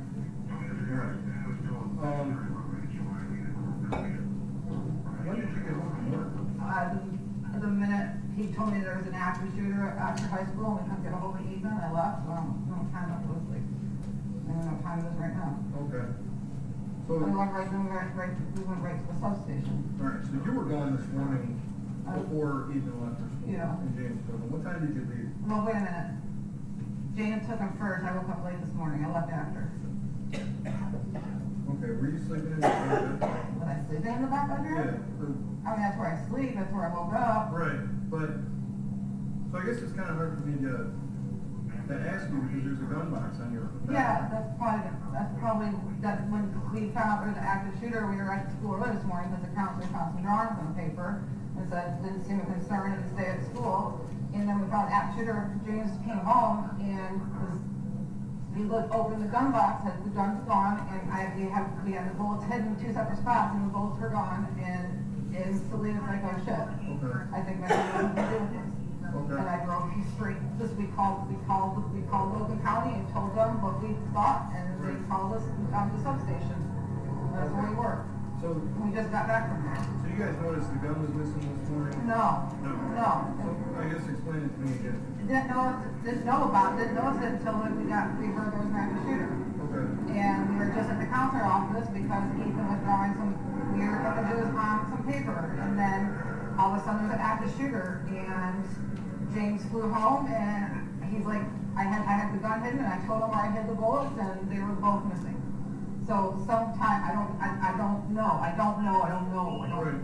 Well, it had to be sometime today, 'cause did you sleep in that back bedroom? Yeah. So, And I woke up in there, and there was nothing abnormal. right, if the box wasn't on your bed, did you make your bed? No. Okay, so if the box is on your bed, so what I'm just trying to get a time span when he could have picked up the gun. I don't think he could have.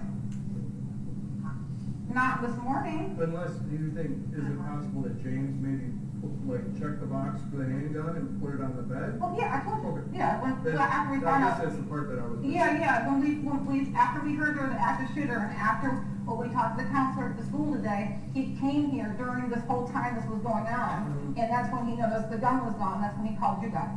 Okay. What kind of images was he drawing? On my phone. I didn't look at that closely because Can you grab the phone? it's on the bumper of that. It's on the bumper of that car. I mean, are they, Well, now that when I was at the substation, I looked at them more closely, they're a little disturbing. Well, they're very disturbing, because look what he just fucking did. okay. Sorry. No, I don't even know what the hell I'm thinking. I'm kind of in shock. Like, he's never been in trouble, he's never done anything. Like, he's never done anything wrong, he's a good kid. Right. Well, we are too, and I mean, this is kind of like a national. This is fucked up. Yeah, so, Like, my son just ruined his life, I'll probably never see him again. Like, what the fuck? right. How old is he? 15.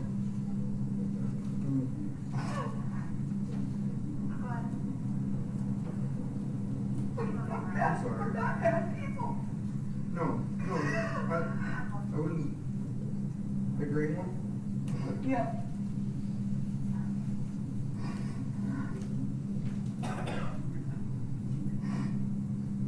Well, what time do you think you were up at the school today to see the counselor? Do you know which counselor it was? Hopkins. Hopkins?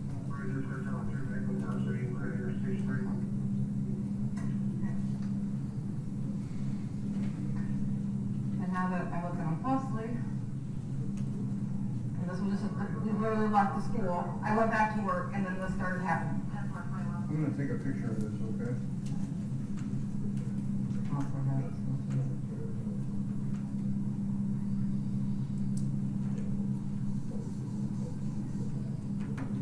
Is this on like homework? It was on a math assignment that they were supposed to turn in.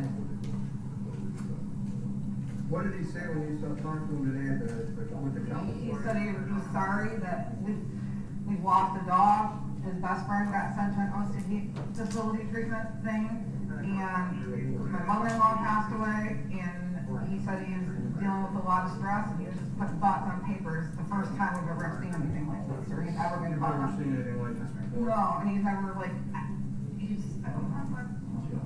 Do you know that he knows how to like handle a firearm? Yeah, because we take him to the gun range. Okay. So you teach him how to That's our hobby, that we go to the gun range, and we do. Is that the only gun you have in the house?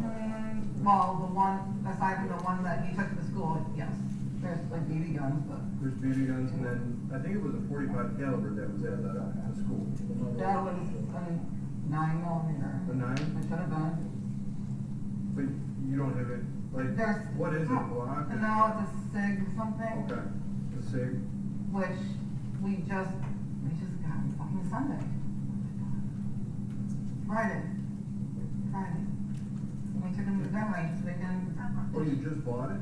Yeah, I mean, we've had another one for a long time. Okay. What's the other one? It's my husband knows, I don't know. You don't know. It's a 22, I think. Oh, okay. Okay. And then we went out and we. Has he been, like, talking to you about it? I mean, so he had bad grades, but I mean. they weren't horrible, we just had to notice his geometry got to an E. I mean, I'm not a math person, I just told him to get a D minus, and I'm happy. Right. And then, I looked on his power school last night, and I saw an E, and I said, so your grade gets brought back up. There's no gun range, there's no phone, there's no nothing. Those are two trigger points. And then he was mad last night, this morning he seemed fine. Okay. It's not the first time he's been in trouble for his grades. Right.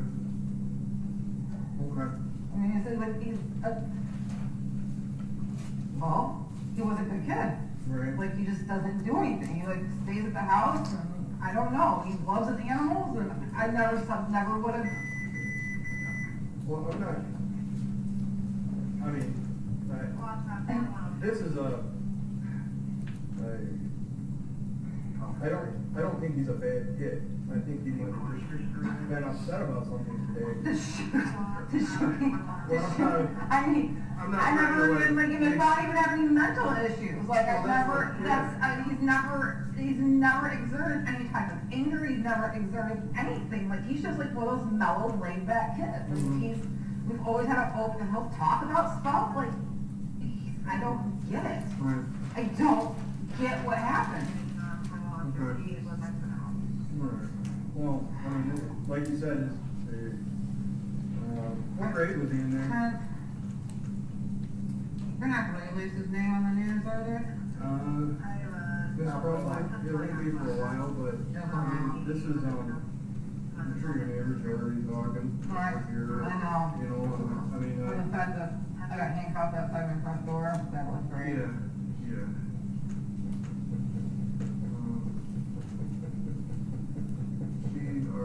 C-R-U-M-B-L-E-Y. Mm-hmm. You guys own or?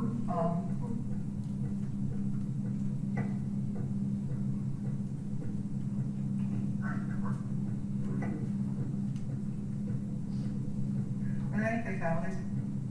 Four. Non-critical condition. And then there's 7 injured. I believe one of them was a teacher. Yeah, the teacher was a critical one. Do you know which teacher he was having? Do you know who he was having a problem with? Well, I mean, like his grades. Spanish? Yeah, we've never complained about it. Who hasn't complained about it? So, like, what was like a teacher last year? I don't even remember her name. Was it the same school even? Yeah.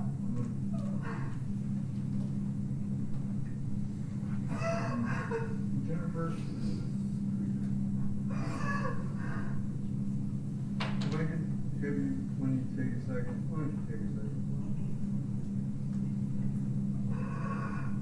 Did you ever complain about anybody in school? Being bullied? I asked him for everybody's nice to school, and he said yes. Did he have friends? Not a lot. The one best friend he had was sent on Halloween to an OCD treatment facility in Wisconsin out of the blue, and that was like his best friend. And so he didn't really have anybody outside of that, so I don't know. Okay. I don't know. Okay. If you could sign this for your house, just gonna go in, and I would like to get that gun box. Just see if any other weapons are missing. My husband knows where the other one. Does he? Okay. I'll go talk to him. I have a cigarette. We don't have one. No, my husband's got one. Oh, does he? Yeah. Okay. We'll get that. And maybe a jacket. Yes. Well, what we're gonna do is we're gonna roll this one up and get some. No, I don't want the key. I can cross the border. Okay. I just really want a cigarette. Okay. No, I never really smoke. Okay. Just a second.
Just keep it open. I'm gonna go give it back and I have to show it. So, I'll keep it open.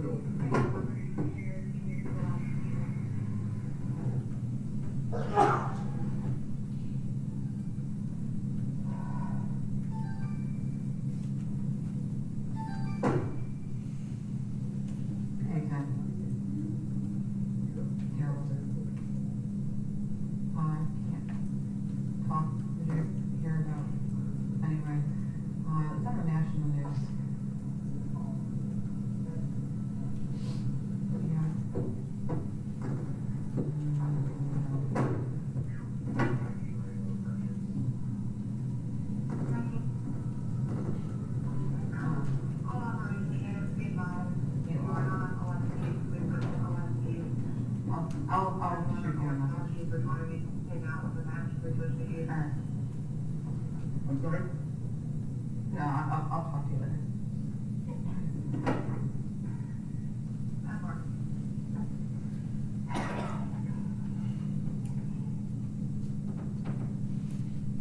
Can you repeat that?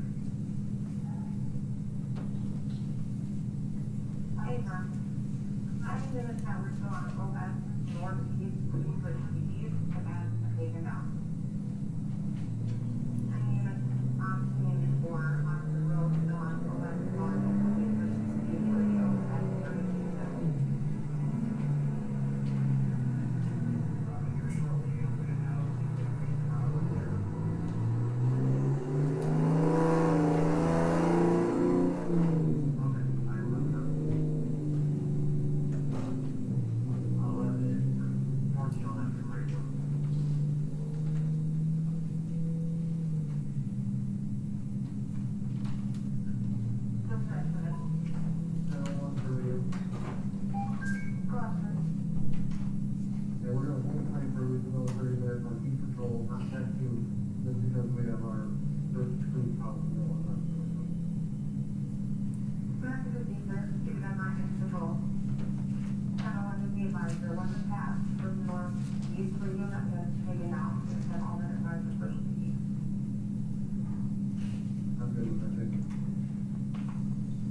got my biggest fear was that he was gonna turn the gun himself.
really don't know.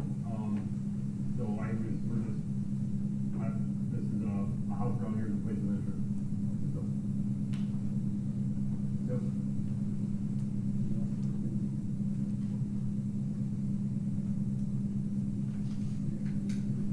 Yeah.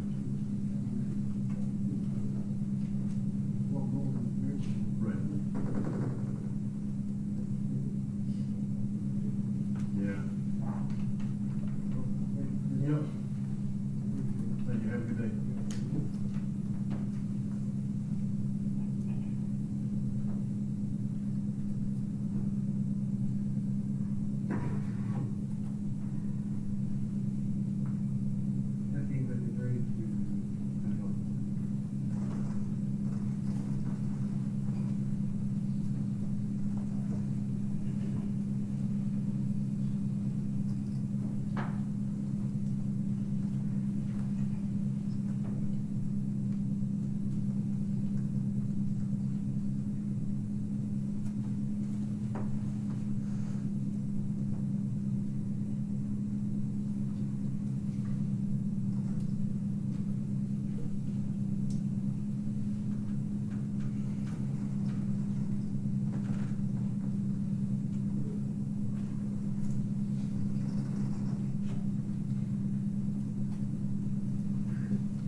219-546.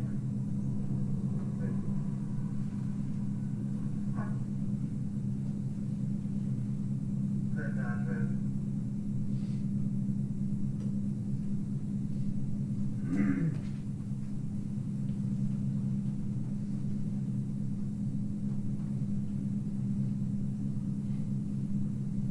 Command from 1521. Fine. You got your player, you got my name. Thank you.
You want to go back there?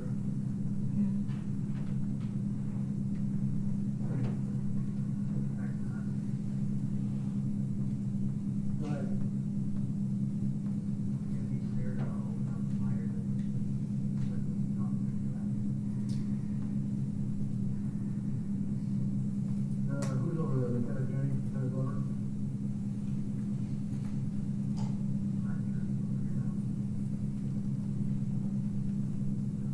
Yeah, give me a few minutes looking back to you. Who's it?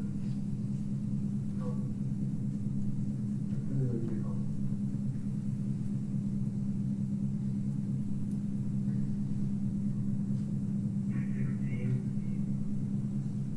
Are you on Third and Beach Street?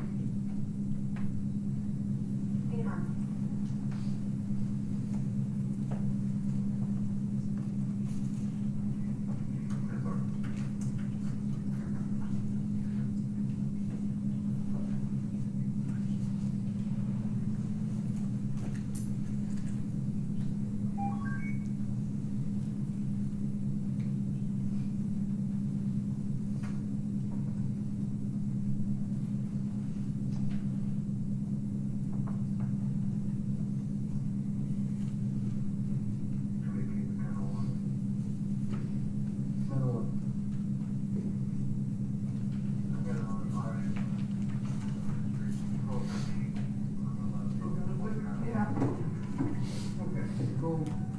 This might take a little while. So what I'm gonna do, I didn't realize you'd already talked to a sergeant earlier. So with all the chaos going on, there's a little bit of a misunderstanding on everybody's part. So what I'm gonna do is, I can't technically let you go back in the house because they wanna do a search warrant. So what I can do is if you guys wanna go get a cup of coffee, go get a drink, leave. Sergeant Bryan said he will call you as soon as the search warrant is done on your house. But I can't let you go back in right now. So I don't know, that's what Detective Stoyak's also telling your husband. I don't know, do you have your car keys? No? So you don't keep guns in the car? Okay. So, yeah, I mean, do you want to think about it for a second, or wait until your husband, or, I mean, what do you? I need to get my car keys. I mean, I've don't know. I mean, the whole fucking neighborhood probably thinks like we're monsters and. Well, that's why I'm gonna kinda get you out of here instead of just having to sit out here. Yeah, that'd be good. Is that okay? Alright, so give us just a minute. I need A jacket. Yeah. I don't care about jackets. I got hoodies in my car. I need like a charger for the batteries. Okay. Do you have a charger in the car? I don't know if I took it in me or not. It'd be plugged in if I didn't. Okay. So we'll just have a guy who'll go in with you to make sure that everything's cool, and then Sergeant Brown will call you when the house is done. Let me just make sure the one cat, there's two cats, but they don't get out. I didn't see it yet. Well, you're not gonna see one. One's kind of a kitten, and that's my son's cat. Okay. It's the one being asked me to take care of it. Okay. But I'm obviously not gonna be seeing him. I don't even know. Well, he's at Children's Village, so. Yeah, So, I know, but. I think he's responsible for family's worst nightmare, and Yeah. that ultimately looks back on us because here we are. See, I didn't know that you had asked for an attorney either. Yeah. Do you want an attorney just for your son, or? I just don't. I work for a company that has attorneys, and was there when I rushed out, and he said, "Don't talk to anybody without an attorney present." So he texted me, and I was there. So I don't even know. I don't. This is something you plan on. All right. Got it. Yeah, why don't you come out and we'll just move. I'm gonna let you make the decision. Yeah, I think.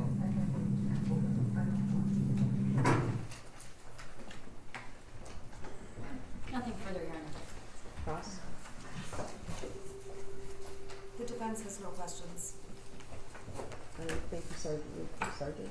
Yes. You may step down. Thanks, Who's the next witness?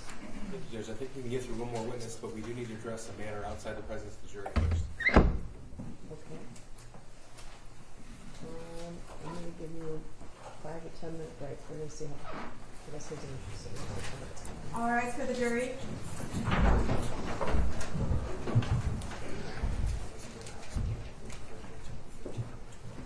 Oh, yeah, thank you.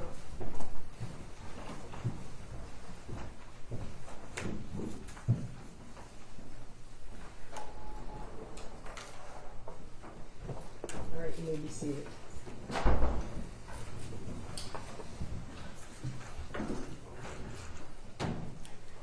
Judge, we have Robert Catalis here from the crime lab. Robert Catalis? Yes. So it's my understanding defense counsel is objecting to exhibits 13 and 22. So we need to have a ruling on those. I would ask that the court instruct the media not to film those two photographs because it does have imaging of a minor. Okay. So we could go through on the screen, but I don't want to broadcast. They've been very cooperative. If you can just give them a heads up right beforehand, because. Can you just wait a moment, please? Yes. Did you say 13? And 22.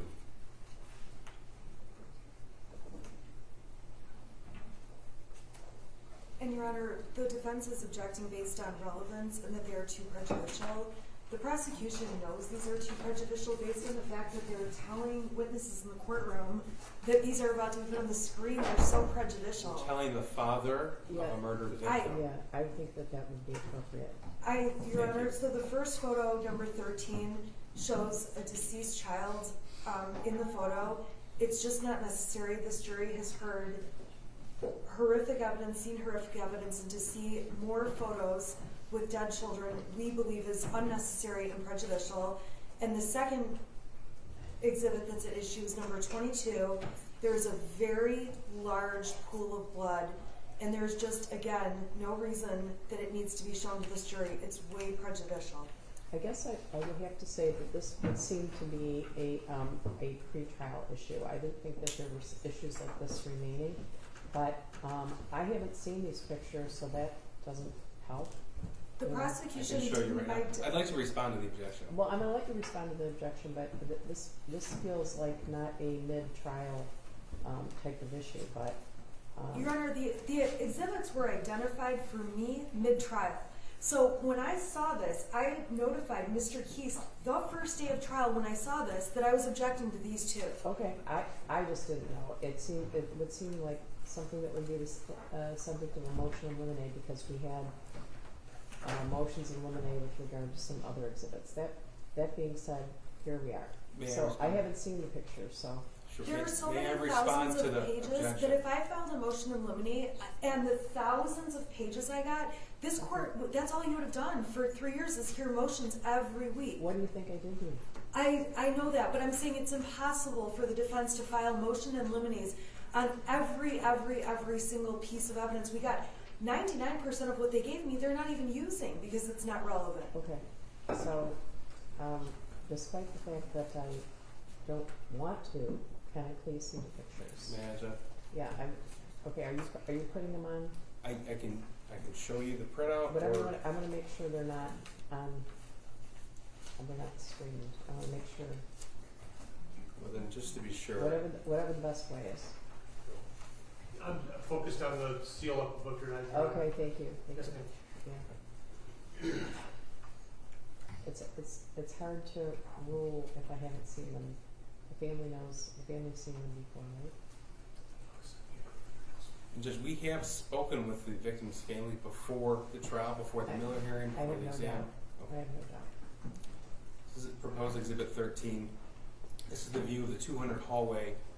Robert Catalis is the crime scene investigator. He's the supervisor of the Oakland County Sheriff's Office crime scene laboratory, or crime scene unit rather.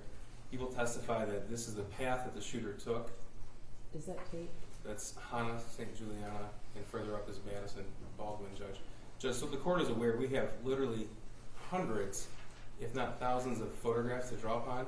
There's only one. There's no close-up photographs. There's no autopsy photographs being sought to admit. This is a homicide case. The shooting is relevant to this case.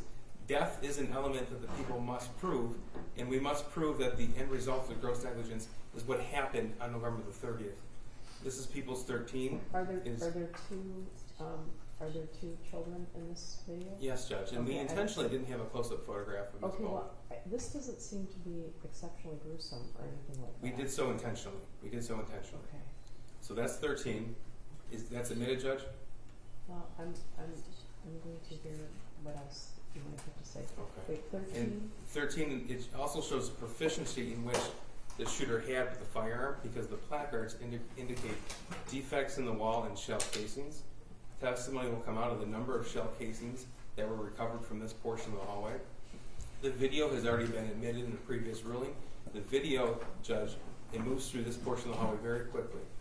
So, again, 13, we intentionally did not choose unduly gruesome, prejudicial photographs. We choose only one photograph that is necessary to show the element involved. So that's 13.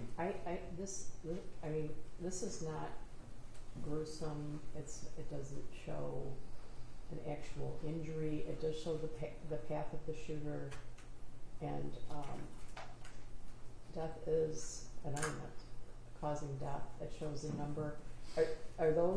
Do those show the various shots, or are those spots? Shell casings as well as defects. Another way to put it is bullet holes in the locker and walls. Okay. All right. Yeah, I'm going to admit that. Thank you, Judge. That's 13.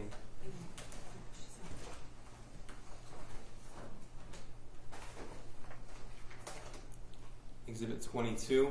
Judge, this is the bathroom in which Justin Schilling was executed.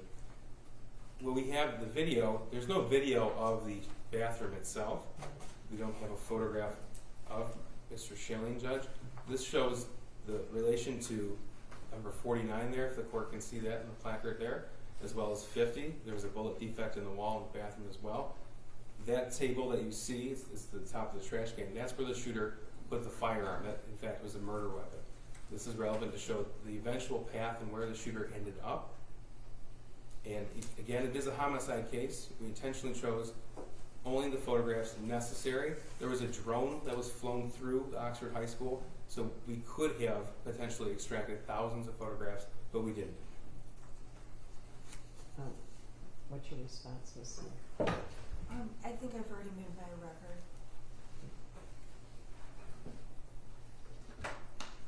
All right. I again think this is relevant. This is a case about causing death. That's one of the elements, and I don't think it's excessively gruesome. Thank you, Judge. So I'm going to make that picture as well. And we called Mr. Catalis in the last minute. Let me just make sure that he's ready in the hallway. He'll be ready. Okay, he'll be the last witness today, Yes, Judge. right? Yes, Judge.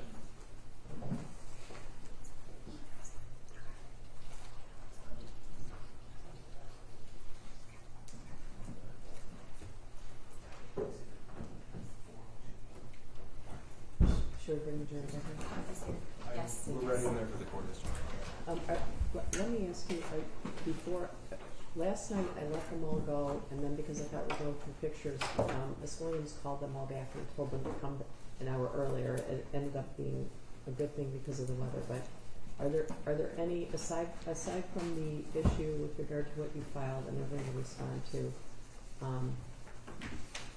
that we've already discussed some on the record, are there any issues before, because after this witness I'm going to tell the jury to leave, and certainly if they had been here at 8:30 this morning they would have sat for 2 hours before they saw a witness, which is not good.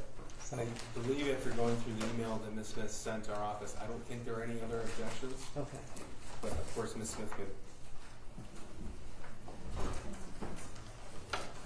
Are there any other issues aside from what you filed and they're going to respond to that we've already made a partial record about?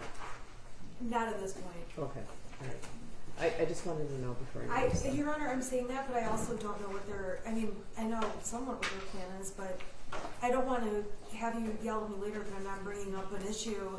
I'm not going to yell at you. I just want to get the jury on their way. I'm trying to manage the situation, and they would have sat here for 2 hours this morning. Judge, I think that the question is, the exhibit list that we provided, is there any objection to any of the exhibits on the exhibit list? Yeah, I just want you to Yes, let me know.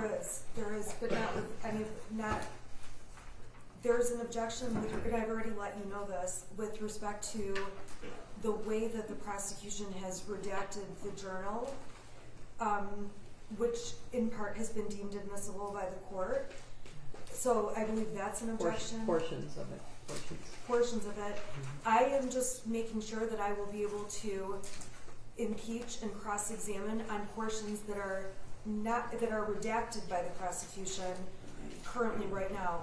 The prosecution. Who are you impeaching though? The journal. The people have certain statements coming in, but the journal itself impeaches those statements even within the journal. So for impeachment, I'd like to be able to ask about other writings in the journal, even if they're not admitted as substantive evidence. Okay, well, I guess we'll cross that bridge when we come to it. But, that's in our last witness, Judge. And then, so. Your Honor, let me just double check the witness list, or I'm sorry, the exhibit list, see if there's anything else. I think we have. Are you guys still skipping exhibits? All I want to know is if there's any major issues, because last night at 5:30, there was maybe a plan to go through 55 pictures. So if something like that were to come up again, I'd want to have the jury come in later. I don't think so, Judge. And if we can get started, we can have our last witness today. Okay. And then. All right. I'm just checking. I don't like them sitting around. I don't like them sitting around changing my lunch menu. So. Your Honor, aside from that, the one issue I put on the record, which you said we'll get to later, I don't believe there's any other objections. Okay, so I'm going to bring it back in. All Thank you, Judge. Thanks, Judge.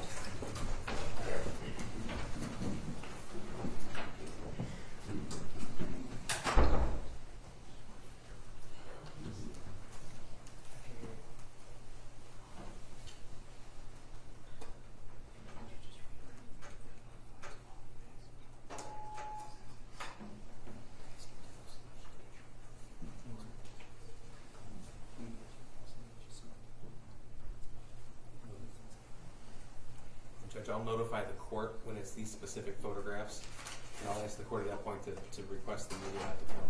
Yeah, please.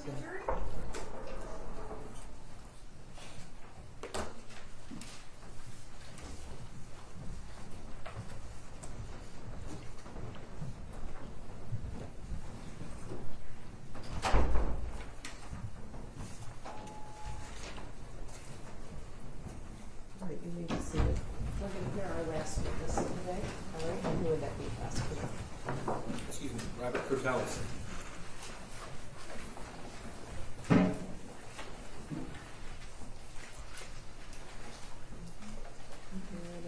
could you raise your right hand? Do you swear or affirm the testimony you're about to give is the truth, so help you God? I do. Okay, please step up, have a seat, and state your name for the record, spelling your first and last name. Robert F. Catalis Jr., R-O-B-E-R-T K-O-T-E-L-E-S. Okay, go ahead, prosecutor. Thank you. Sir, how are you employed? I'm employed with the Oakland County Sheriff's Office Forensic Laboratory. And how long have you been there? I'm in my 17th year. Okay. In total, how long have you been with the Oakland County Sheriff's Office? In my 17th year, so Total almost. 17 years. Correct. Okay, thank you. Tell us, please, what is your specific title with the Sheriff's Office Forensic Laboratory? I'm a Forensic Laboratory Investigator Leader. That's my HR name, if you will, but I'm the crime scene supervisor and the latent print supervisor. Okay. When you say crime scene supervisor, what does that mean? I have a team of 6 people that are on my team, and I supervise those 6 when it comes to any crime scenes that needs processing. Sometimes they may happen during the day. I would say that's usually my night job because I do latent prints during the day. But I lead that team to do crime scene investigations when called upon. Now tell us, please, what's your background? I have a forensic science degree from Michigan State University. Okay. Now, how often would you say that you get called out to do a crime scene analysis? It depends on what year it was or what time frame of my career. Currently, I'd probably say we average about 2 crime scenes a month. But you have to keep in mind that we only do major crime scenes. I have other teams that I send out to do our, I would say, lesser crimes that are already on the road. So as far as the major crime scenes, we'd probably do 2 to 3 a month. Okay. When you say major crime scenes, what exactly does that mean? Typically, they're going to be homicides or officer-involved shootings or criminal sexual conduct cases. Okay. I'd like to direct your attention now to November the 30th of 2021. Do you recall that day? Yes, I do. Okay. Were you working that day? Yes, I was. In what capacity were you working then? I was actually in the lab working on my latent print work. Okay. 12:51 in the afternoon, November the 30th. Do you recall what happened? Yes, I do. All right. And were you notified of the attack at the Oxford High School? Yes, I received notification at 1:15 p.m. on that day to respond to the school. Okay. And what was your purpose for responding to the school? I was the on-call crime scene investigator for that day. So it was me to lead my team up to the Oxford High School for crime scene processing. You said your team, is that you and the 6 individuals? Yes, and at that time there was 8. I had recruited a biologist to assist us and also a laboratory technician. Okay, so what sort of specialties are these individuals involved in that are on your crime scene team? They're members of our forensic laboratory in the firearms unit, in the latent print unit, along with the biology unit. So is it fair to say then you were called to the Oxford High School to process the scene? That is correct. What's the first thing you do when you arrive on scene to process? Well, we were pretty much on standby because it was still an active scene. They were still getting intel, meaning my cohorts at the sheriff's office, of what had happened in there, clearing rooms, clearing the entire building. I didn't actually get in the building. I shouldn't say. I got in the building while it was still daylight to collect a firearm that was asked upon me. But as far as crime scene processing, it was well into the night when I actually got to walk through the scene to see what I was dealing with. Okay, now the firearm, that would have been the 6-hour 9mm? That is correct. Okay. Now, I believe we have a stipulation. I'm just going to, for the record, that's Exhibit 403, Forensic Laboratory Report, request number 6, confirming that was in fact the murder weapon from November the 30th. No objection. Yes. Yes. Is it previously admitted? Not previously admitted, But stipulated to. yes, sir. Correct. That's 403. Thank you. 403. Okay, so sir, after you went inside the school to collect the firearm, what happened next? Pretty much sat in my vehicle waiting on the AOK to go into the school, meaning that it was safe for us to go in and process the crime scene. Okay, so once you're given that green light, what do you do first? I met with Sergeant Zadrowski, and we went through, there was me and one other individual, Rachel Grace, and members of the Special Investigation Unit that went through the crime scene itself to see what kind of evidence and what we were looking at within the crime scene. Okay, so would you call this sort of an initial walkthrough? That would be a good terminology. Okay. So once you do the initial walkthrough, what's your process then? To go and report back to my team, to construct that team of what kind of services I needed from each one of them, kind of delegated out each of their jobs that they needed to do, in the chronological order that we were going to complete those tasks. Okay, so what was your decision on that day? As far as for each person? Well, you walked through the crime scene, you got a feel for what you were looking at as far as crime scene process. So what steps did you take next? After the initial walkthrough, photographs were taken. After photographs were taken, then what we have, what we call a 3D scanner. So it takes a 3D scan of the crime scene itself to document exactly where items of evidence and the bodies were located within the scene. Okay, so sir, why is it important to you as a professional in this subset of law enforcement to document things as you see them? So that we can keep the integrity of where they were located when I actually saw them at that time. Okay. So I'm going to walk through just a small portion of the photographs with you. In some of these photographs, we'll see yellow numbers or yellow placards on the ground with numbers. What are those? They signify pieces of evidence that were found within the crime scene. Okay. And when you process a crime scene, do you write a report afterwards? Yes, I do. Okay. And did you in this particular case? Yes, I did. May I approach witness? Just confirm, sir, this is People's Proposal 11. Confirm that is in fact the report that you have authored in this particular case.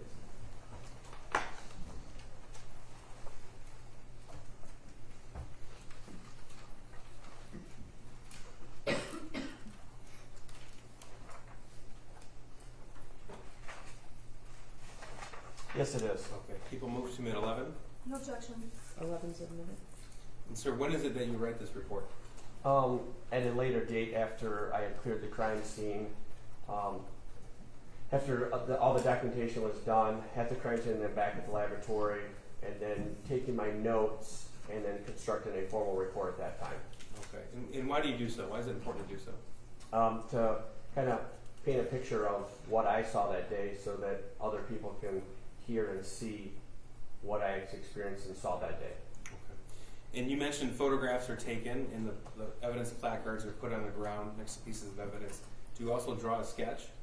Yes, a sketch was not prepared, but what we used was a schematic blueprint of the school because of the vast nature of the school.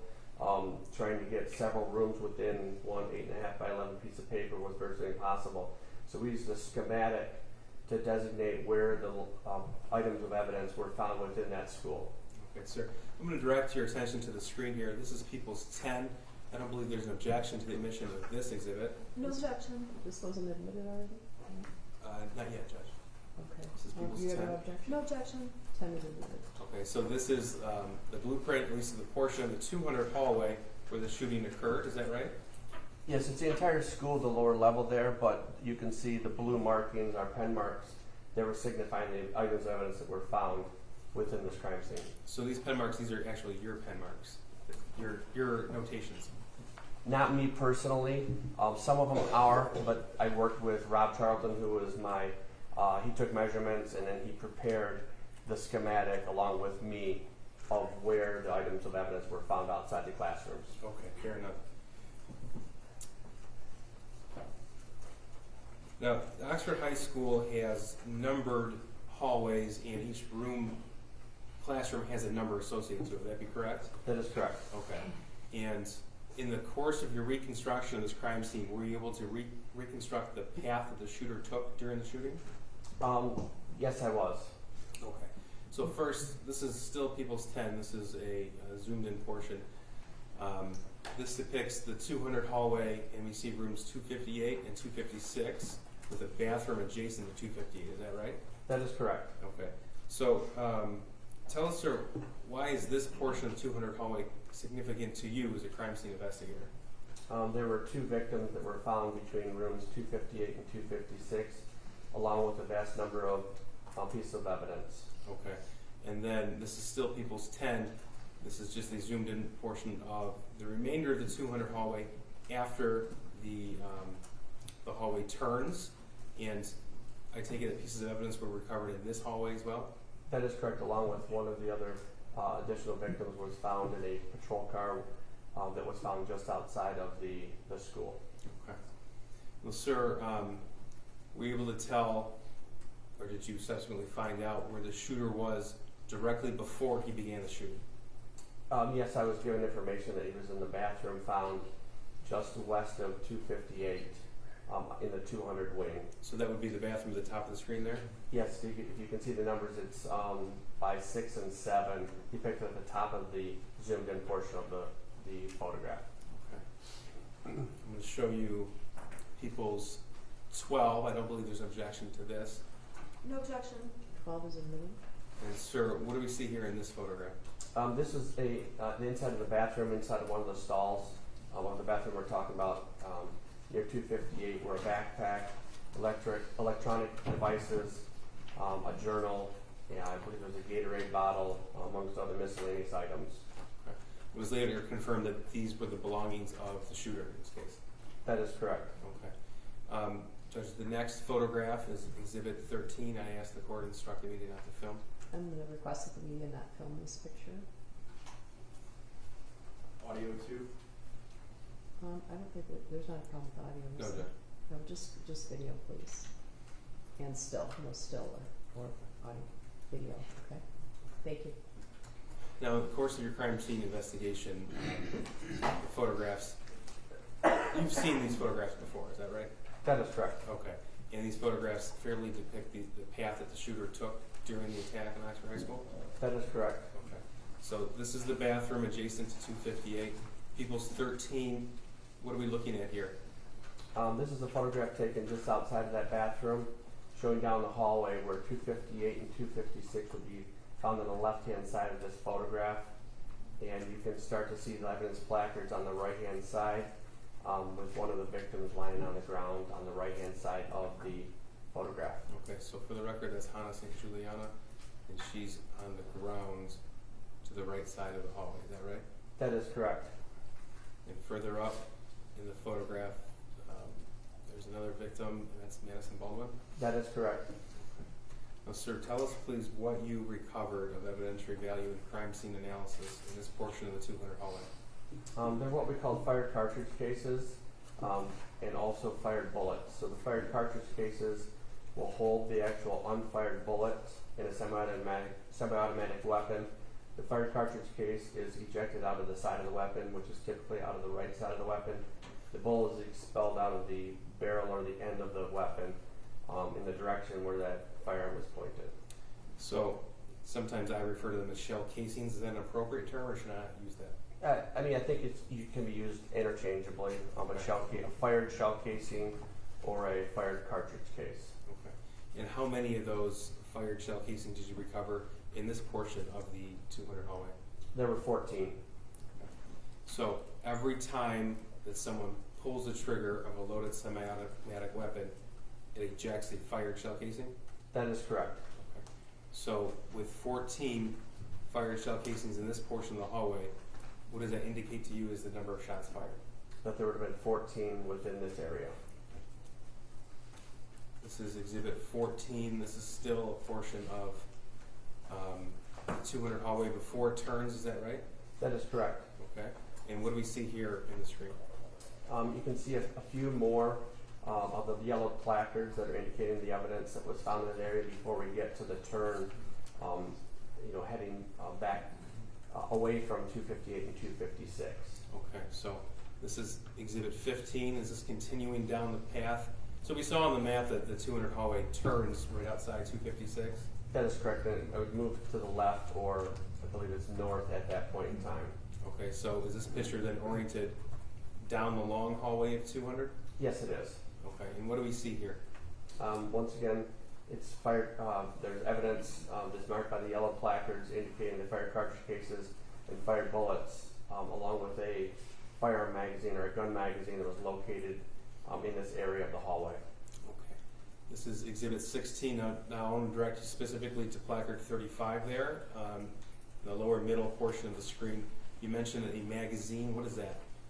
So a semi-automatic weapon, a gun magazine will hold those cartridges or the fired cartridge cases and bullets that are put together in typically the bottom of the weapon, and that loads the gun to be chambered, to have a round chamber to actually use that weapon. Okay. Now, how many fired shell casings did you recover from the long portion here of the 200 hallway? There were 18 fired cartridge cases. Now, did you also uncover evidence that the shooter fired into classrooms as well? Yes, I did.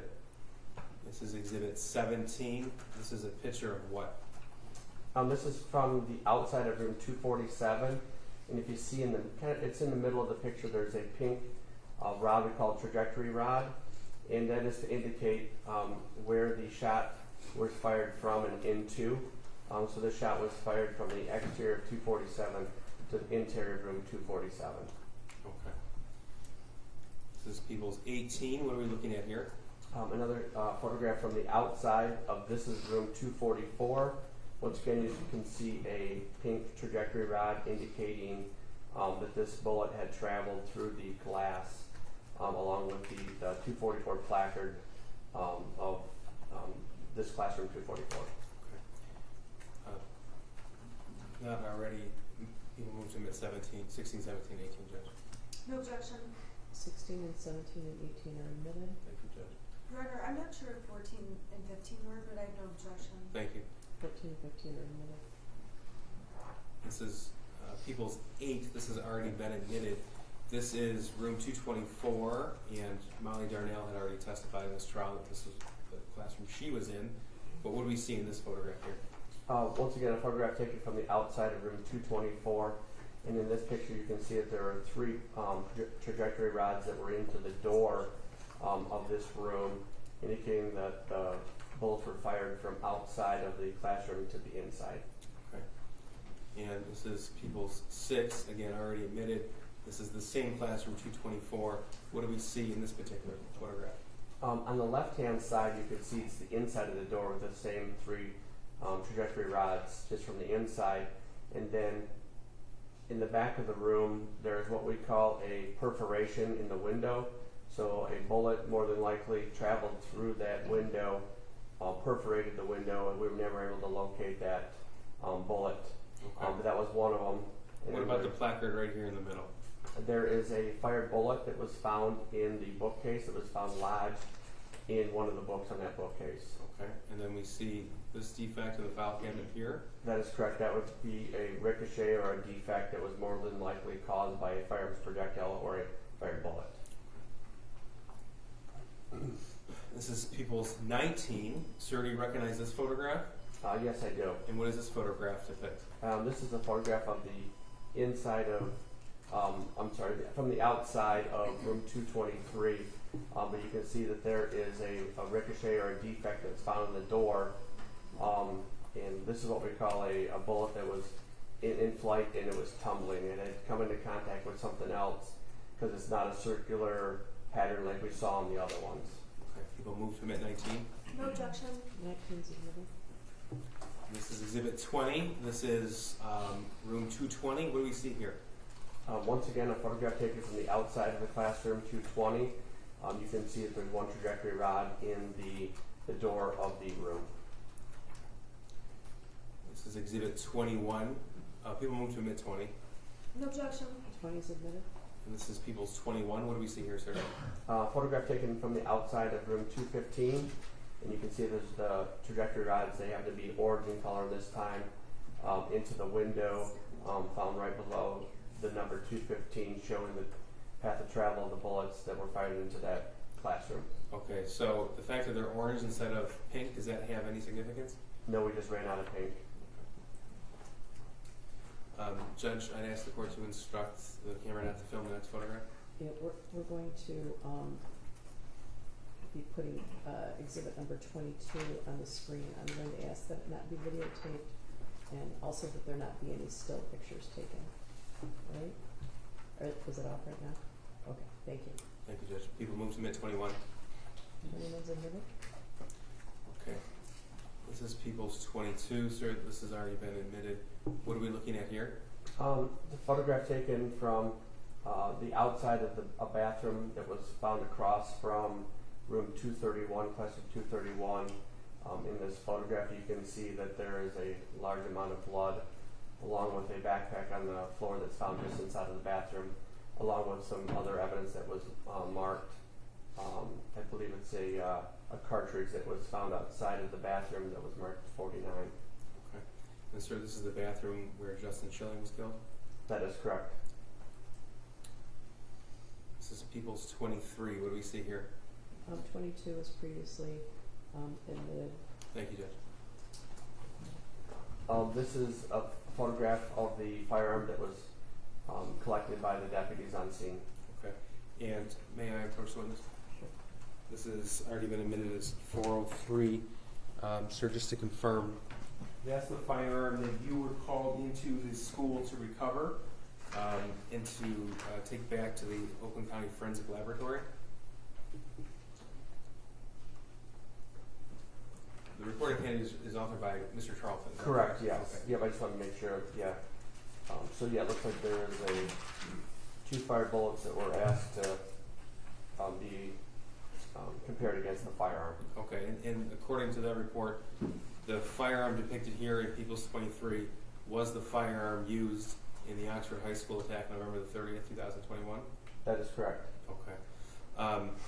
Sir, in your crime scene processing of the Oxford High School, how many times was that gun shot inside the high school?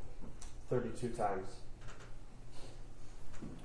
Your Honor, I just want to make sure 23 is admitted.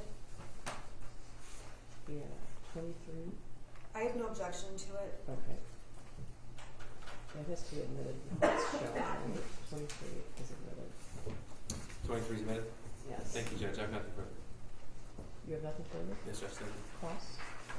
We have no questions. Thank you. All right, you may step down. Thank you. You're excused. All right. I'm going to release you until 8:30 tomorrow morning. It's not supposed to snow, is it? I think we're moving pretty well. So I'll see you at 8:30 in the morning. Any questions about the schedule? Everybody okay? Okay, we'll see you at 8:30. Everybody stay healthy and have a good evening. All rise for the jury.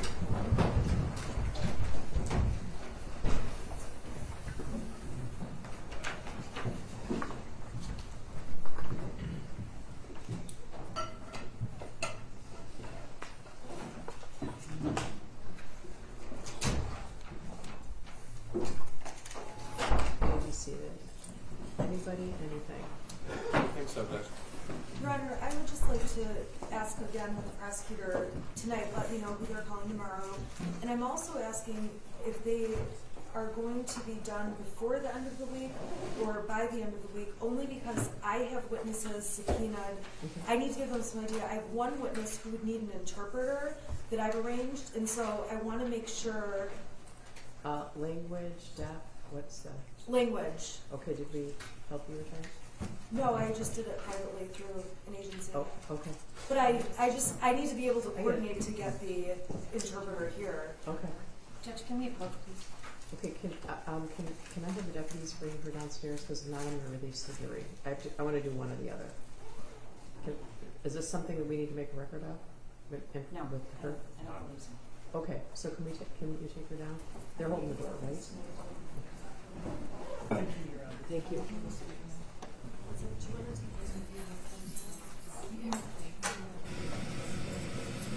can go.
Good. Thank you.